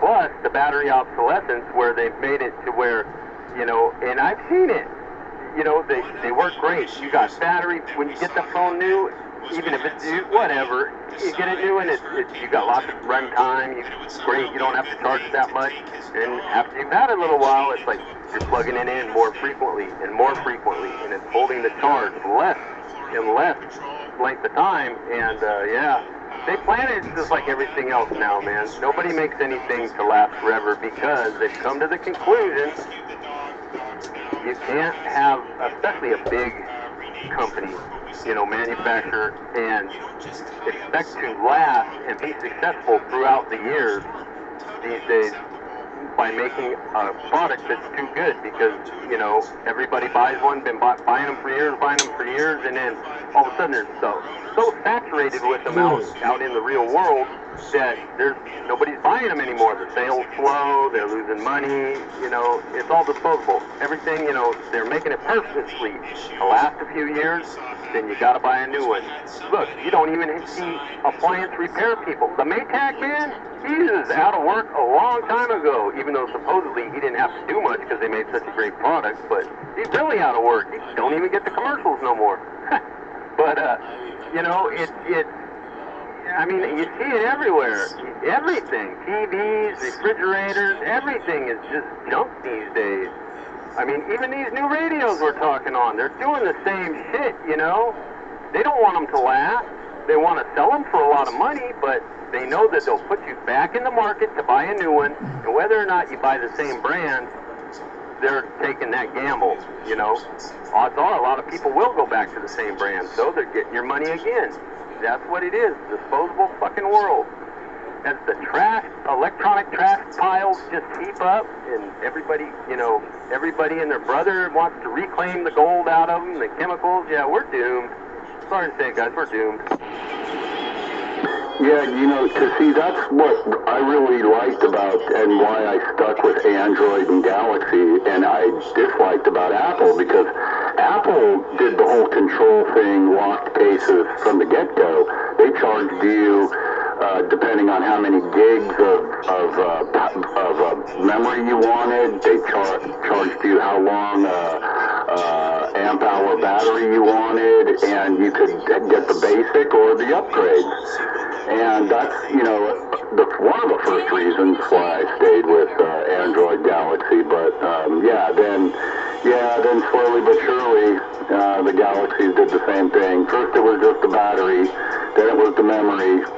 Now they do the same thing. They have like 3 levels, you know, 128, 256, or 528, something like that, you know. And then I think you can get 2-3 levels of battery in the newest ones as well. Yeah, man, I hear you. Yeah, I hear you. Say these radios, everything. Yeah. And you know where my belief is that you know, the guy that really started this kind of thinking and this form of the way they're doing business like this now is you know, it all goes back to when the PC started to break. You know, it became reality, and you know, like IBM and the guys that were working there, you know, they became quite famous. You know, famous enough to start Apple, famous enough to be the one to start what we're talking about here. And when his name really started to break, that being Bill Gates. And they asked him, somebody asked him at that point, right in the beginning, so you're gonna start making, you know, systems, computers, hardware and stuff? He said, no, that's not where it's at. I'm gonna make software. I'm gonna make the stuff that runs the hardware. And look what he did, Windows. And what did they do? Upgrades, you know? I mean, look, it got up to the point of Windows XP. That was, in my opinion, well, I mean, we've advanced a lot since then, obviously, but in my opinion, that's, you know, that was as good as it could get. I mean, XP was great. It's navigatable, you know, it worked well. That's why it stuck around for so long, because so many businesses were using it that they wanted to terminate it, they wanted to end its life and go to the next, but too many people depended on it, so they kept it out. They kept, you know, supporting it, and then they finally got Vista together, and they said, that's it, you know, XP's done. I still have a machine. My machine that I have upstairs, it runs XP. I mean, now granted, there's like shit that I've downloaded that I go, oh fuck, I can't even run it, because it's like, it doesn't even know XP. It's like, yeah, whatever, I ain't running on this thing. But yeah, it's like, he knew back then. It's like, that's how you make the money. That's how you become humongous in the industry, is you make the people rely on what you're providing, and you change it, and you advance it, and you make your old shit obsolete. So what do? Your product's so good, they have to keep buying the new version. You know, I don't even know where it's at now. Like what? Windows 900 or something? No, 11. You know, sometimes you get used to the change in the program, and you're like, man, I don't want it to change again. But then when you do the update, it really doesn't change too much, like visually. And then there's usually a whole bunch of functions that may be better, some worse, some disappear. But I mean, it's nothing life-threatening. But yeah, I think mine's ready to update to 11. Let me see. Yeah, I have a little updater down here. Yeah, Windows 11 is ready for this one. This is my garage laptop. And, but yeah, right now it's on 10. Yeah, well, we all know what's next. It's inevitable, you know. What's right around the corner? Windows 12, you know. Start pushing away 11, you know. Move on to the next chapter. I mean, the updates, man, I've never liked updating, because for me, it's always been an issue with my gripe is navigation, okay? I learned XP. Nobody taught me. I wasn't even into computers. I just happened to get a hold of a computer, and it was like, oh, this is kind of cool, you know, and you know, I talked to a couple people, got a couple of pointers, but yeah, I figured out XP on my own.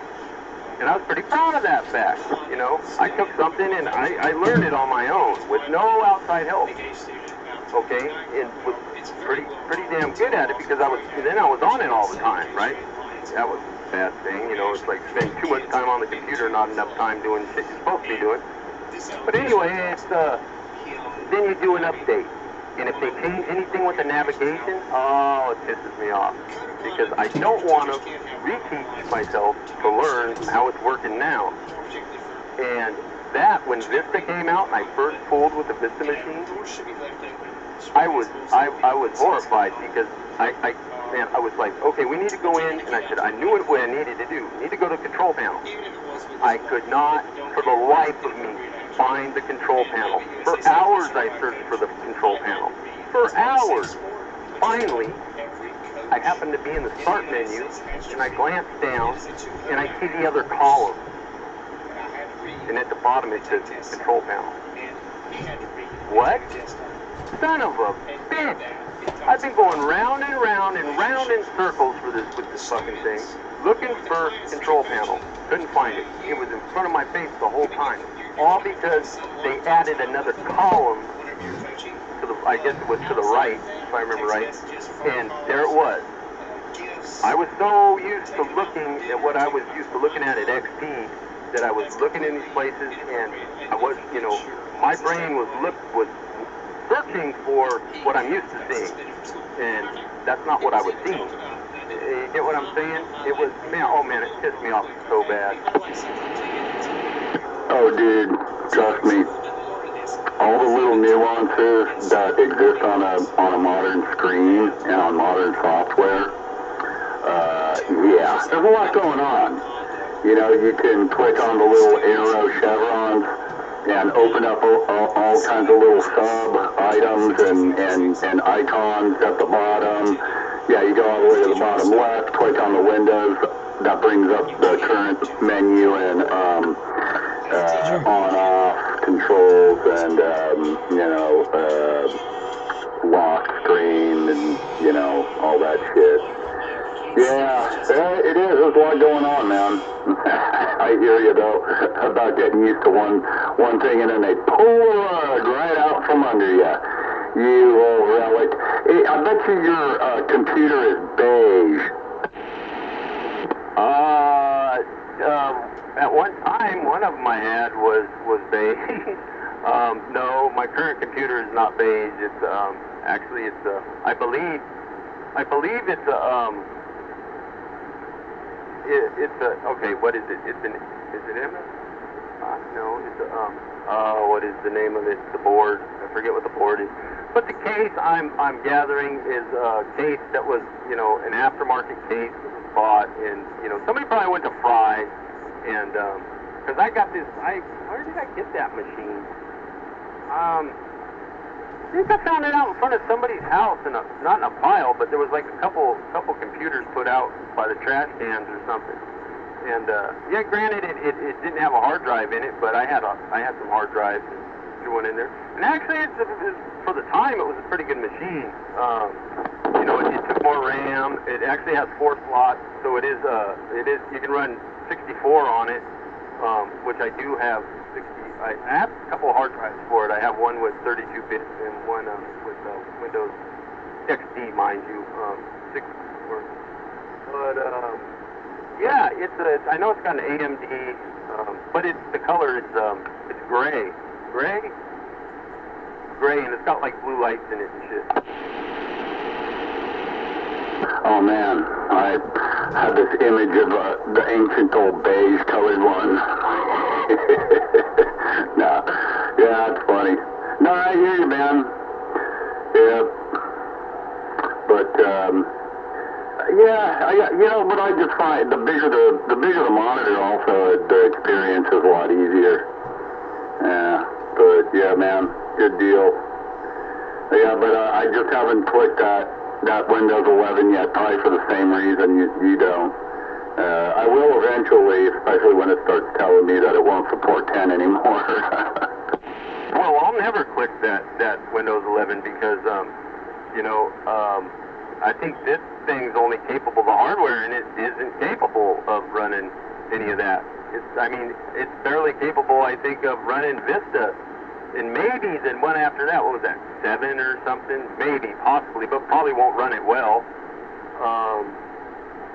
Yeah.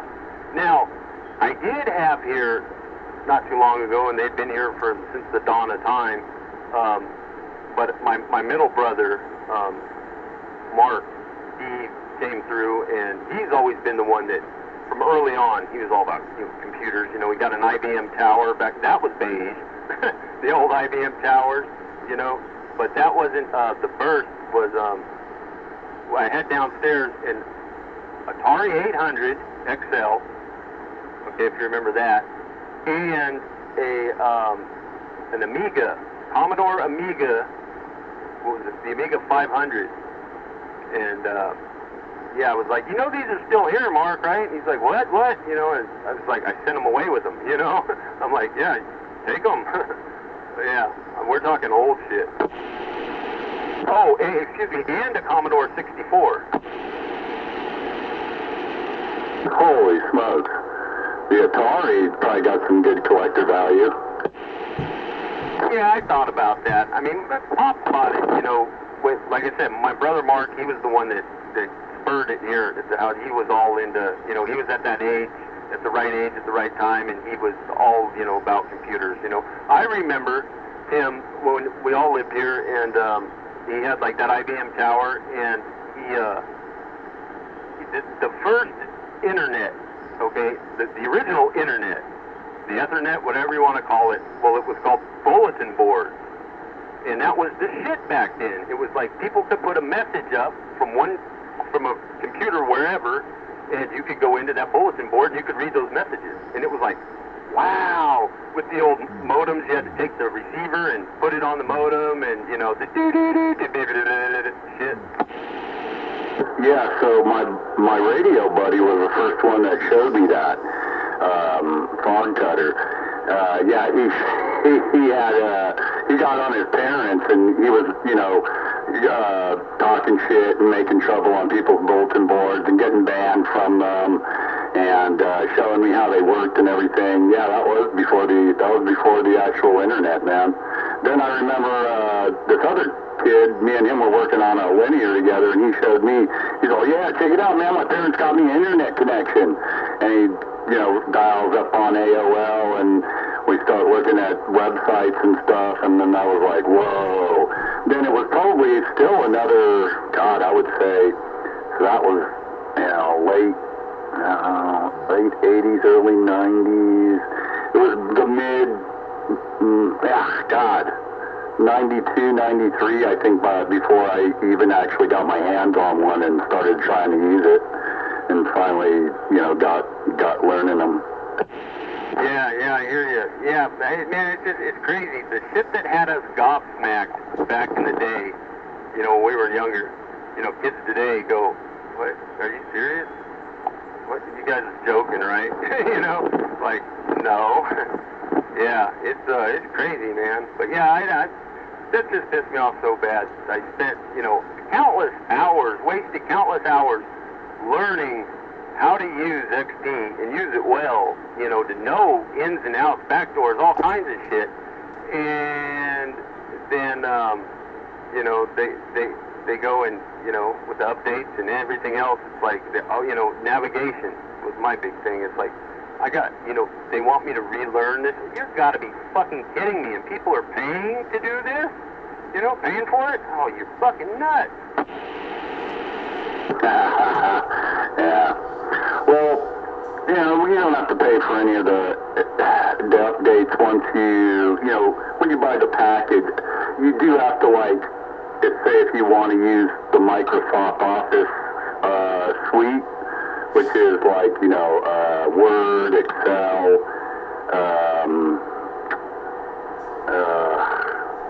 Publisher, Photoshop, all that shit, you know, you have to buy those subscriptions. I usually buy hack subscriptions or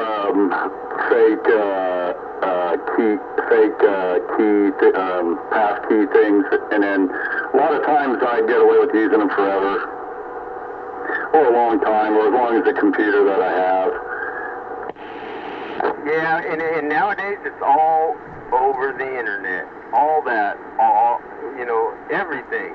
You know, I don't even think you can call up anymore for authentication if you didn't, like back in the day, you didn't have the internet really, but you needed to authenticate your Windows and your copy, and you could call up a number. Yeah, I don't even think they do that anymore. I mean, I just thought about this, and I reached down in this one of the cabinets next to me, and I just pulled out, in the folder, there's the disk, you know, a copy, a tangible material copy of Windows XP, you know, authentic, with the key code and everything in the packaging right there. There's the key code, product key. That's all out the window, man. It's all over the internet now. It's all on the E status, you know, everything. It's like I just figured out the other day with the phone. It's like, which I got one, I don't know, a while back. I had to get another one. And I'm like, okay. Curiously, I go, I'm looking for the, you know, when I got it, I'm looking for the thing that had the SIM card in it. And well, how the fuck did you do this? You know, where's the SIM card? You know, the thing that it's connected to, the card that it's on, the big card. And son of a bitch. Then I'm looking through the phone and I go, eSIM? What's this eSIM shit? It's got an option for the manual, the regular hard SIM, and then the eSIM. Oh, it's all electronic now. So now they're doing the SIM card just over the, you know, the 5G or the whatever, putting it into the phone electronically. It's like nothing to hold on to, nothing tangible. It's like, man, you know, cryptocurrency. That's a whole nother fucking rabbit hole. Yeah, I learned about the eSIM, I want to say maybe 2 years ago, looking for SIMs when I travel, and they're actually a really easy, kind of viable thing. We ended up getting a physical SIM at a store, and then we can top it up online. So you go and you buy the SIM for really cheap, as far as Americans are concerned. You know, it's like $5 for the SIM, and then I think was it $15 to load it the first time, and then it's good for 30 days, and I think you get like 10 gigs of data, mobile data. And then you can top it up with a credit card or you know, any pay card online on their app. So it's pretty damn convenient. Yeah, eSIMs are the same. They just take a little bit more savviness in using an app, and other than that, man, that's really all there is to it. And then the whole acceptance in your head of this is just a virtual SIM. Yeah, you know, exactly. Everything's becoming, you know, like, it's there, but is it? You know, it's like, let me put my hands on it. Can't do it. It's there, though. Oh, geez. There again, they're finding the ways to keep the money rolling in, you know. Keep, like you said, you know, if you're willing to pay, you get the credit card and, yep, pay them some more money. You know, it's oh, man, there are so many things that tie into it. It's like the guy I used to work for, you know, he's an older guy, and he's not, you know, he tries to be, you know, computer savvy, and, you know, anyway, he's sitting at his desk one day, on his laptop, and he gets this, I don't know what he goes and searches for on the internet, right? Obviously, he goes to some sites that aren't too cool, because he gets this pop-up that says, you know, oh, there's been a virus detected. Oh, you better call us quick. Here's the number. Call us up, you know. Da-da-da-da. So he calls. Right? I wasn't around at the moment. He calls up. And I'm like, you fell for that shit. You fell. He didn't understand. And I go, look. That machine in front of you, that wonderful thing that gives you all that information, you can find anything you want on the internet. Okay? That thing, for one, is only as smart as the person that programs it. Two, without an operating system, I mean, you know, even with the operating system, it's dumber than an earthworm. Okay? For three, that machine should not be doing anything that you did not command it to do. If you commanded it to run a virus scan, then you should get a result of a virus or not. But when something pops up out of the blue, it's not your machine looking out for you going, oh, hey, I got a virus. You better call this number and talk to these guys. I'll get you fixed. No, you fell for a scam, dude. You went somewhere, you downloaded something, and tied to it was a program that throws up a pop-up on your screen. It also causes your system to run poorly. You're having issues, you get frustrated, this pops up, you see the number, you call the number not knowing, you get some guy in Florida, I think that's where it was too, and he tells you, you know, okay, you just send me $39.95, or, bill you 99 or $39.95, whatever it is, and we'll get you straightened out. And you do that, and you go, okay, well that was all right, it was worth it. Well, you know, a couple weeks down the road, your system starts running like shit again. Okay? Here's that pop-up again. Oh, there's that number I need to call. Well, guess what? You just spent another $39.95. Hello? Yeah, or even worse, you get an Indian call center, and they clean out your bank account. And, you know, to top it off, you can't even understand what they're telling you on the phone. Because they speak such poor English. Hello, Mr. Ian. Hello, I am Steve, and I will help assist you get your computer back going today. Yeah.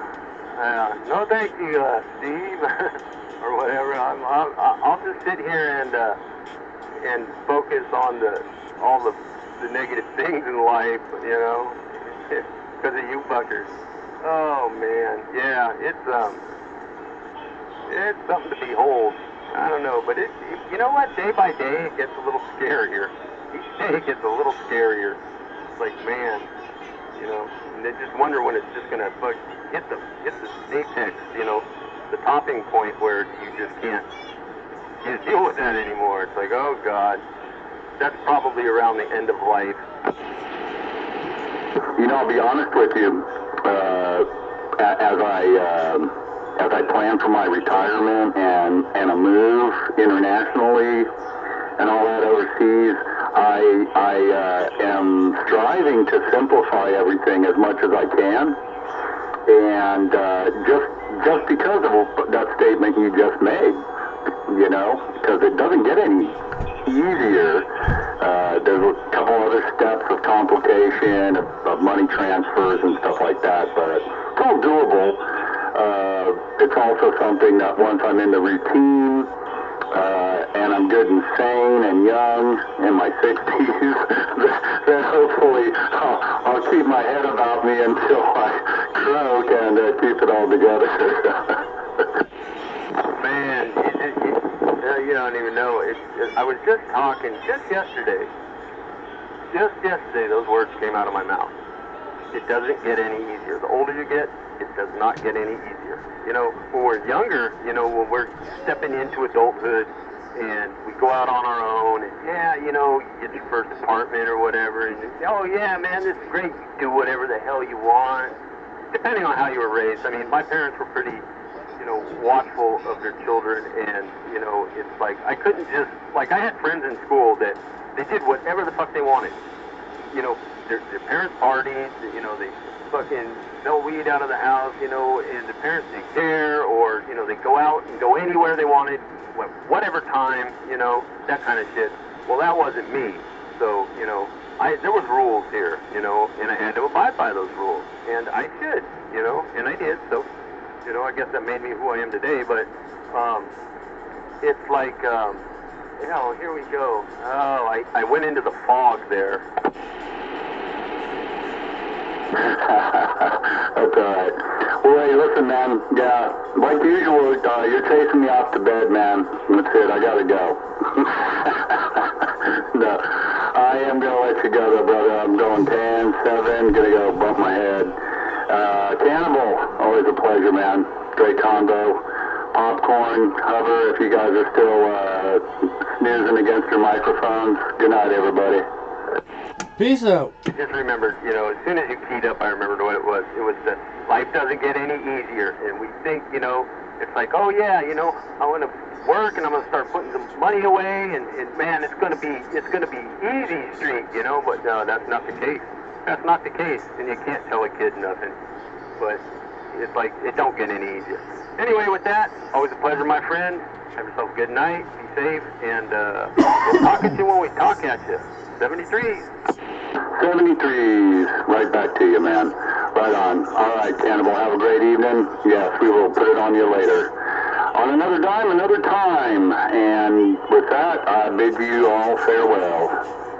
If I was into throwing music carriers, right now I'd be playing Another One Bites Dust. Yeah, I did it again. Look at that. I'm going for world champ. I'm going to start taking tally. All right, man, have a good one. I can't believe you were still there for all that.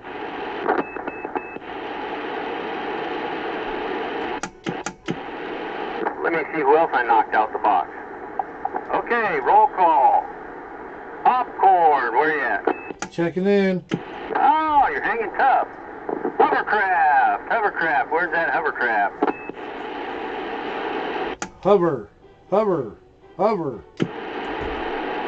right, I gotta find my phone. I'm calling the cops. Look for the UFO on the roof. Could it be? Could it be another one to my tally? I think it is.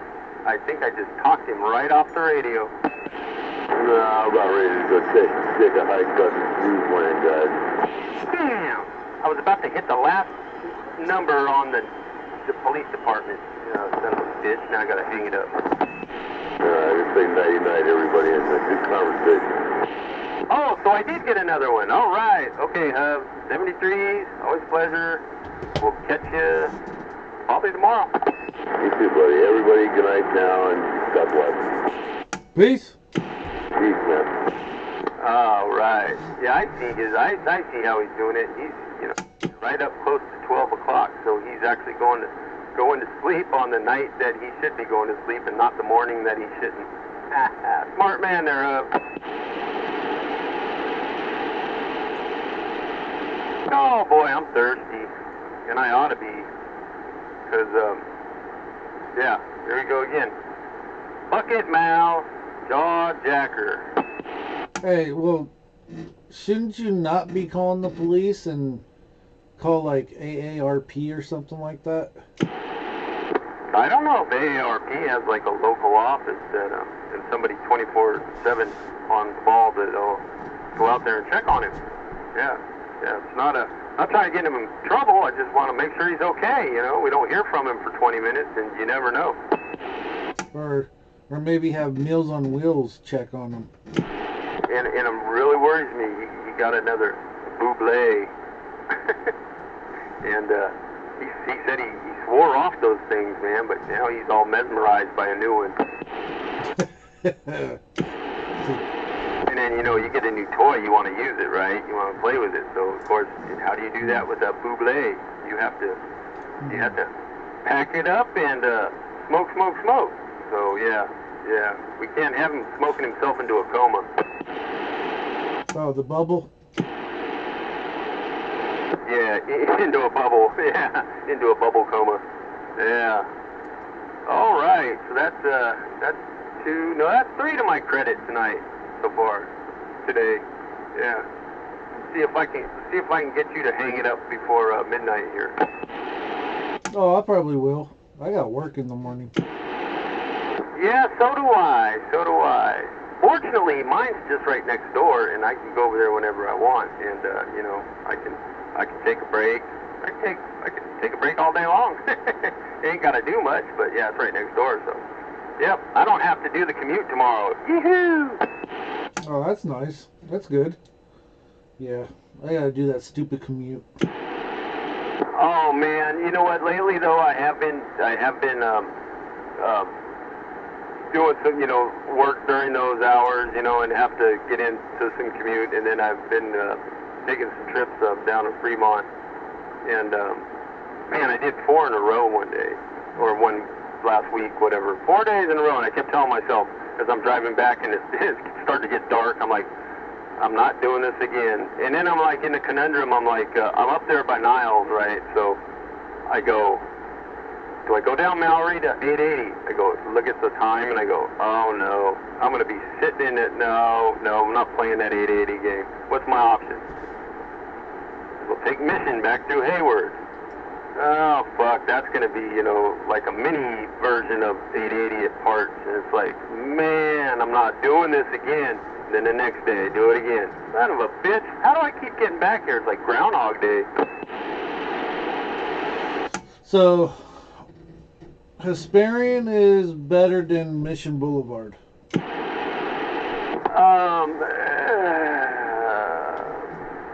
That's all subjective. Hesperian in Fremont? Hesperian turns into Union City Boulevard. which usually I think ends up turning into Cherry Street, which goes into Newark. Okay, well, let me explain my situation a little more. With my case here is, since almost a year now, the day after my birthday, which my birthday is December 27th, the day after my last birthday, being the 28th of December, I kind of lost my normal vision in the right eye, just out of the blue. Well, you know about that. You know about that. I still can't. It's still not working right. Okay, it's been months. It's been months. I need to go back to the retina specialist. I know what you're gonna say, because your wife does the same stuff. But so I've had to get used to my change in depth perception, or my lacking of some depth perception. I've gotten kind of used to it. Sometimes I don't even notice that it's like blurry in the one eye. I've considered an eye patch, this, that, and the other thing. But anyway, to make a long story short, nighttime I do not like to drive right now. Since this, I don't feel comfortable with it. I've done it well with no problems, no close calls, whatever. But I don't. It doesn't sit right with me, and I don't like being out there if I don't have to.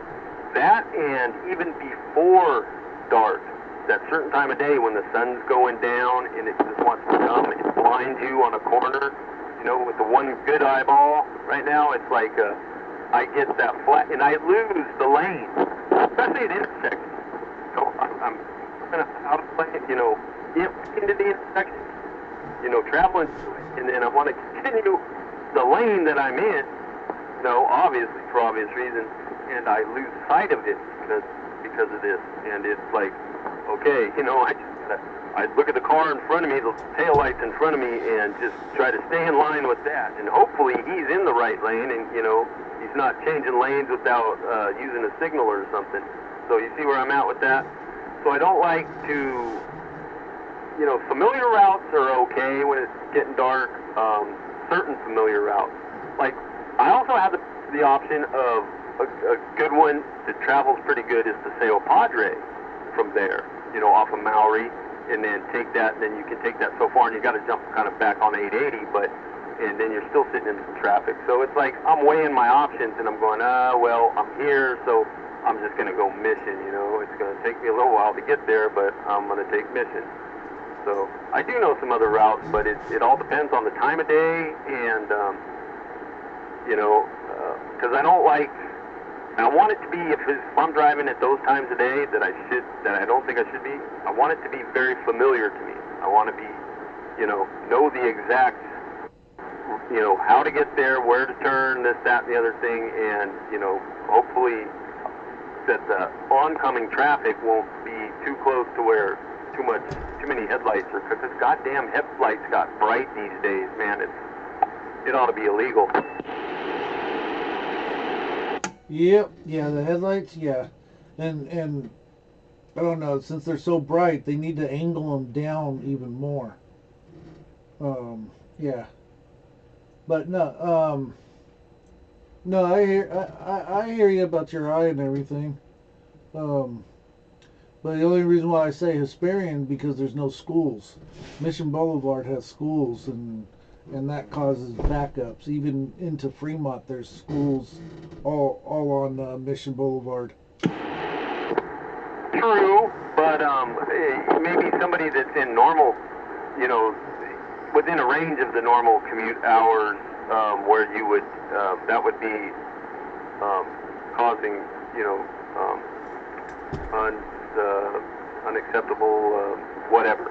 But, I've been doing it a little later in the evening, on the ass end of the commute, but there's still a lot of traffic.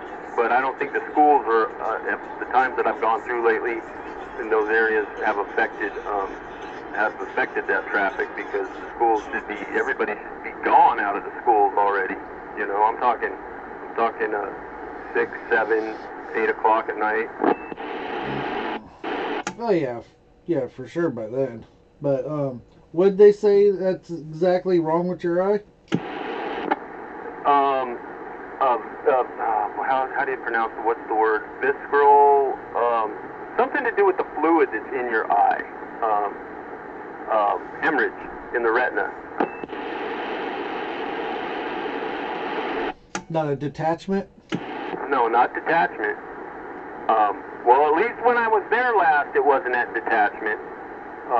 Everything looked good. The pressure was, they did the pressure test the times I went out, every time, and they dilated my eyes and all that, and it was just a hemorrhage, leaking of that fluid, that viscous something fluid. I had a hemorrhage in the retina, and it leaked, and that's what is obscuring my vision.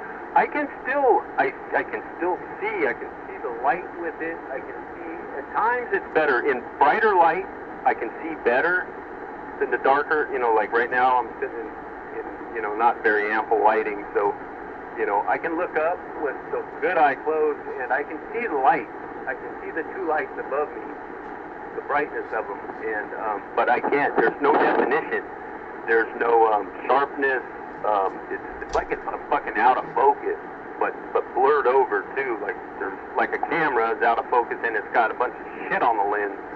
And yeah, it started out with floaters that day. I got like some real heavy floaters coming through, and then it got blurry shortly after that. And then that's still where I'm at. So I don't know. I got a bad feeling I'm gonna have to go, and there's a procedure. I guess they somehow manually go in and clear it out. But I mean, I had open heart surgery, so I should be like, oh yeah, no problem. But when it comes to like doing something to an eyeball, it's, oh man, I'm gonna have to work myself up for that one. Yep. So it's Victreous, Vitreous hemorrhage, VH, is a bleeding into the vitreous, the clear gel that fills the center of the eye. So you have internal bleeding in your eyeball. Yeah, in a sense, yeah. So and there was times, well, I guess it's still at times there's a little red kind of tint to it. So yeah, it's but see, they told me, and if you look deeper into that stuff on the internet, you'll see that it says it generally takes, your body reabsorbs that leaked blood, or that hemorrhaged blood, whatever, at the rate of 1% a day. Expected to take 2 to 3 months. Okay, this happened December 28th of last year. I will ask my wife tomorrow. She works in ophthalmology. Yeah, I know. When this first happened to me, and I was talking to you about it, you told me that's what the field that your wife works in, retina specialty stuff. It's I don't know. I'm kind of I hate to say it, I've kind of gotten used to it, just because I have to adapt. But I mean, I would love to say that I would do just about anything to get it back. I do want, I do need to get off my ass and go check it out and see, what my options are at this point now, because it doesn't seem to be wanting to reabsorb unless I'm, periodically re-hemorrhaging, re-leaking stuff, and that's why it's not clear enough. I am on blood thinners, so I did ask a question at the hospital when I just first started, and I went to emergency at Eden, and I asked him, could this have to do with, the fact that I'm on blood thinners? And he kind of, he didn't, right out say yeah, but he kind of said, well, yeah, it could. So, I don't know, man. I don't know, because I got to take the blood thinners. That's what they tell me since I've had that surgery and that artificial heart valve put in. And, I mean, I've been doing great. I haven't had any problems with that, knock on wood. And I take my, that reminds me, I got to take my pills. I just had to order some today, too. I can pick them up tomorrow. But, yeah, so, I don't know, man. I just, at the time, it was like, okay, I was having my girlfriend drive me out because I didn't want to drive at all.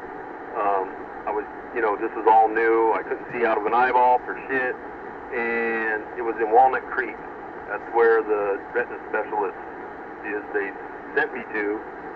And it's like, drove out to Walnut Creek a few times, and it's like, they do the same stuff, and then I just go back with the same eyeball, and then it's like, oh man, I think I missed the next two, or they scheduled me 2 appointments for like a couple days apart, and I'm like, fuck man, I'm not going back out to Walnut Creek right now. It was raining at the time, and I'm like, no, so I kind of dropped the ball on that. I haven't talked to him in a while, but I do still have the number. I should do something, but I really don't want to have him go out and like suck this stuff out, or, yeah, man, I don't know. And the damn thing about it is they can't, nobody seems to know why this happened. I mean, they can't get a definitive answer that, yes, because of blood thinners, or, and I told them a couple days before this actually happened, I came home from working, I was fine, I could see just great. And then I was going to smoke some weed out of my pipe, and I went to clear out the bowl, and I, like an idiot, there was a little weed still in there, half burnt. I blew through it, and that shit shot out of the bowl, right into my eye. And I mean, I was in misery until I got to sleep that night. I'm surprised I was able to sleep. And when I woke up, I was fine. I could open my eye, and I could see everything was fine. And then a couple days later, this happened. Yeah, but I told them about that, and they go, no, that couldn't have done it. Okay, well, what did it then? Something did it, because a piece of that got in, and it got behind I was trying to get it out. I was trying to flush it out and everything else, and I had to literally, Popcorn, I had to take my fingers and hold my eyeball open, because every time I tried to blink, oh God, it was so irritating. It was like a rock, in the eye, and I couldn't get it. I couldn't find it. I couldn't get it out. And I was here by myself, and oh man, for hours, I was miserable. And I finally got to sleep, and I woke up, and the pain was gone, the irritation was gone. I was like, oh, okay. But then, now I can't see out of my eye, so I don't know what the fuck happened. Yeah, that's crazy. I've actually had a piece of metal in my eye. Oh, that was horrible. I was like 30 feet away from the garden hose. I had to crawl on the ground all the way to the hose just to turn it on and flush my eye out. Yeah, my dad, he used to, for a long time, he welded. He was a welder. He built truck body for like Cochran and Selly. That's probably well before your time. Or Daly. He worked for Daly for a while. They're still around. And he, at one point, he got a sliver of metal stuck in his eye, and he had to go and get it removed. Now, I have a friend that is an iron worker, and it happened to him. And you know how he got it out? It's pretty ingenious, but it worked. He had, being an iron worker, he had a mag drill.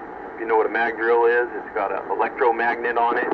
And, they put it on like steel beams and stuff to drill holes, and they want it to be right where the hole needs to be. So this thing's got to stick good. It's got an electromagnet that runs off, power, and real strong magnet. And he took that mag drill and he fired up that electromagnet, put it up to his eye, and it sucked the sliver right out of his eye. Oh shit, that's pretty good, But yeah, that was a horrible day, because I couldn't open both eyes, even though it was in one eye. It closed my other eye too, and I was like crying and everything. Couldn't stop crying, and yeah, I thought I wasn't gonna ever see again. Oh man, it'll bring. I mean, you get in a scrap with somebody, and they could be huge, whatever. They could smash you like nothing, but there's a few things like hyperextending a knee, you just all your weight, all your force with a foot and come down on a knee, and get it to go bend backwards. If you can't stand, you can't fight, right? So the biggest motherfucker will drop. Same thing with the eyes, you see that, grab a handful of sand and throw it right in the motherfucker's face, and you get a bunch of sand in his eyeballs. Oh yeah, he can't see, he can't fight, you know, and that's a miserable feeling. Oh my God, it's excruciating because every blink, every twist movement of the eyeball is like grinding, you know, it's like, oh man, it's horrible. It's absolutely horrible, and it can ruin your day for sure. Yep. Yeah, don't forget about the throat punch. That'll stop anybody. Well, now you're getting more into, you know, if you know, things happen and you could get somebody in the throat, if you call, you know, yeah, you could kill somebody. You can kill somebody. Yeah, you can set them back real good, but you can also kill them. So I'm thinking of more definite non-lethal ways. You know, you pick them up, but you know, a kneecap, bend it backwards, hyperextended knee. Put it this way: if you ever, I don't know about you, but you know, come home from work really tired, take a shower. You know, I got to lay down for a minute. Lay on the bed, flop on the end of the bed, your legs hanging off the edge, and you wake up a couple hours later and you're excruciating pain because slowly you're laying on your stomach, say, and your legs are slowly hiking your knee, and oh my God, it's so painful. It is so it's like crippling. You wake up and then it hurts and you can't stand and it's like you can't move and it still lingers and oh God, you know, it takes a while for it to go away and it hurts bad. But yeah, you hyperextend a knee. If he can't stand, he's going to stay on the ground. You do a spin around to a monkey donut. That's it. And then definitely the eyeballs. You know, take out the eyes. You know, and that just, man, that's just, God, torturous is what it is. Your eyeballs is torturous until you get it out. Yeah, my aunt, she hyperextended her knee in the kitchen. She got out of the swimming pool, went into the kitchen. She wasn't running or anything. She was just walking, and she slipped, and her foot just came forward and like basically kicked herself in the face, and her kneecap busted right in half. Whoa, damn. Yeah. You know, your weight, you fall the wrong way, and you know you can't control it. And yeah, if it's wanting to bend that way, oh man, that could do a lot of damage to the knee. You know, it won't kill you. You might want to feel like you want to die, but that's rough, man. You know, hyperextended knee, man. That's ooh, God, it's horrible. Especially if somebody puts a bunch of weight on it and forcibly pushes it back like that. That's a killer. Not literally, but you know what I mean. But yeah, but even like I said, you falling asleep on with your legs off the edge of the bed, you know, right around the knee area, and slowly over time, as you're sleeping, your leg is slowly hyperextending that knee, and you don't feel it while you're asleep till you wake up, and then you're like, oh, son of a bitch, what's wrong? Yeah. I wouldn't recommend it if you've never done it before. Don't try that at home. Yep. Yeah, they did some chicken baling wire to put the kneecap back together. They did a figure 8 on the cap, and it stays there. They don't take it back out either. Yeah, it's my uncle ran into the kitchen and because he heard her screaming, and he looked down and and the foot was like 90 degrees the other way, and he was just like, holy shit. Yeah, I know about the 90 degrees the other way, not in the knee or the leg, but yeah, this is the only time I ever broke a bone. The only bone I ever broke in my body. I was going barefoot through the house after I ate breakfast one morning, and this is back when I smoked. I was like 19, and I was going out to the car to get my cigarettes, and I'm just storming through the house, you know, I'm on a mission, and my dad had several boxes of bathroom tiles in the area of the, right in between the living room and the dining room, and there's like built-in bookcases and stuff. Anyway, he had it, you know, behind one of the square ledges, and I caught my little toe on the corner of the bottom box of bathroom tiles. It's bathroom tiles. They didn't move.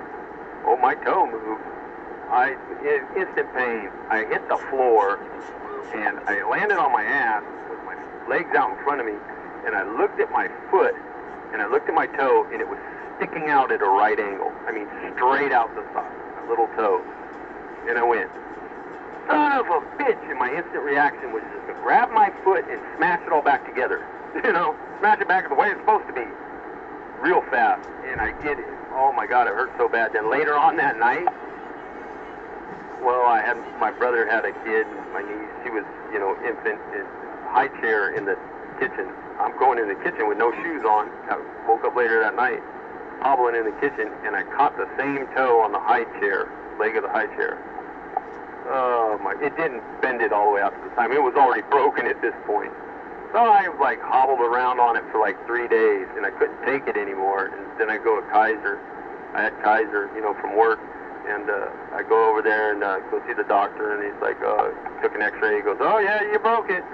He goes, I go, okay. And so he sets me up with a therapeutic shoe, you know, one of those open shoes you put on a fucked up foot. And, okay, and I got crutches, and I'm like hobbling out of the doctor's office, and I looked down at my toe, and I never noticed this until this point.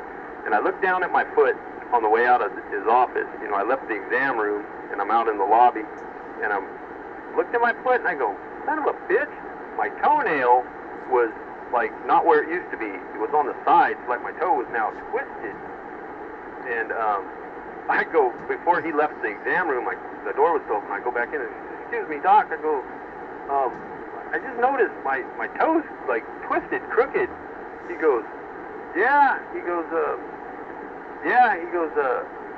well, the fact that you know, waited 3 days to come in kind of helped that along, and says, I can break it and reset it for you straight if you like. I went, fuck that, I'll see you later. All right. I'm good.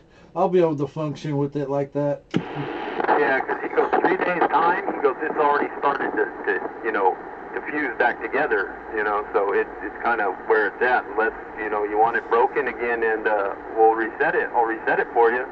You know, he's all I can do for you now is give you this shoe and the crutches and he broke a tongue depressor in half, you know, kind of splinted it so it wouldn't get too much movement, you know, limited movement, and taped it up, and like, yeah, no, I'm good. I'll just live with the crooked toe now. So, yeah, the toenail's on the side. The other side, my other foot, they're all where they're supposed to be, but the right foot, the little toe, it's like twisted to the side, so the toenail points like to the right.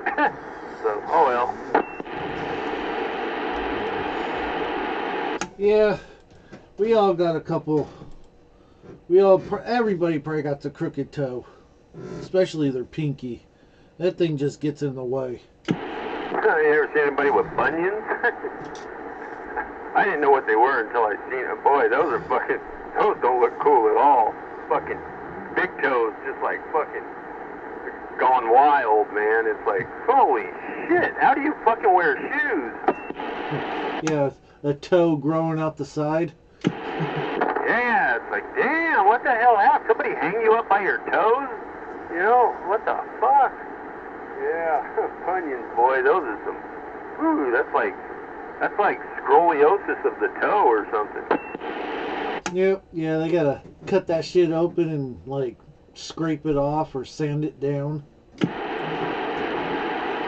that's the exact kind of imagery I get when I think about the procedure for the eyeball. It's like they go in there with a little melon ball or something, and scoop all this shit out. Oh man, and it's in the back of my eye. What do they have to do? Pop my eye out of my head, you know, to get to the back? I don't even want to know, dude. I think that's my big hang-up on why the reason I haven't been back there, because that's what I'm afraid it's going to come to. And you know, I'm getting to the point. I want my vision. I would love to have what I had for 53 years, you know, used to back, and you know, I may be willing to actually go through with it. I don't know. I gotta investigate, but man, why me? I don't know. I'll ask her tomorrow, you know. See what she says, you know. Yeah, I'd be interested, but do need to go in and in fact, just, you know, in person to see the, you know, like the doctor that was, you know, checking my eye for me at the retina place, and go discuss what what steps I should be taking at this point in time, because it's been, you know, man, it's almost been a year. You know, I was like, 2 to 3 months, man, that's going to seem like forever. Well, 2 to 3 months has passed a couple times already, so it's like, my brain is telling me it doesn't seem too hopeful, but, you know, I don't know. I'm no doctor. Well, have you gone back? No, I went there. I went to the retina. I went to the emergency, and then they sent me the next day across the street to the ophthalmologist, and then he did his stuff, checked it out, and he was really cool. And then he said he wanted me to go out and see the retina specialist. They happen to be in Walnut Creek, and I went total of, I think, four or five appointments, and then, I mean, that last appointment was in, like, I want to say February. So you didn't go back and tell them that, hey, it's not going away? Nope, I have not. I have not. And yeah, she did tell me at one point. She said if it, well, it hasn't gotten any worse. It's just stayed the same. But she said if it gets any worse, if there's any problems, it gets any worse, you know, get a hold of us and let us, you know, inform us of it. But no, because it hasn't gotten any worse. It just hasn't gone away. It hasn't gotten any better. You know, but it was, see, actually, no, let me take that back. See, it's getting so long now, I forget. That's right, there was a point, God damn this microphone, I gotta clean the switch. There was a point where, after that last time I was there, and before those couple that they scheduled me that I missed, you know, that there was one night, I was going through episodes of sitting down here and, like, I'm looking at stuff on the shelf. And I go, man, it's you know, I could start to read stuff on boxes at times, you know, from a distance. I was like, out of that eye, I was like, oh man, it's, you know, it was like fluctuating. And then one night, it was almost perfect. I was like, man, I was amazed. I'm like, cool, man, it's going away. And then, like, the next day, it's like it is now. It just is like flip-flopping around. So, yeah, I do need to talk to somebody. I do need to go see him. I do need to get some information, because I need to quit putting it off and stop just dealing with what I got, and see what the hell's going on and see what needs to be done, because, yeah, I'd be so grateful just to be able to see halfway better than I am out, you know, the right eye right now. That would be a big improvement. But no, now you remind me, it did get to the point where I thought it was just about gone, because I was sitting here and I was stoked, man. It was like, man, it's clear enough. I can read the small print on, like, a box of contractor's trash bags over on the shelf and stuff. I was like, man, the sharpness was coming back, detail and stuff, and then next day it was gone again. Sounds like you need to go back and let them know, like, hey, it's not going away. You know, you guys said, like, 3 months. It's been 9 months, and like, hey, what's up? Yeah, you're right. You're absolutely right. I'm not going to argue that point, and I do, and I know this. I need to go back. Yeah, but I've stretched it out this far, and it's like, I know all I got to do is call them up and say, you know, they take my insurance. They know who I am. They have record of me. I've been there, and just say I need to see Dr. Lou. I need to make an appointment, whatever. Then I got to drive my ass out to Walnut Creek, and then drive my ass back, and then they're going to want me to come out for another, you know, but I got to do it. Because I need it back. I want it back. I mean, I'm getting by without it, but it's no fun. It's hard to solder stuff, too. I swear to God. It's hard soldering because, you know, I got to make sure that I'm coming down on the right spot, you know? I bet. Yeah, but, you know, yeah, you better get it taken care of before there's no going back, you know? Yeah. I think the only thing that reassured me that in my mind that I think that it is still viable is because the fact it still works. I mean, it's still picking up light. It's still picking up, like, I can see the outline of my hand if I put my hand up in front of my face looking at the light. But there's definitely no detail, no definition, no sharp lines, no nothing. It's just a blur. But I'm still seeing something is what I'm getting at. It's just like they told me, and what I'm hoping it's just that film of stuff that's in between my the front of my eyeball, the cornea and the lens and everything, and the retina in the back of the eyeball, and it's just an obscurity that's in between that's muddling up my vision. That's what I'm hoping. But you're right. I do need to go back, and I should make an appointment tomorrow. All right, I'm gonna check on it. I'm gonna check on you tomorrow. Oh wait, it is tomorrow. Did you make that appointment? I don't think they're open yet. I think I have to wait until business hours.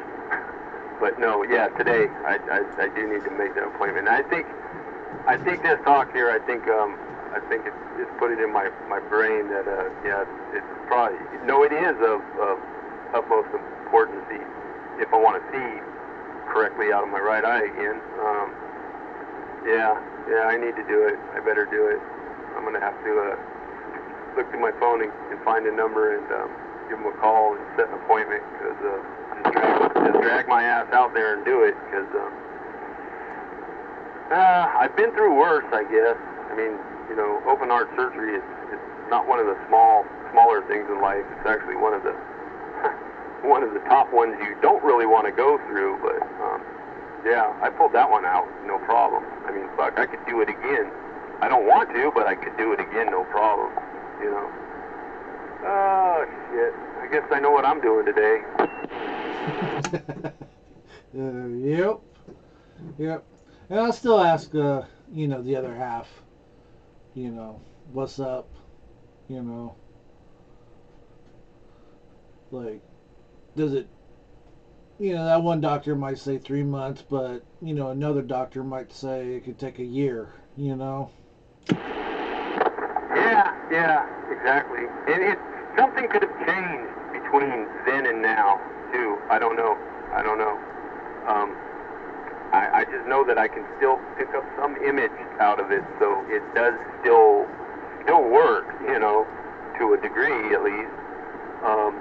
I'm just curious. I have talked to somebody that said that they had a family member that had a similar deal, their eye got, blurry and they couldn't see out of it for shit, and they went and they had a procedure. They just said they went and had a procedure, and it was like a brand new eyeball, it took it away. It was good again. So I'm hopeful for that, if that's the case of what I got to go through, but I really don't want to go through that, but, I got to do what I got to do, I guess. And it could be worse, It could always be worse. But it sucks, man. It's a debilitating feeling, It's like, I sit here sometimes and I'm looking for something, and it turns out it's like right in front of me, but I scanning around, looking, without that other eyeball, I'm not locking in on what I'm looking for, you know what I mean? And it takes me like 10, 20 minutes sometimes, and I go, oh, fuck, it's been here the whole time. Here it is, I'm just looking past it. It's like I'm looking at it, but my eyes aren't locking my brain in on it going, there it is. It takes me a while, and that's frustrating. Yeah, I bet. Well, I bet with those Pentron lights, I'm sure that helped out a lot. Yeah, I can almost see real good when that's on. Definitely in brighter conditions, I got more vision out of it, even though it's very limited, but it's more than in darker conditions, obviously. But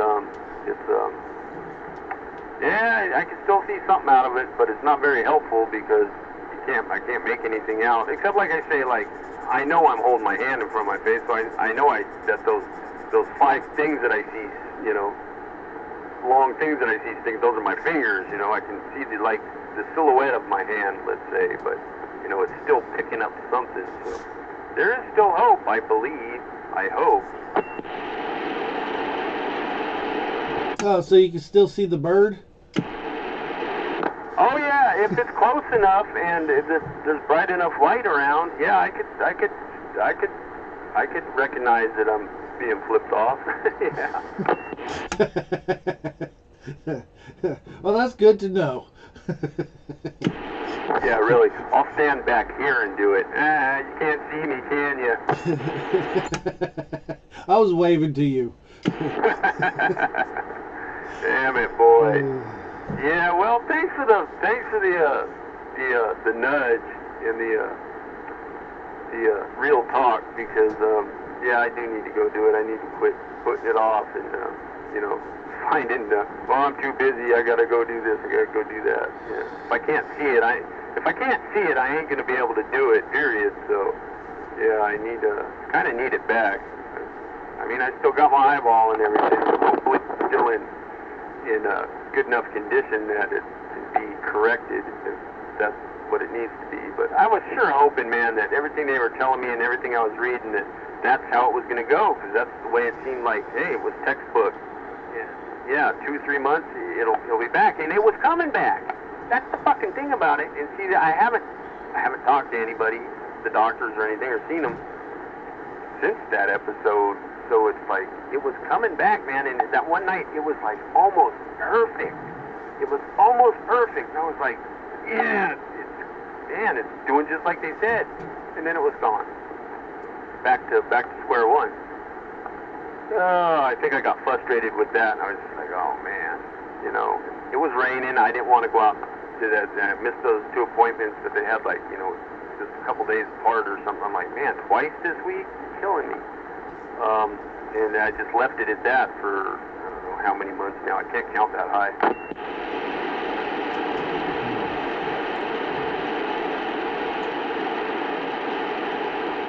Yep. But no, when you were talking about it, it seemed like they told you 3 months and you went back and, you know, and it just said, just keep up on it and let us know. I didn't know you didn't go back, you know. Yeah, no, you definitely need to go back. It's been way too long. Yeah, and the longer I wait, the longer it gets, and then that's a no-win situation. Yeah, so like I said, yeah, I thank you for that, because I know what I'm doing here when it gets in the right hours there. I gotta go next door, do a little work. That's not much, but I gotta go in and pick up my prescription down the street, and I gotta make an appointment to go back out to Walnut Creek and go see Dr. Lou. Dr. Lou, hi. Yeah, she's kind of hot too. Uh-oh. Well, you can see that. Oh, I can see that. Yeah, I can see that. Yeah, that's also, you know, that's a point on the side of me actually getting up and going back out there. It's something to look forward to. No pun intended. No. See the body curvature? Oh, she's young and she's got a nice body. She's cute, man. Yeah, and she's so nice. Man, I should be going out there more often. I don't know. Well, what do you think of that? Well, you definitely need to go, man. You definitely need to go. You need some, you definitely need some answers. Yep. I need to definitely get off my ass and just man up and do the damn thing and see where it's at, because, yeah, no pun intended again. Damn it, boy. Yeah, well, consider it done. You can check on me. I'd appreciate that, because, Yeah, I'm not gonna get on the radio later and tell you, well, no, I didn't do it yet. Yeah. Either I'll get back on the radio and tell you yeah, or you won't hear it from me for a while. I'm hiding. Start talking on sideband. I got sideband. Yeah, but you got 10 meter and 12 meter and all that. What's the frequency? I don't know. I can go anywhere from 24 something to 29, I think. I could go pretty high. Let me see how high I can go. Can you go? Let's see. Hold on.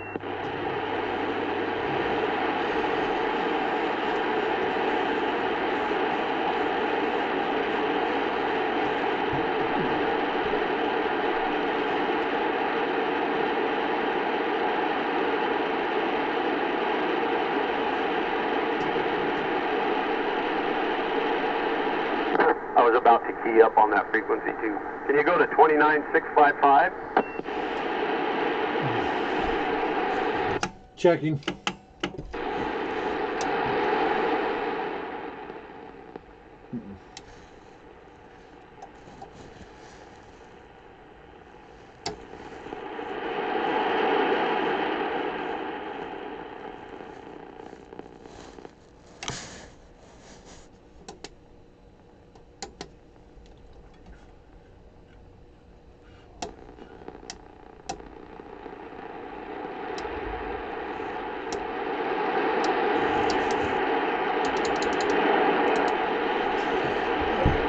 So the lowest I could go is 25,995, and the highest I could go is 2,800. Oh, you were gone so long. I was like, don't tell me he's up there trying to key up. Yeah. Well, that's kind of out because I'd have to retune my antenna, to actually go up there and talk. That's even if there's anybody up there that talks. I don't even know if that's a usable frequency. I don't know. Yeah. So, yeah, I'm gonna do it. I'm gonna do it tomorrow. Call them up, make an appointment, say I need to get back in there. I still can't see out of my eyeball. I need to see Dr. Lou. Literally. Yep. Yeah, I forget when Skip was happening, I went up to like 27, gosh, like 665 or something like that, or 660. And I was talking to some people in Illinois. Yeah, I scan up to them once in a while and, flip to them, and I've occasionally caught people on, I guess like 10 meter and stuff like that, Now, like I say, it's kind of far out of tunage for, what the antenna's tuned at right now for 27. So it's, you have to tune the antenna to get good reception and, to be able to transmit without, burning your shit up. Yep, yeah. When I go up there, the static goes away. Yeah, it's weird with stuff in other bands and stuff, the general, like the static we deal with on it, a good portion of the time. Sometimes it gets clear on 27, per conditions and whatever's going on, but, sometimes it's like, you just got to take the static with what's going on, and yeah, I agree. Yeah, man, there's so many frequencies in the spectrum. I mean, it's like, man, it's crazy. We just got a little tiny, on CB, we just got just a little tiny little portion of it. Just a smidge. Yep, bye, man. I'm calling it. I gotta get to bed. I will definitely check today with you. Well, you made it to the next day, but I still talked you off the radio. All right, Popcorn. Have a good one. Be safe. 73, it's been a pleasure. Thank you very much. I do appreciate it, and I'll be talking to you soon, and you'll be hearing, yes, I made the appointment, and I'll have the date for you and everything. You go with me if you want, shit. You want me to hold your hand? No, I want you to drive me out there. in the soccer mobile. Hey, I don't care, man. As long as we get there in one piece. Nah, I'll be all right. Yeah. I can do it. I can do it. As long as I do it in the daylight hours, I'll be all right, you know. Because I'm not too familiar, you know, I don't go out there too much, but I do know the way, and yeah, I'll be fine. I'm gonna get out there. As long as they make an appointment for me, you know. If they tell me no, I'm fucked. Well, at least not for today, you know. At least in the next couple weeks or so. Yeah, well, I'm sure that once I get hold of them and tell them what's going on, and then they post the record or whatever and see, you know, when the last time I was in there or what my issue is, that they'll probably say it's probably pretty important that I get out there as soon as possible. So I figure, you know, depending on what's on their schedule, that I'll probably get a fairly appointment fairly soon. So we'll see. Come tomorrow or come later today, let's say. All right, Popcorn, have a fine one, man. 73s from me and mine to you and yours. Always a pleasure. Yep. Check. And until the next round. Now, here's what I say. Next. Anybody else out there want to step up? Step up. Let's talk about it. No, now it's the no kicker on right now. Now it's the echo time. 10-9. I couldn't hear you. Oh, I'm not on that one. Damn. Shit. I'm confused. 10-9. I couldn't hear you. What? Echo, reverb, who?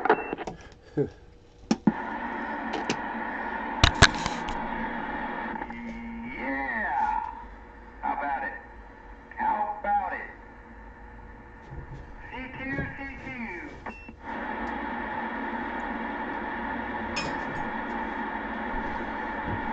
Calling CQ.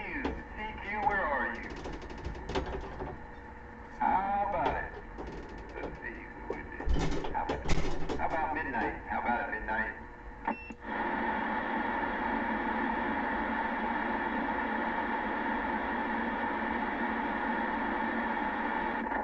Don't get back on midnight.